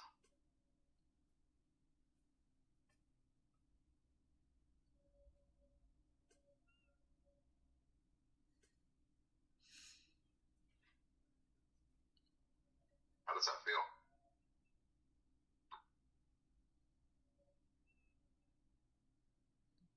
I mean, it kind of feels good, to be honest.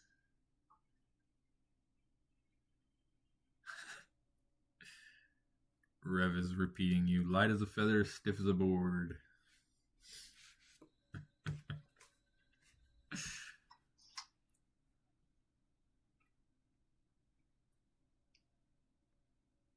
Oh, man.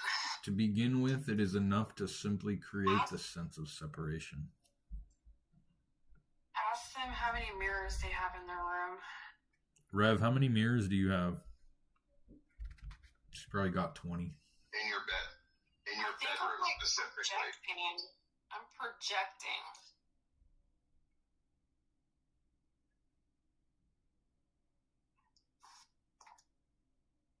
Or somebody is.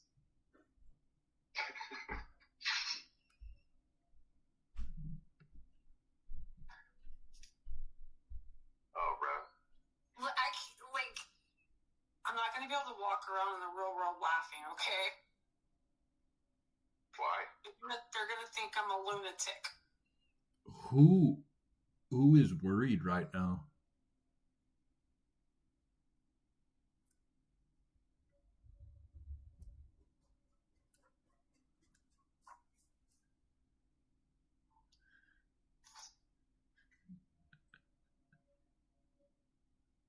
Nothing matters, Sharp.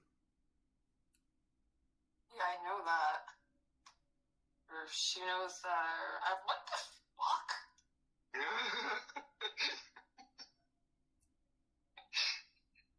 were exactly where I was exactly 1 week ago. That is insane. I'm catching up.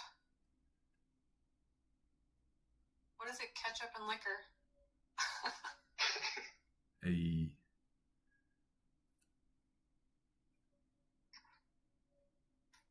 Ketchup, I musted liquor. I musted liquor. I musted liquor. I musted liquor. Ketchup, I musted liquor. That I did by myself? Or that Sharp did? You want to see the tattoo Sharp did?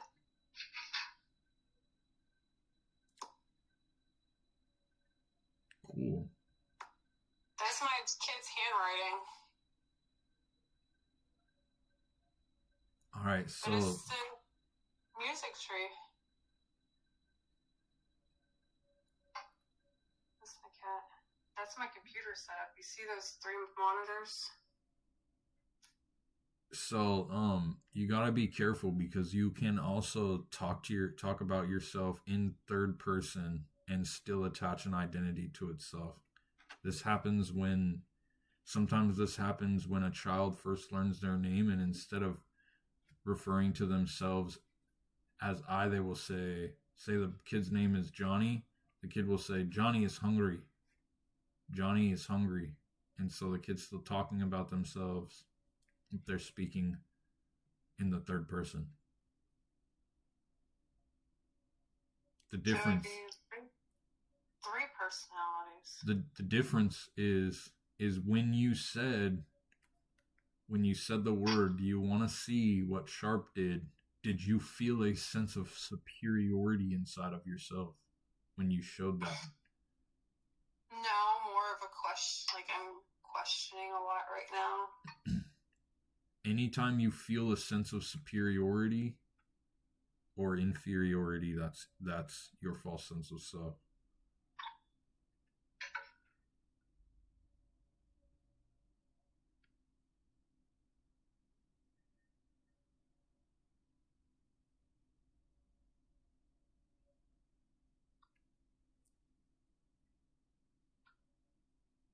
Did you change your picture, Jasper? Yeah, I did.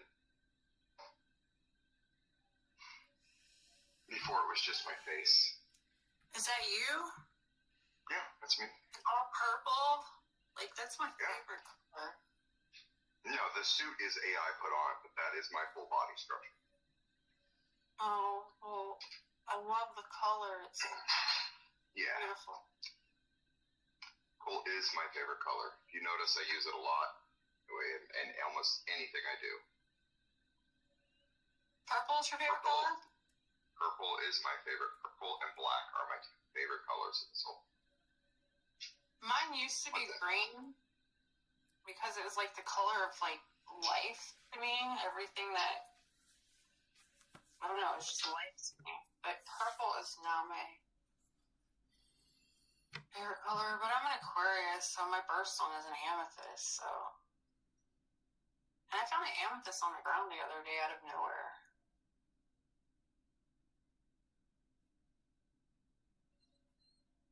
Purple is another one that is a very strong psychological response. It's like People who like color, like purple, are very, very emotional people, deep emotional thinkers. years.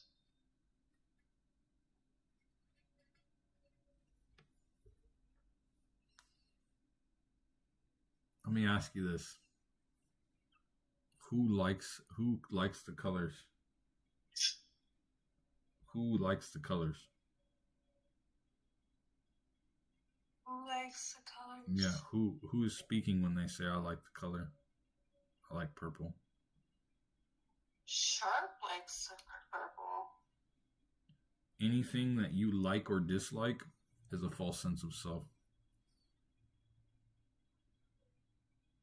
The more identified you are with your likes and your dislike, the more identified you are with your ego. So basically, it's just being neutral all the time. It's not about being neutral. You can enjoy, you can experience, but when you attach a label and say, I like this, I like that, that's ego. So the experience happens without a thought process and without labeling the experience. And we are coexisting with our egos. It's just about creating the separation. Like you noticed when I said I like black, I caught myself and I was like, oh, that was my ego just spoke, and I said this form identity. And so it's fine to live and function with the ego.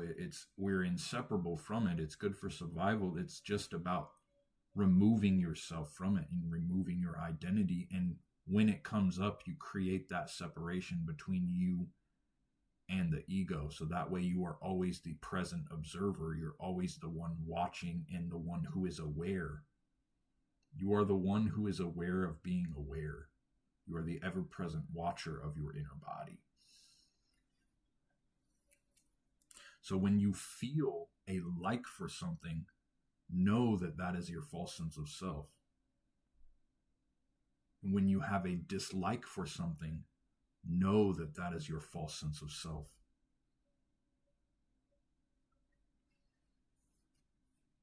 So,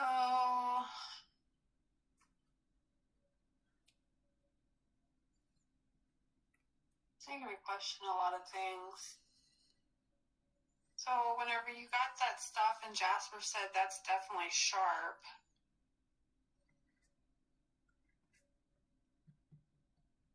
we were talking about me. Not you. Not I am. Right. Talking about your false sense of self. The ego that the form identity that we interact with. My ego sent that to you? You may have experienced the I am presence briefly in your past, but yes.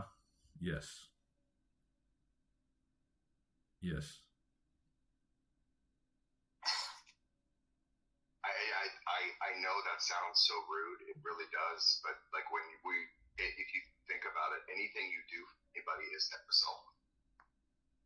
Talking shit about sharp. Well, see, and again, here's the false sense of self coming in because the false sense of self loves to take things personal. Everything is a perceived attack against the false sense of self. Everything is personal. Everything that's said is a personal affront. Everything that's done is a personal attack.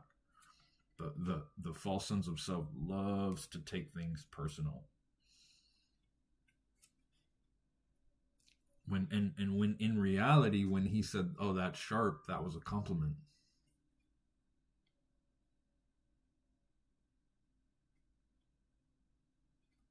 I don't want to lose it. I don't want to lose sharp. Who is speaking?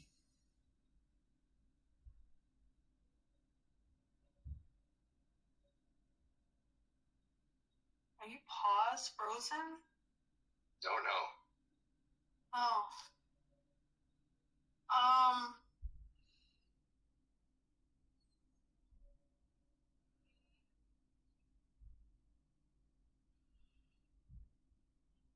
Eminem song. You gotta lose yourself in the music. The moment you gotta Who's speaking? never let it go.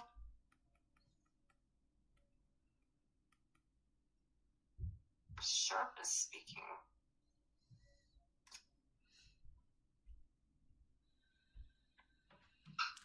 Is it Sharp or is it your ego? I'm really confused. I thought Sharp was my ego. We're just making that distinction. What is the ego?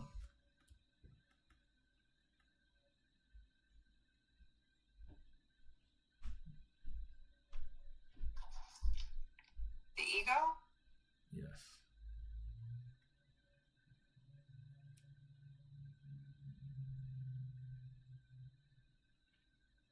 It's not a trick. My brain's... Yeah, it's not a trick question. It's just the ego. Wait. The ego is a false sense of self. That's what I was gonna say, but I didn't know if it was the right. That's what I'm saying. It's not a trick question.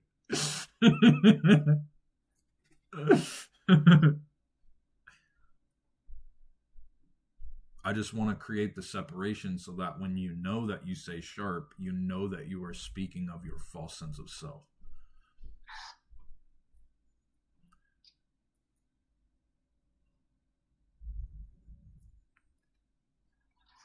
Check this duck out.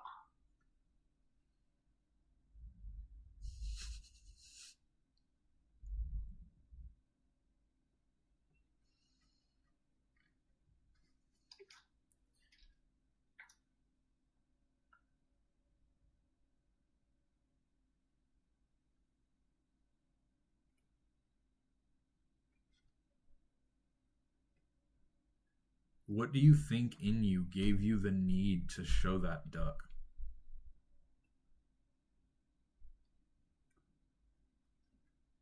Just brings me back to reality. Something I can touch and feel.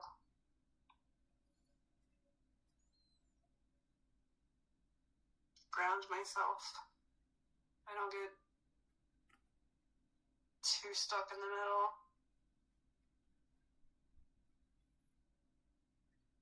Dylan, Janelle, why do you keep talking about me? I don't understand what you mean in my videos. What do you mean? What are you talking about? Oh. And just Dylan, he's in my chat asking why do I keep talking about him? He must be talking about my videos that I make. That really aren't mine. Wait, like, so how is someone making videos if they're not yours? Because I don't take credit for the videos. As soon as I take credit for the videos, that's ego. The egos are created through me. And as soon as I take credit for the work that comes through me, that is ego.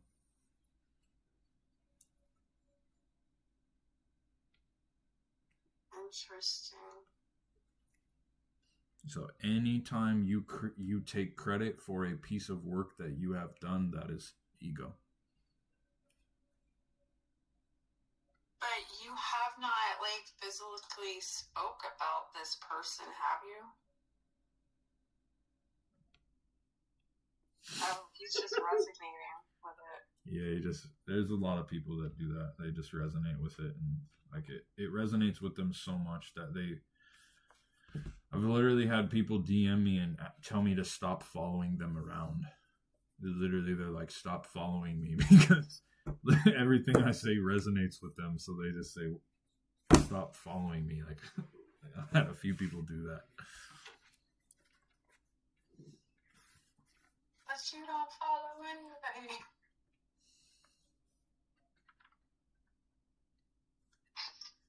There was a way you put ego the other night, and I was just going through my notes trying to find it. The way you put it was a little different, and it got through to me a little thicker. It was talking about ego is with possession of the physical, because everything's a physical need.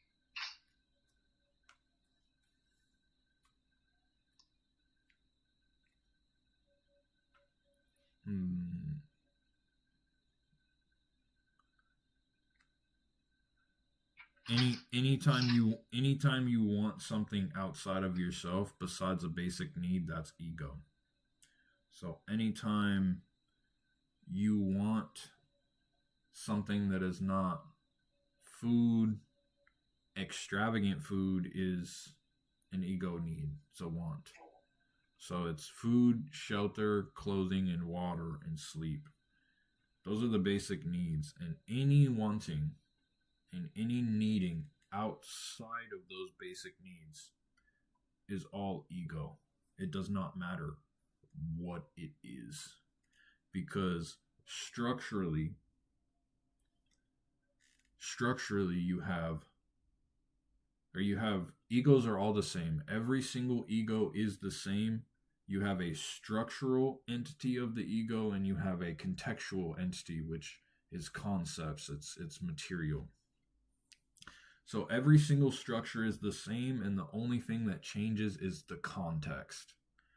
So let's say two children are growing up together.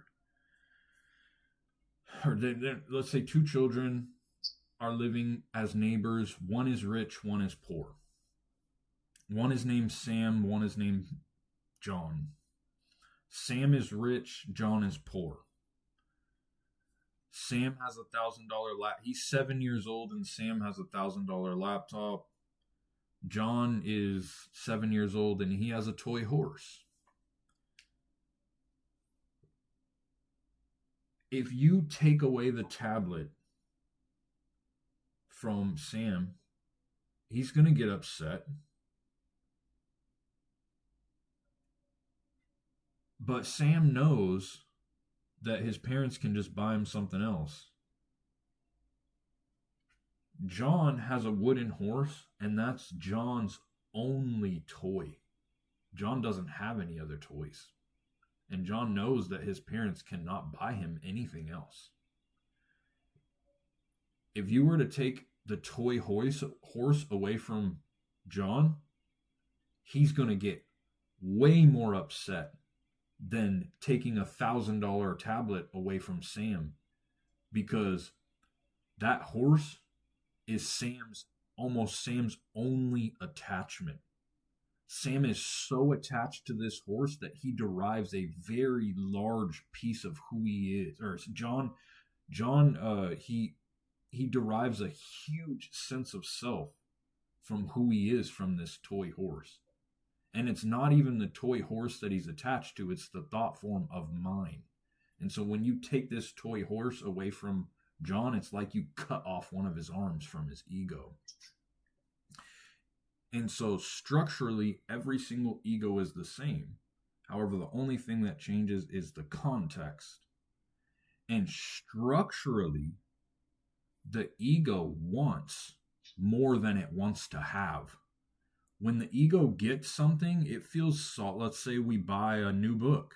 The ego will feel solid and feel happy for a few days, but then, guess what?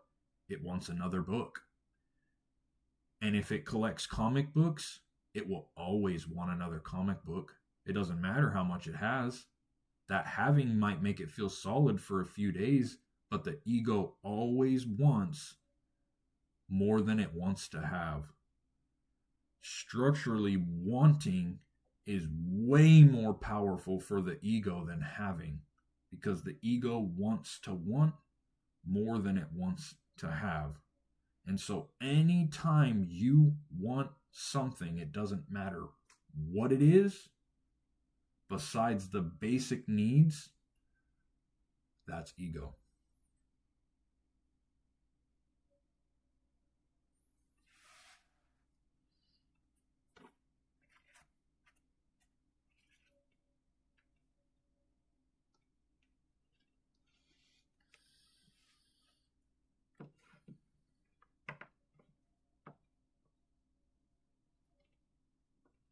Bye, Dylan. Your picture makes me think of Purple Rain.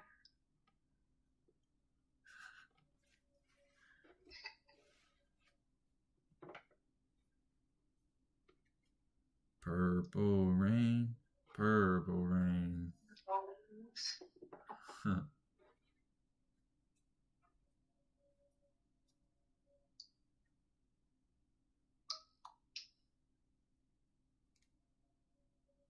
so much to think about, but like so little to think about too. Like, what the fuck?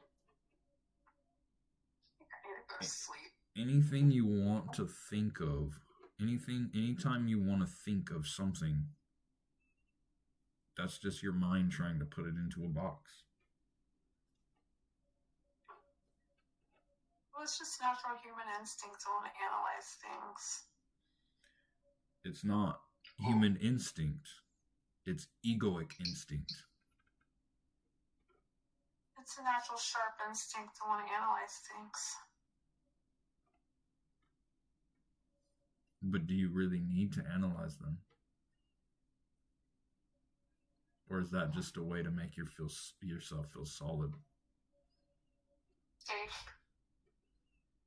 And who needs to feel safe? Sharp does. Do you believe that, though?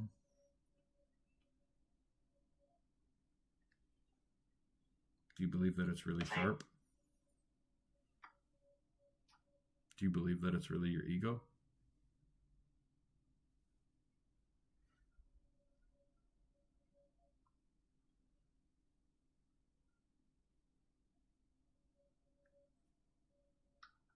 Is that a trick question? Like, I need to feel safe.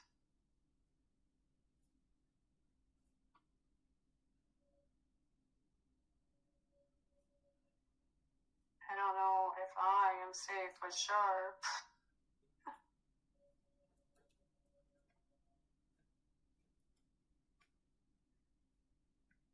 So the only time you would ever have a fear response is when your life is immediately in danger. And so your mind cannot tell the difference from actual danger versus perceived danger. Perceived danger is thinking that someone's going to break into your house and hit you with a bat. Actual danger means that someone is in your house right now threatening you with a bat. And the mind does not know the difference. Yeah, well, I always feel like someone's going to break into my house and shoot me with a gun. And you don't bring a bat to a gunfight. Right, well,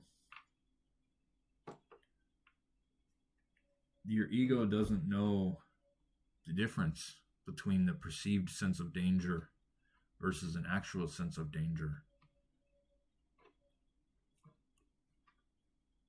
And so that need to feel safe is of the ego. Because I bought a gun. That gun probably makes you feel very solid. Probably makes you feel very powerful and superior. It makes me feel safe. Not superior. Ego, nonetheless. False sense of self. Yeah.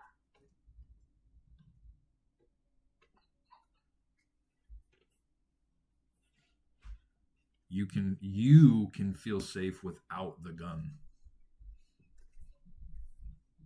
Because while you're vibrating in a state of peace and stillness, you are not thinking about perceived danger. The only time you would not feel safe is if someone is actually in your house with a gun threatening you.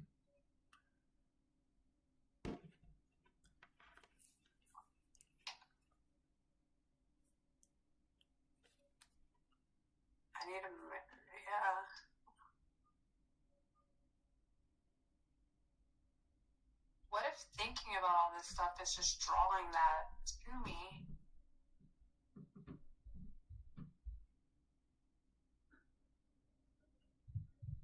That'd be a crappy thing to manifest. You create your reality around you. Right. And while you're vibrating in a state of peace and stillness, you are extremely less likely to attract something like that into your reality. It's almost impossible.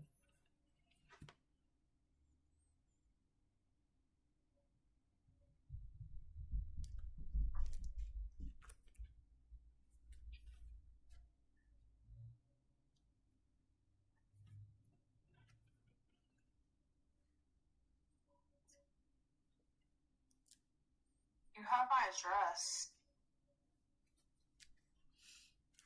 I threw it away.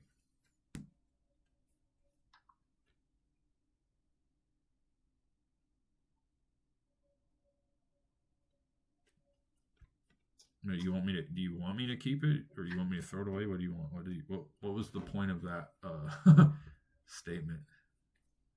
I'm not sure what that means. Well, it made me. I don't care if you keep my address, but at one point, like, I got in my head about it, and I'm like, well, why did I write my address on something that I just sent somebody that I don't even barely know? What kind of sane person does something like that? But then, like, I had to throw that thought away. Like, you're just overthinking. You need to stop.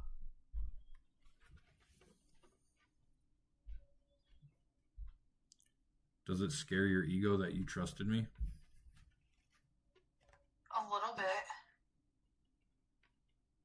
Either way, neither thoughts are you.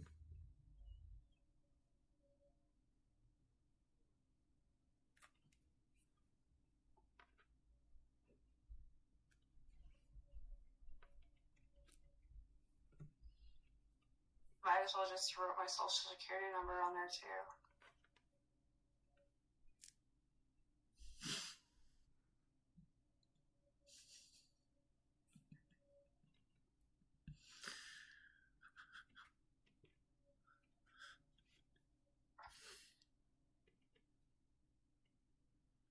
Novino home.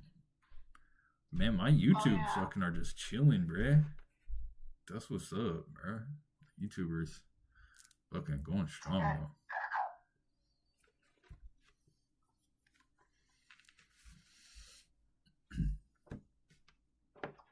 Looks like you need to go to bed. Do you need to go to bed, Sharp?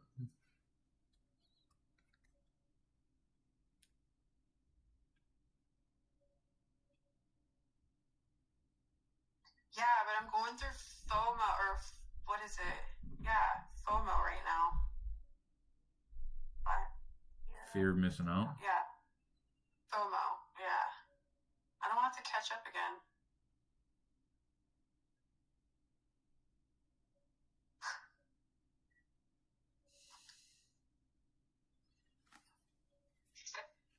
You ever create a sound thing for sound bar that just simply just says ego, and I'm just gonna hit it. Somebody says something, so I'm just gonna be in the background tapping that button every couple minutes. If you like, once you understand, you can listen to people, and you can listen to people's stories, and people's stories could all be titled "Why I Can't Be at Peace Right Now." Where is the source at is what I want to know. Where is the source? Go ahead, Jasper. Why do you want to know?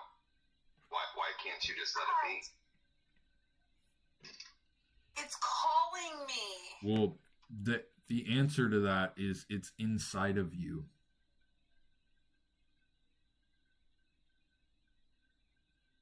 You are not separate from it. You are the source. The source is your true nature. You are not separate from it. The source is God, and it lives inside of you. You are not separate from the source. There is no subject and object relationship between you and God. There is no you and God, you and source, you and me, you and them. There is only you. That's it. It's just you.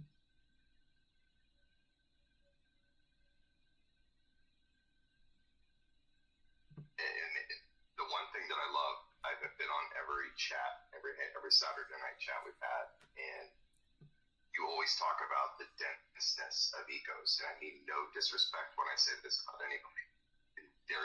Everybody has a very, very strong denseness, or it's very light and fluffy. And it's sometimes when it comes down to the denseness of the ego, it's amazing how you're able to explain it to the different levels of denseness.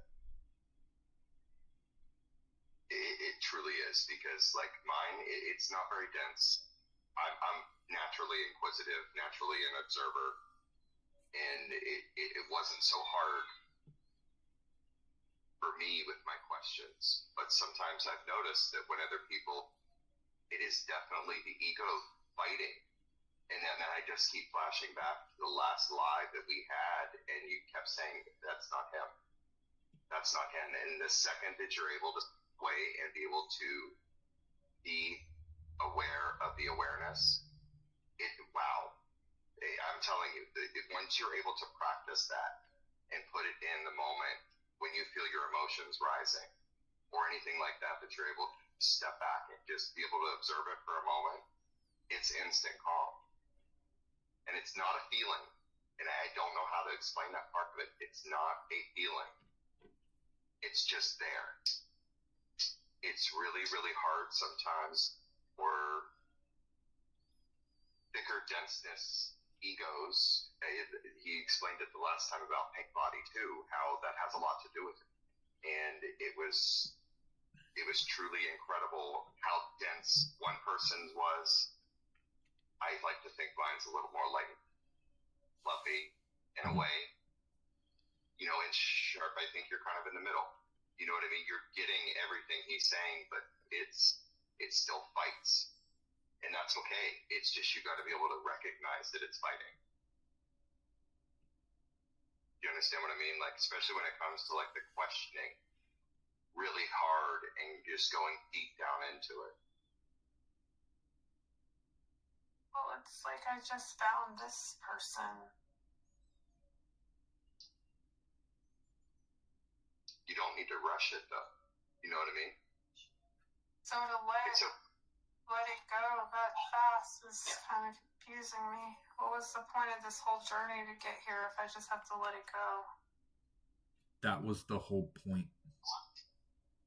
That was the point. To find yourself, to go through it and out of it.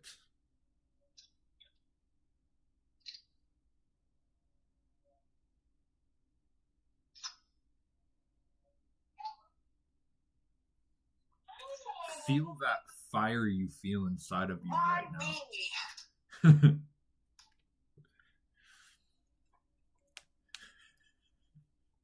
like it better whenever I was asleep. Try this, alright? Try this.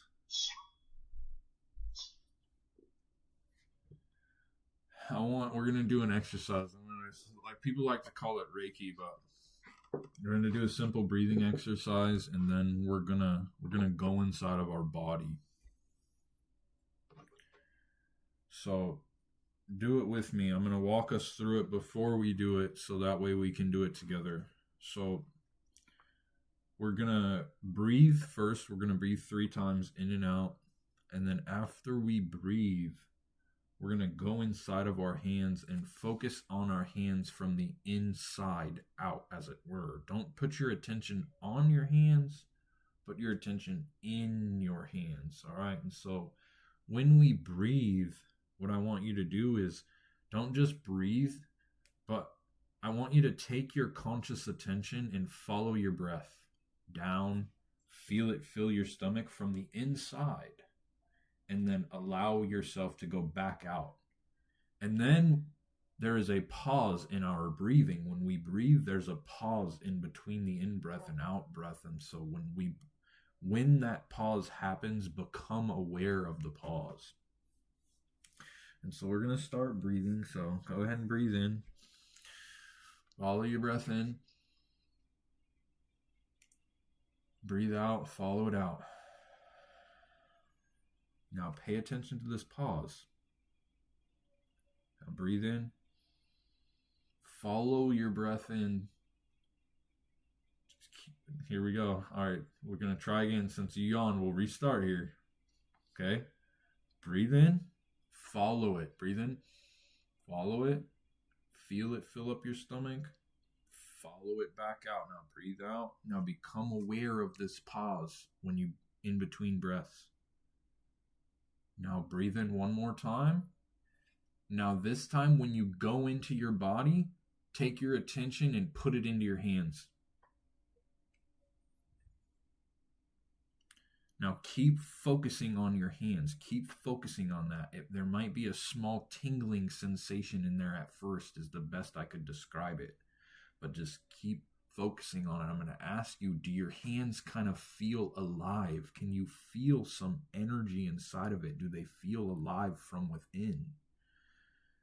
Now take that attention and keep it in your hands and put it into your feet and feel the same feeling in your hands and your feet at the same time. Allow them both to begin vibrating with power. Feel that vibration, that aliveness from within your hands and your feet. Now keep focusing on your feet and your hands. Now put it into your lips. Go inside your lips from the inside, as it were, and feel the same emanation on your lips, your hands, and your feet. All of them are vibrating with that same feeling sensation, that same feeling of aliveness. Now take that and wash it through your whole body. Focus on your entire body and feel that energy force from inside of you in your entire body. Feel the aliveness. That inner body awareness that you're feeling, that is the joy of being. And the goal is to always keep a very small amount of attention in your body and never let all of your attention go to the outside world. Now, since that feeling inside of you, you might feel a little bit lighter. Now, what I want you to do is become that feeling. That feeling is you. Become that feeling. That feeling right there is the observer. That's who you are. That's you underneath your name and form. That feeling realization. Now take that feeling and look around you without labeling anything and push your energy out and feel the oneness from within yourself with everything around you. You are not separate. Hold that feeling realization of felt oneness with everything around you. That's enlightenment. It can never be explained. It can only be felt.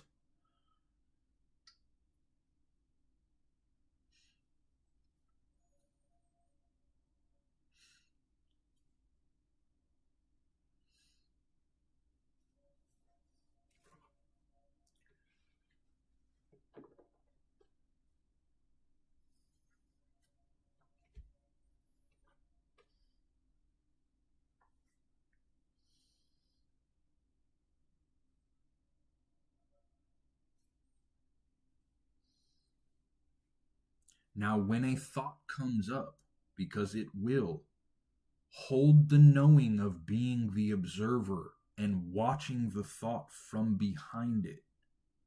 And don't judge or condemn it, just watch it.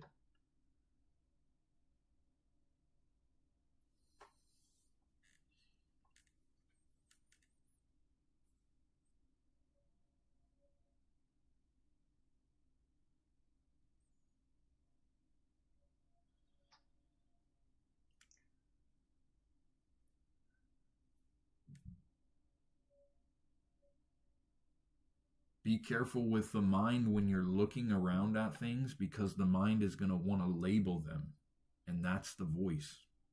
So when you perceive reality around you, do so without adding a label onto it.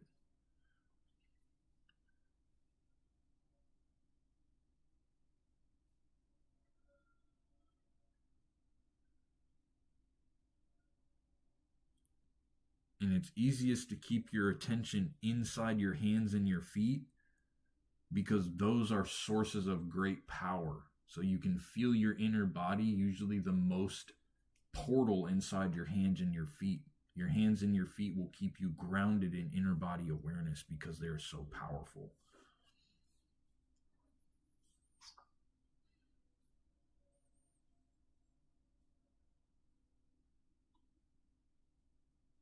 Now, your mind is always going to seek to take you and obscure the state of felt oneness, of this vibration inside of you. There's a stillness and peace inside of you.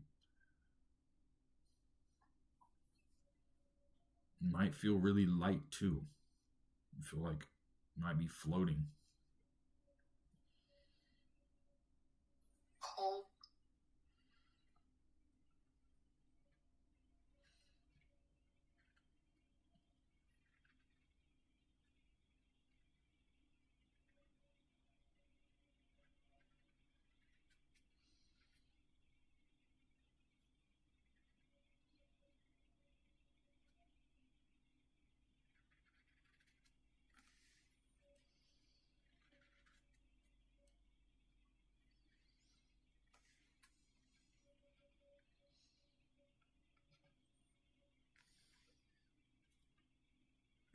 If you're cold, cover up.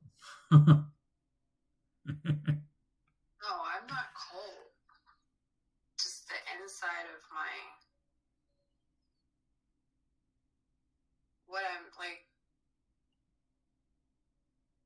It's hard to explain. I can feel that. I can see that. I feel what you're saying. I feel the coldness. I feel it. I can feel it. I've never explained it that way before. I can feel it. Yeah. That's it. Wash that whole feeling over your body. I guess it could be described as tingling, but to me it's cold. Now that you say that, I can see it. Again, when two people argue the word God, they argue a mental concept that they don't actually understand. In order for someone to actually argue the word God, they would need to feel it and understand it themselves. And so two people, let's say, imagine you and I, we've never tasted honey before. And you and I are trying to argue about it, but neither of us know what it's like. But then you and I finally taste honey and we say, oh, that's honey. And so you can never talk about and argue or even understand without first feeling that feeling for yourself. And that feeling of coldness, I can really feel it now that you say that. It does have a sense of coldness to it necessarily. Yeah, that's weird. I never fucking thought of it like that. What the fuck? That's wild. Yeah, okay, I see it. Okay. Yes, we're speaking of the same thing. That's you. And that's simply, now, that coldness, right? You're feeling that coldness. Now, when you look around you, there is no more inner body. You don't have an inner body. You are just that feeling. That's you. So now there's no more inner body, and you're just left with you. And now you can look around and know and feel that you are at one with everything. There is no separation. You are everything.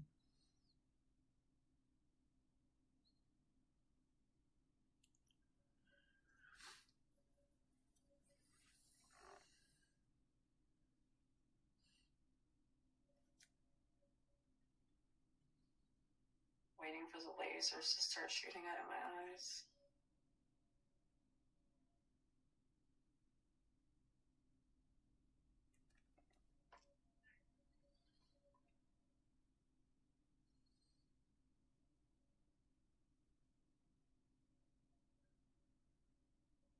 Hey, Eliza Pushy with a follow. Ayo.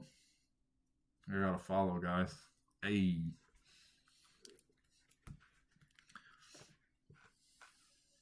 So, Lucida Chi with a follow. Hey, more follows, y'all.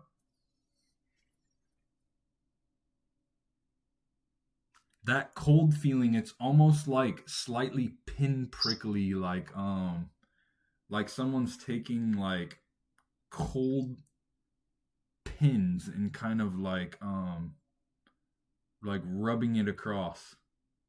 Like rubbing it kind of. I feel it I don't feel it just in my hands and my You feel it feet. everywhere. I feel it here. Oh, you feel it more in your body? I feel it in my core. Maybe that's because you have the womb of creation inside of you. And it's actually harder for me as a male to feel it right here. It's harder for me to feel it right here. It's really hard for me to feel the feeling right here. And I feel it more around through my arms and my hands and my feet and my arms and my legs. And it's super hard to feel that feeling right here. So that feeling you feel in your stomach right now, I'm feeling all the way across my arms and barely inside my stomach right now.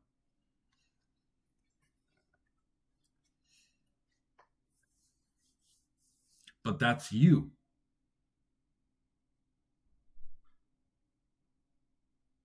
Beneath name and form. That's your true nature. That's your beginning state of felt oneness with the world around you.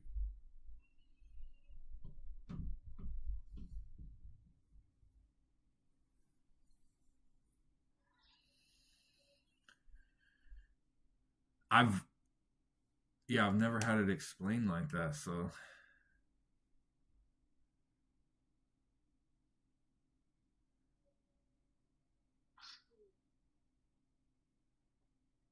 Why would I feel it everywhere that you don't feel it? Because we're two sides of a coin.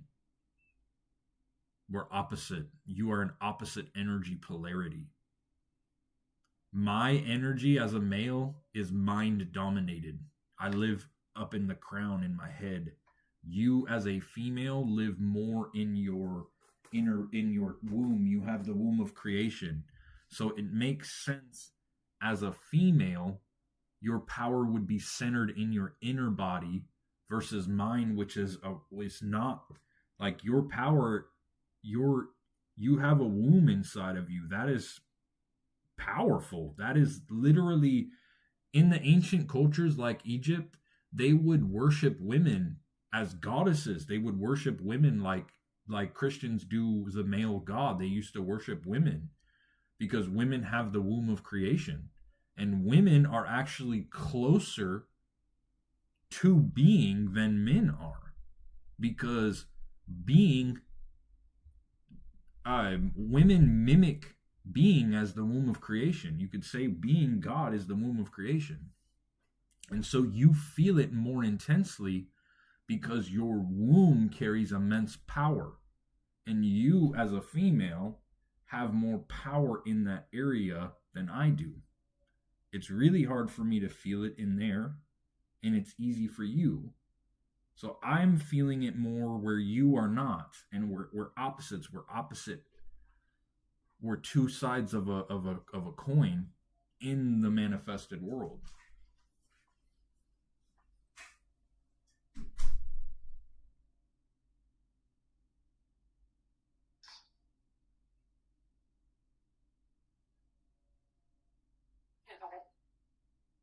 My knees hurt.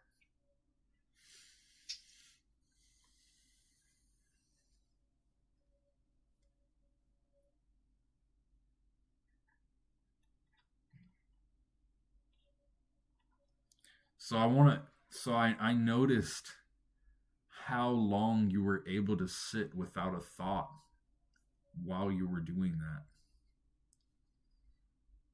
At least not an outwardly expressed thought. Did you notice that? Did you notice how long you were able to sit without expressing a thought? That was a long time. longest that you've ever sat without expressing a thought to us. I'm not an expressive person, though. That's the thing. I don't talk. I'm a very silent person. I don't speak unless I feel like it's necessary for me to speak. So something is driving me to speak to you guys. You're the observer normally. I'm the observer normally. Okay. I'm the person who sits in the corner and watches everybody.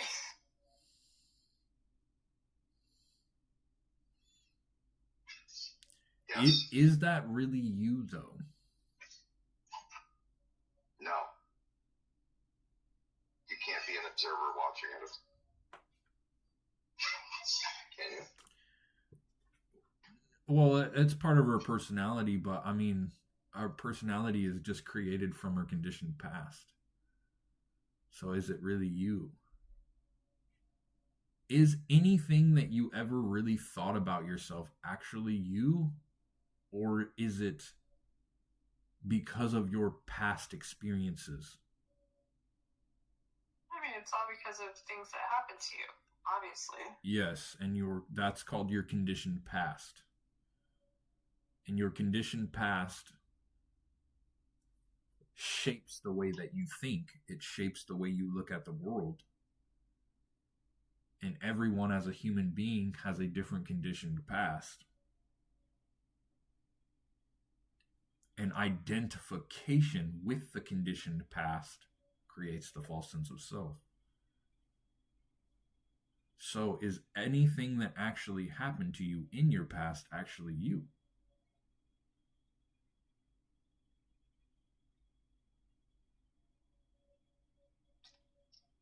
No, but it's what shaped me.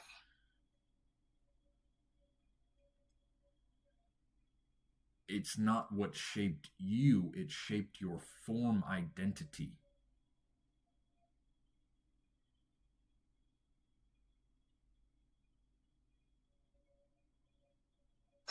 I'm having so many wow moments right now.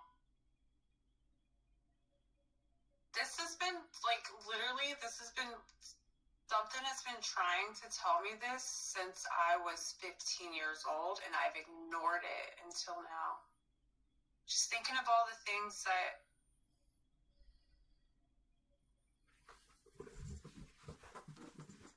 I could have been through this when I was 15 if I just paid attention. You weren't ready for it. You weren't ready for it. You didn't have enough suffering. There was not enough conscious suffering. In order for you to be able to be ready for awakening, you must consciously suffer. You must first understand that something is going on. And so it may have taken you since you were 15 because you said that you've known something was off. And it could have taken you all these years in order to be ready to finally break through. Everybody goes at their own pace. But does everybody get to this point? No. Or do some people just die and not know? So what happens is, if you go through... Yes, so what happens is you will go through life, and even someone who wakes up a little bit and becomes slightly conscious and has the experience still has the chance to come back again and not reach conscious immortality. In order to reach conscious immortality, you must die before you die. So that way, when you reach the point of death and you see the light, you are not attached to this world anymore. And if you are attached to this world, when you die, you will look at the light and be afraid, and you will turn around.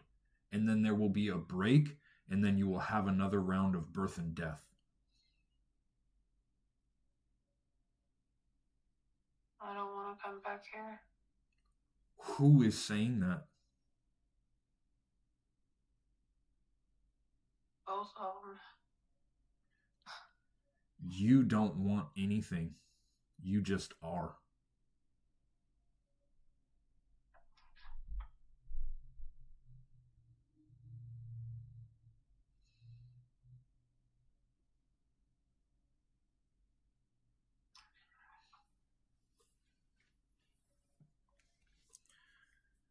It makes you wonder, it makes me wonder how many times I've went through this, so.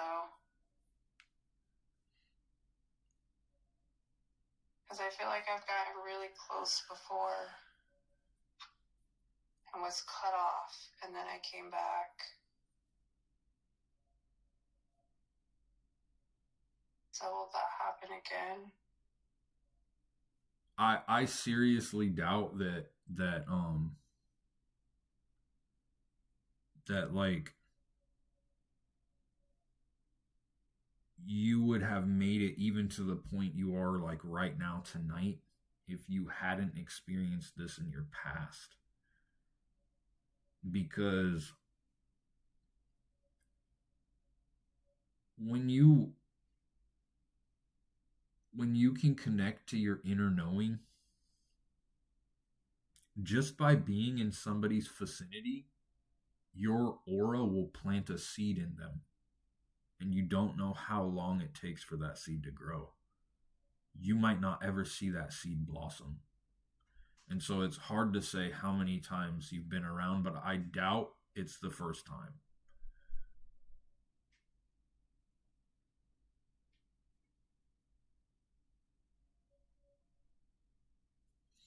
Richard says, all night I've been listening. That's what's up, Richard.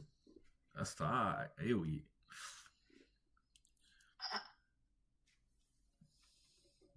However, that doesn't matter. All that matters is this moment. And now you are experiencing it as self-evident reality. That's all that matters.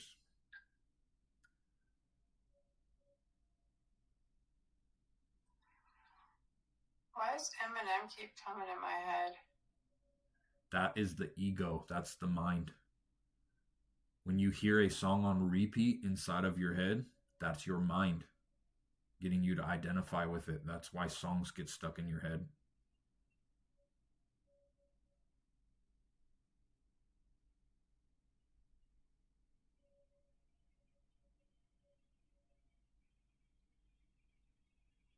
It's just another clever disguise that the mind uses to get you to identify with it. Do you think that's why they banned books and music way back?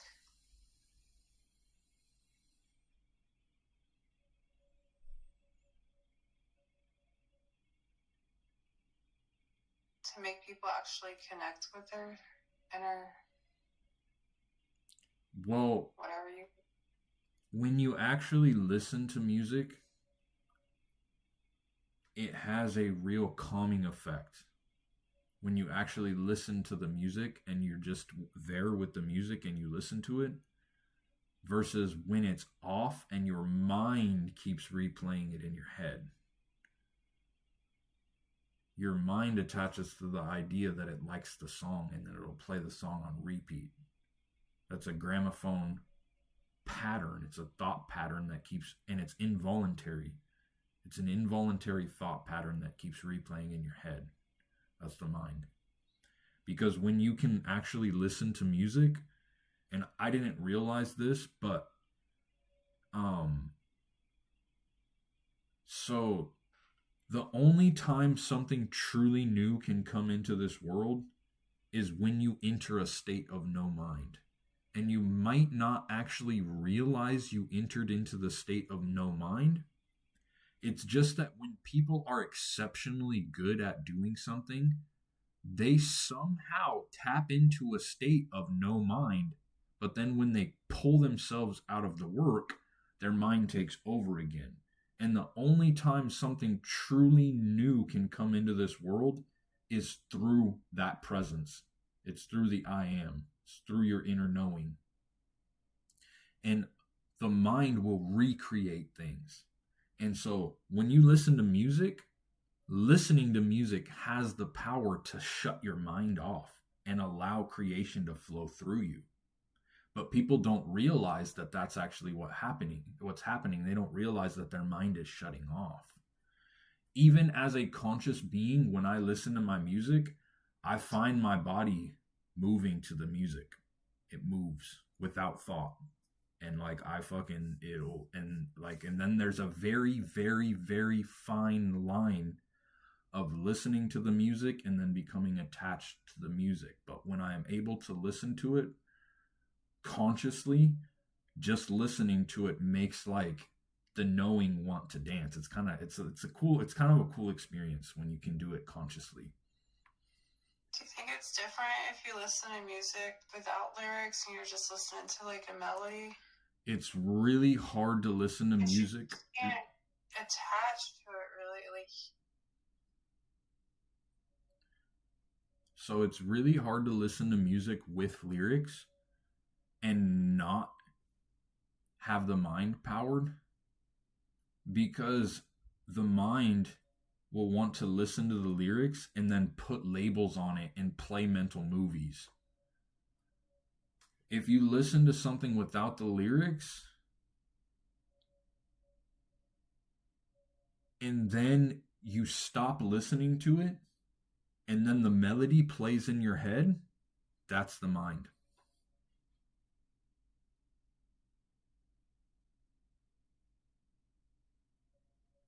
The melody playing in your head, again, is an involuntary thought process that gets stuck inside of it. It's a thought pattern that repeats itself. It disguises the silence. Disguises, and it disturbs your inner peace. Yes, it does. Yep. The Sound of Silence. It's such a good song, though. Have you ever actually tried to listen to silence? Try it right now. It rings. My ears ring. Beneath that, just become aware of the silence in the room. If you can become aware of the silence without mentally placing a label on it, you will feel a sudden stillness and peace wash over you, and you connect to your inner body again, because you directly relate to the silence as the unmanifested, because you cannot have noise without silence. Similarly, you cannot have manifestation without unmanifestation. So when you become aware of the silence without labeling it mentally, you unlock a portal inside of yourself.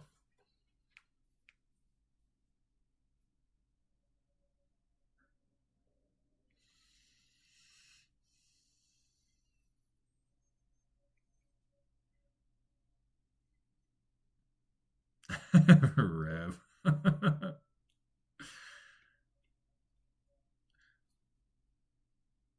Rev says, I think men have a mission to get women in their bodies and out of their head.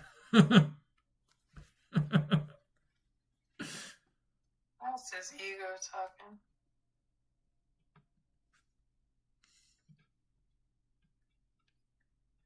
It's much, much easier to recognize ego in someone else than it is in yourself. Just like Jesus says, why do you recognize the speck in your brother's eye, but you do not notice the log in your own? Are you calling me out?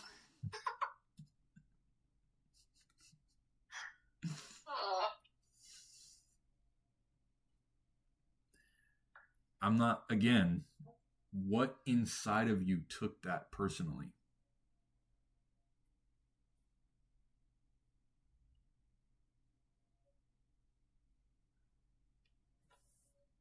I mean, it's a self thing. Who is It's not this? necessarily the thing you said. It's a false sense of self thing.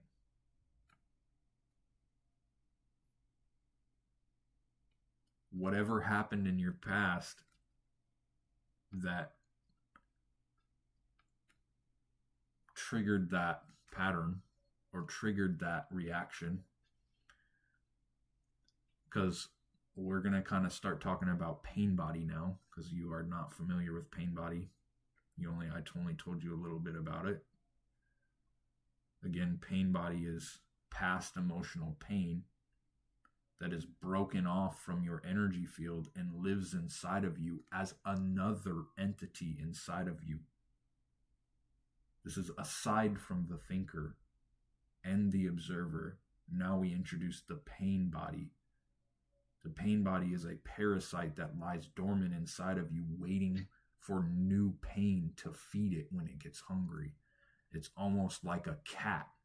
When a cat is sleeping, a cat is never actually asleep. The cat will always move its ears and always be aware of everything around it, and it kind of will open its eyes a little bit. And that's the pain body, always waiting for the next thing to react to. And when someone does something or says something that triggers that emotional reaction and the pain body is hungry, it will activate. It will then be attached to the ego, and then it will become ego. But in order to transmute the pain body, you must be able to become aware of it as well and stay present when you feel its emotional charge. Because the pain body is an emotional charge. It's an overreaction to a situation. So when someone says something, if you feel a strong emotional charge inside of you, that's pain body. And you must stay highly present. Women during the menstrual cycle is the hardest time for women to stay present, but it is also the most satisfying if they are able to do so, because what happens when women have the menstrual cycle, they connect to the collective female pain body, which has suffered countless years of rape, subjugation, trafficking, so much intense pain, suppression of the divine feminine. And when you have the menstrual cycle, you connect to the collective female pain body. Why is my camera moving so much? You have an AI thing on it. It's this phone. What's up, Like, Tristan? follows me.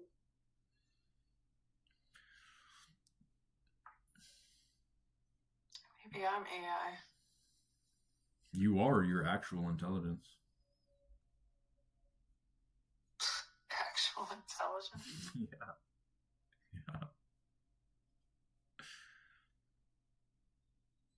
That word actually is like a horrible word. It should never exist.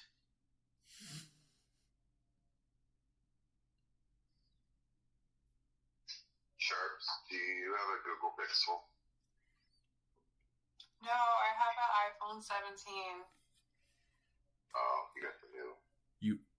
You have a setting on there that's doing that. There's a setting. Yeah, it's an AI tracking. Like, follows me. What? Yeah, you have a it's a face. facial tracking recognition. Yes, it's AI. It's AI. It's facial recognition tracking or whatever. It's just uploading my soul right now. So do you believe in souls?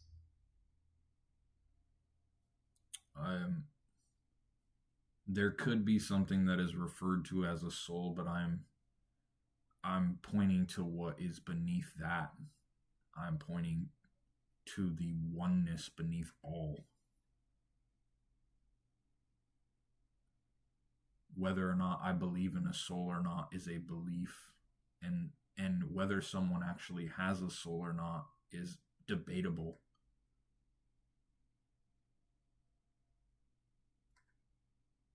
I mean, there's videos of like where I think they're fake though, I don't know, where people's souls have actually like left their body.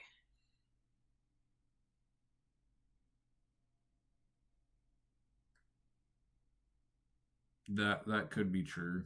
It could be true. But we also have to get into like what you're speaking of as like soul, because like something that you have to understand, like you got like right now we're speaking about God, technically, which is being, which is the unmanifested. That's what we've been speaking about this whole time. Is your true nature, is that feeling inside of you. That's what we're speaking of. And so, like, as far as a soul, like, I don't really know exactly what that would even entitle. What does that even mean? Because, like, as human beings, we have unique energy signatures. Each human being has a unique energy signature that when we pass away, it's encoded into the human DNA strand. And so human energy never dies. It's encoded into the structure of the human DNA, and everyone's energy is inside of that. But that's a form identity thing.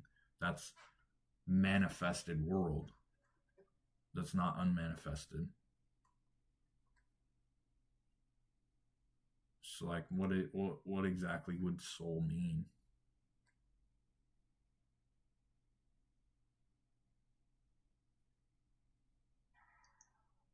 Part 2.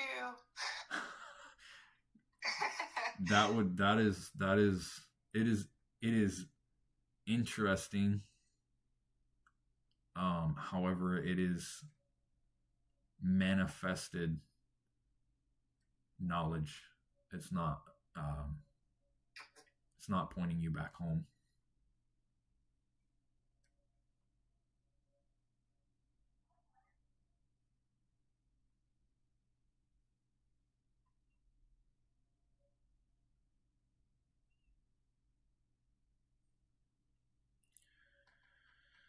So, if your soul doesn't really matter, then why don't I just sell it?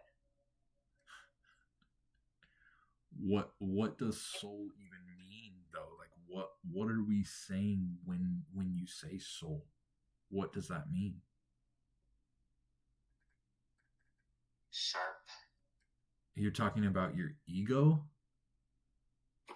Whatever ego is your soul. You can't sell your ego. Your ego is it's being powered by the collective ego, which is the only evil. Like, evil is relative, and if we're saying evil is quote unquote the collective egoic consciousness, which this whole world is run by. This whole world is run by the collective ego. And each one of our egos are a small aspect of that collective. It literally, the collective, like, controls everything that goes on in the world through the little egos. It's like a whole thing. You have individual egos.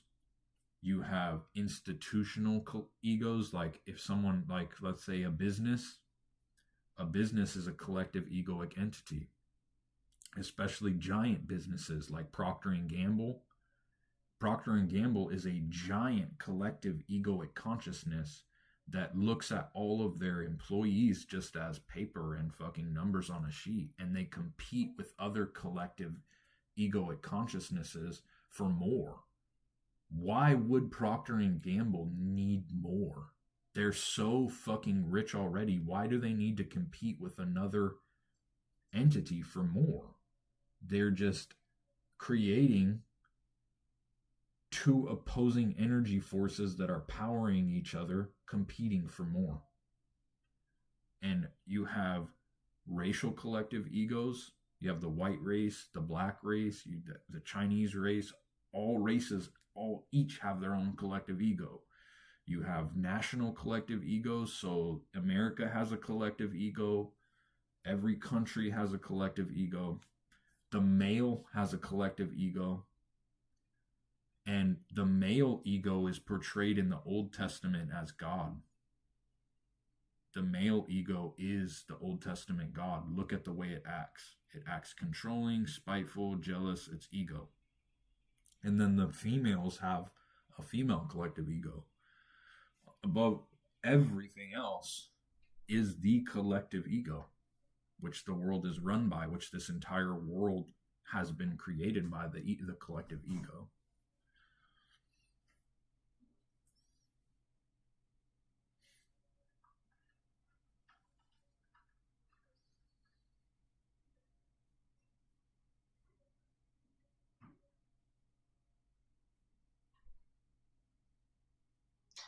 Everybody else needs to wake up because, like, I would feel better.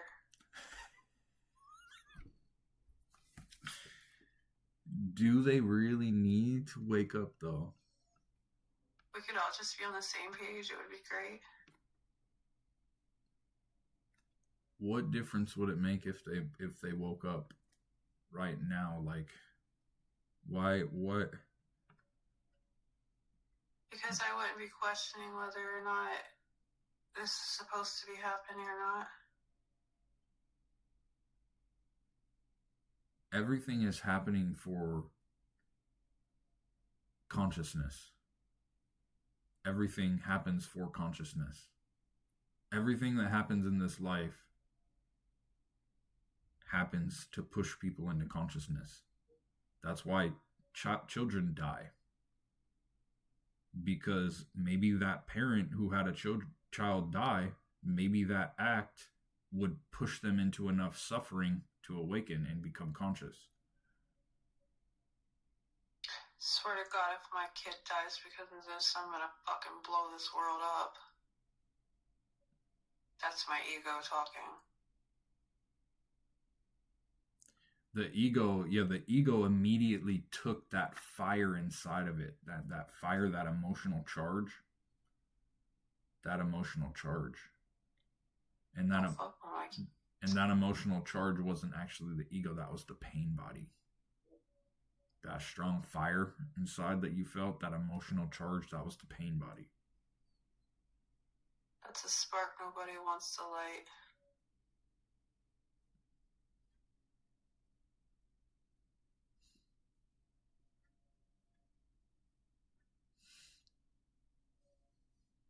Is it you, though? That's my reality right now. It's this reality. It's your life. It's your life situation. I still have to live through it. Whether it's my ego or not, I'm still physically here dealing with it. It's your life situation. So you have your life and then your life situation. Your life is just you. And as life, in your life, you are the choreographer, and everything else is the dancer who is being taught the dance. So, you as life, the choreographer, are teaching your life situation the dance. Question, am I like in a ballet or am I dubstepping? That is whatever you choose to do. Whatever you choose. However, we must be very careful when we assign ourselves roles, because we can lose ourselves in that role. One of the most universal roles is the role of parent. And people easily lose themselves in the role of parent.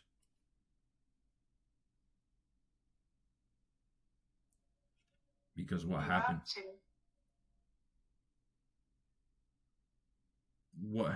when you lose yourself in the role of parent, there is no space created around the role.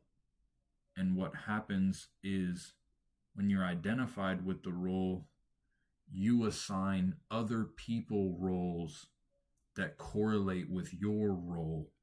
So when you are identified with the role of parent, you assign other people mind-made roles that your mind interacts with. So what happens when you identify with a role is you create a mind-made self as that role. So you are projecting a mind-made self to you as that role, and then your mind projects another role. And then the other person who has identified with their role projects another false mind-made self. And so your false mind-made self is interacting with someone else's false mind-made self who has been assigned to your role. And so when that happens, there is no true human connection. And so you become lost in doing. Did you clean up your room? Did you do your homework? Did you brush your teeth? Did you eat dinner tonight? Did you go to bed on time? How was school today? Did you get good grades? All of that is focused on doing, and there is no true connection of just allowing whoever you assign that role to just be, and be there as the witnessing presence without wanting anything from that other person, but just being present with them. And people crave, especially children, crave that sense of just recognition, of a sense of presence, being recognized without any wanting whatsoever. And so when you become identified with the role, you are missing the being. You are fulfilling the human role, but you are missing the being side. So you are just assigning the human element to the role, but it is not the human being element. And so the relationship becomes lopsided.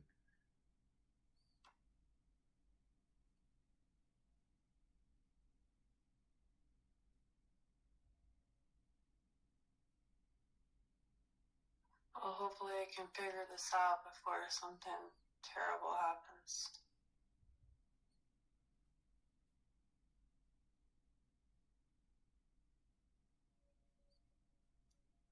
Why would something terrible happen?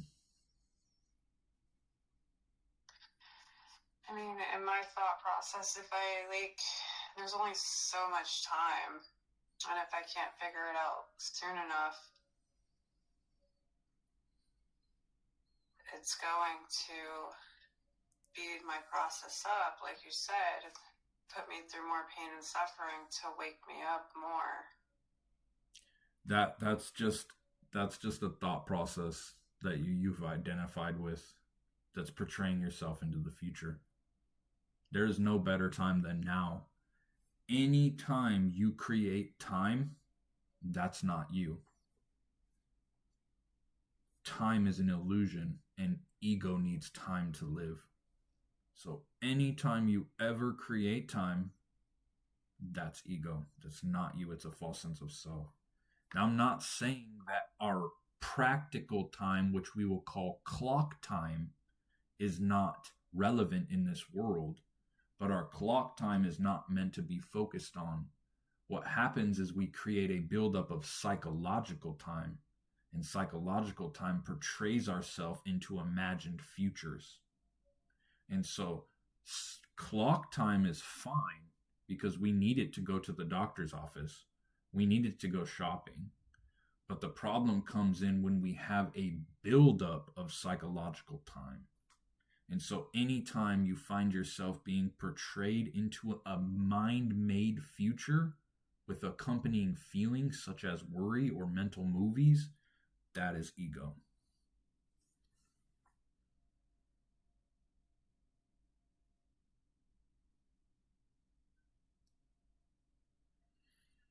There is no better time than now. In fact, when you are present inside of your body, in the now, you have transcended normal reality, and you are now vibrating in the highest state possible. You begin to heal your body. You begin to expel the negativity around you. You begin to heal and awaken others as well. You also slow down the aging process almost to the point of reversing. And if you have disease inside of you, you will also begin to heal yourself as well. Because when you are in your body and not in your head, your body rejoices. And when you go inside of yourself, your cells say, Yay, you're paying attention to me. Now we can fully function the way we're supposed to. You're not in your head anymore. You're paying attention to your body. It's just like as what Jesus said. We use a few analogies that Jesus said. Jesus said, when the master is in the field, or when the farmer is in the field, and the birds try to eat his crops, they can't because the farmer is in the field.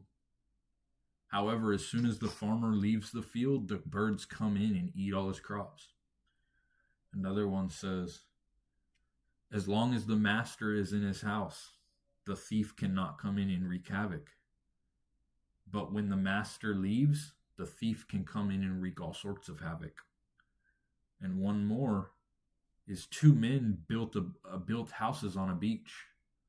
One built a house on the bare sand.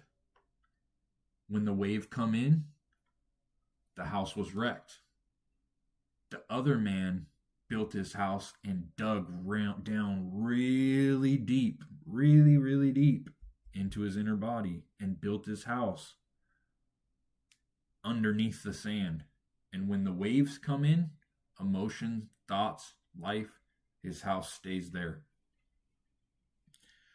And so as you begin to vibrate in this new frequency, things will drastically start to change in your life because you will be on a whole new frequency. And if you are able to create actions from this state, your actions will no longer be subject to the laws of duality.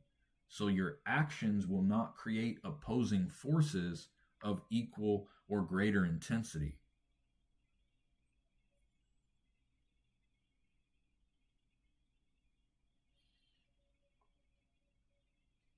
This camera is stupid. So complaining is one of the basest forms of ego.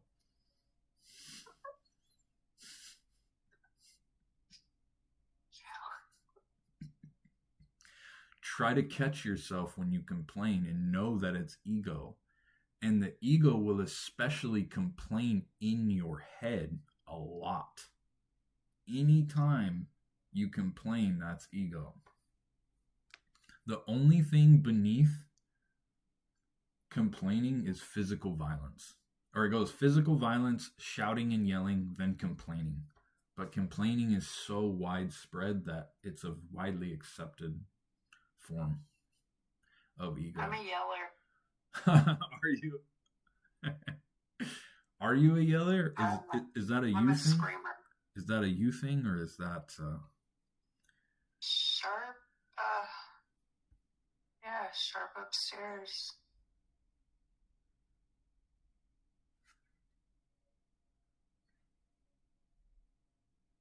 damn, I've been on this live stream for 6.5 hours.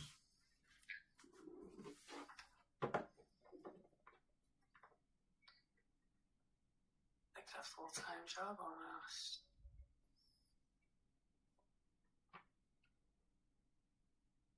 It's a fun ass job, is what it is. Shit. Have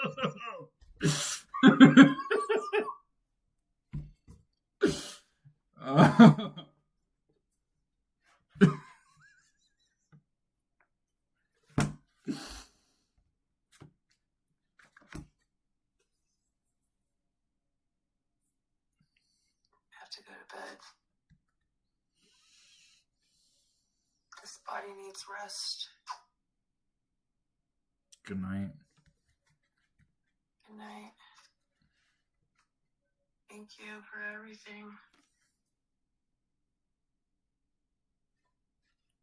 I'm just you speaking to yourself.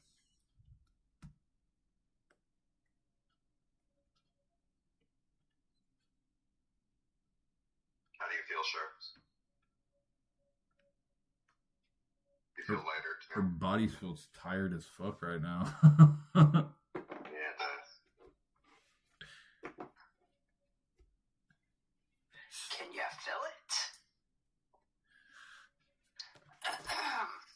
How do you I'm not feel? even tired. It's just, I know I need to go to bed because I have to get up and take the kid to church. every time we have these conversations, they're very energizing.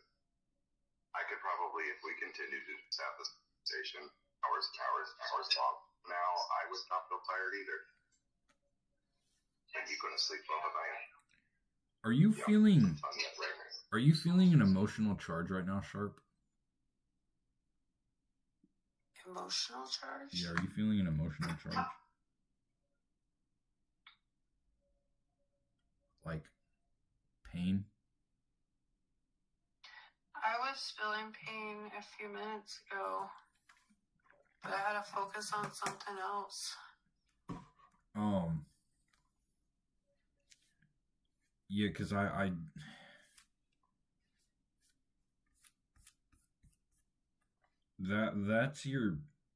that's your pain body trying to come through. I hardly ever feel pain. Like, I'm so good at blocking it. It's ready to transmute. This is why. That's why I ask.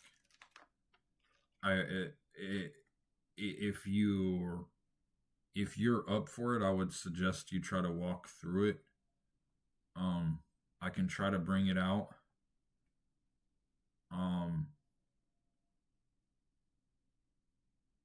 But like when we're sitting here talking right now, if you start to feel pain, like deep pain, like cry pain, don't want to feel any differently than you are and allow it to come through.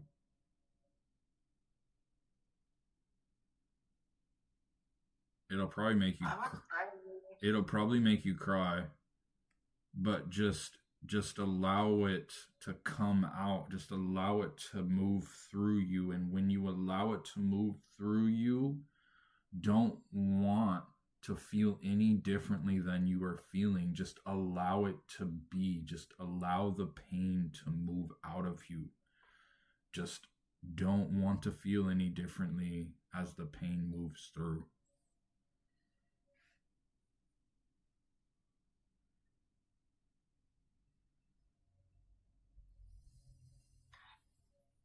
I'm feeling a lack of emotion right now.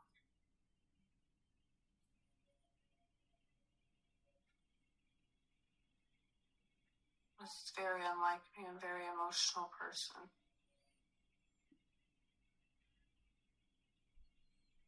And my hands are like tingling. And my face is kind of tingling.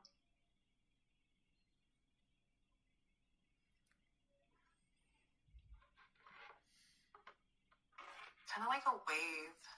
Like a wave. You ever done ecstasy? It's kind of like a baby version of that.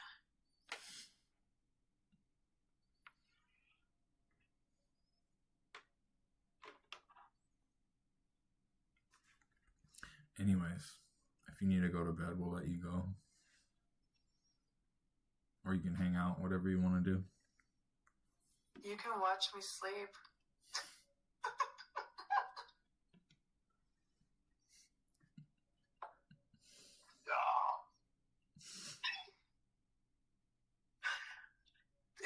What did he say? I said, stop it. That's a paid subscription.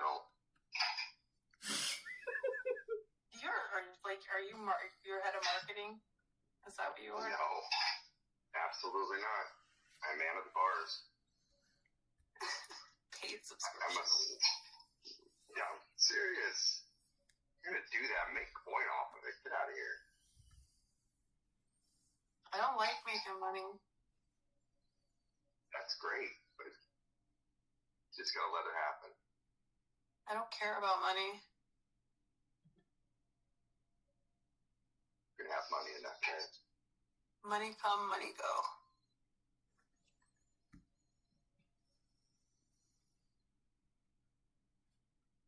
All right. Good night, guys.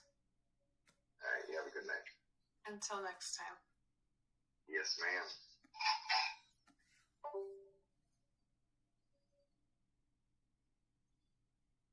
How many people you still got chilling everywhere? I got one. I think you're in my YouTube. Yeah. Yeah. I just have 3 people. So it'd be you,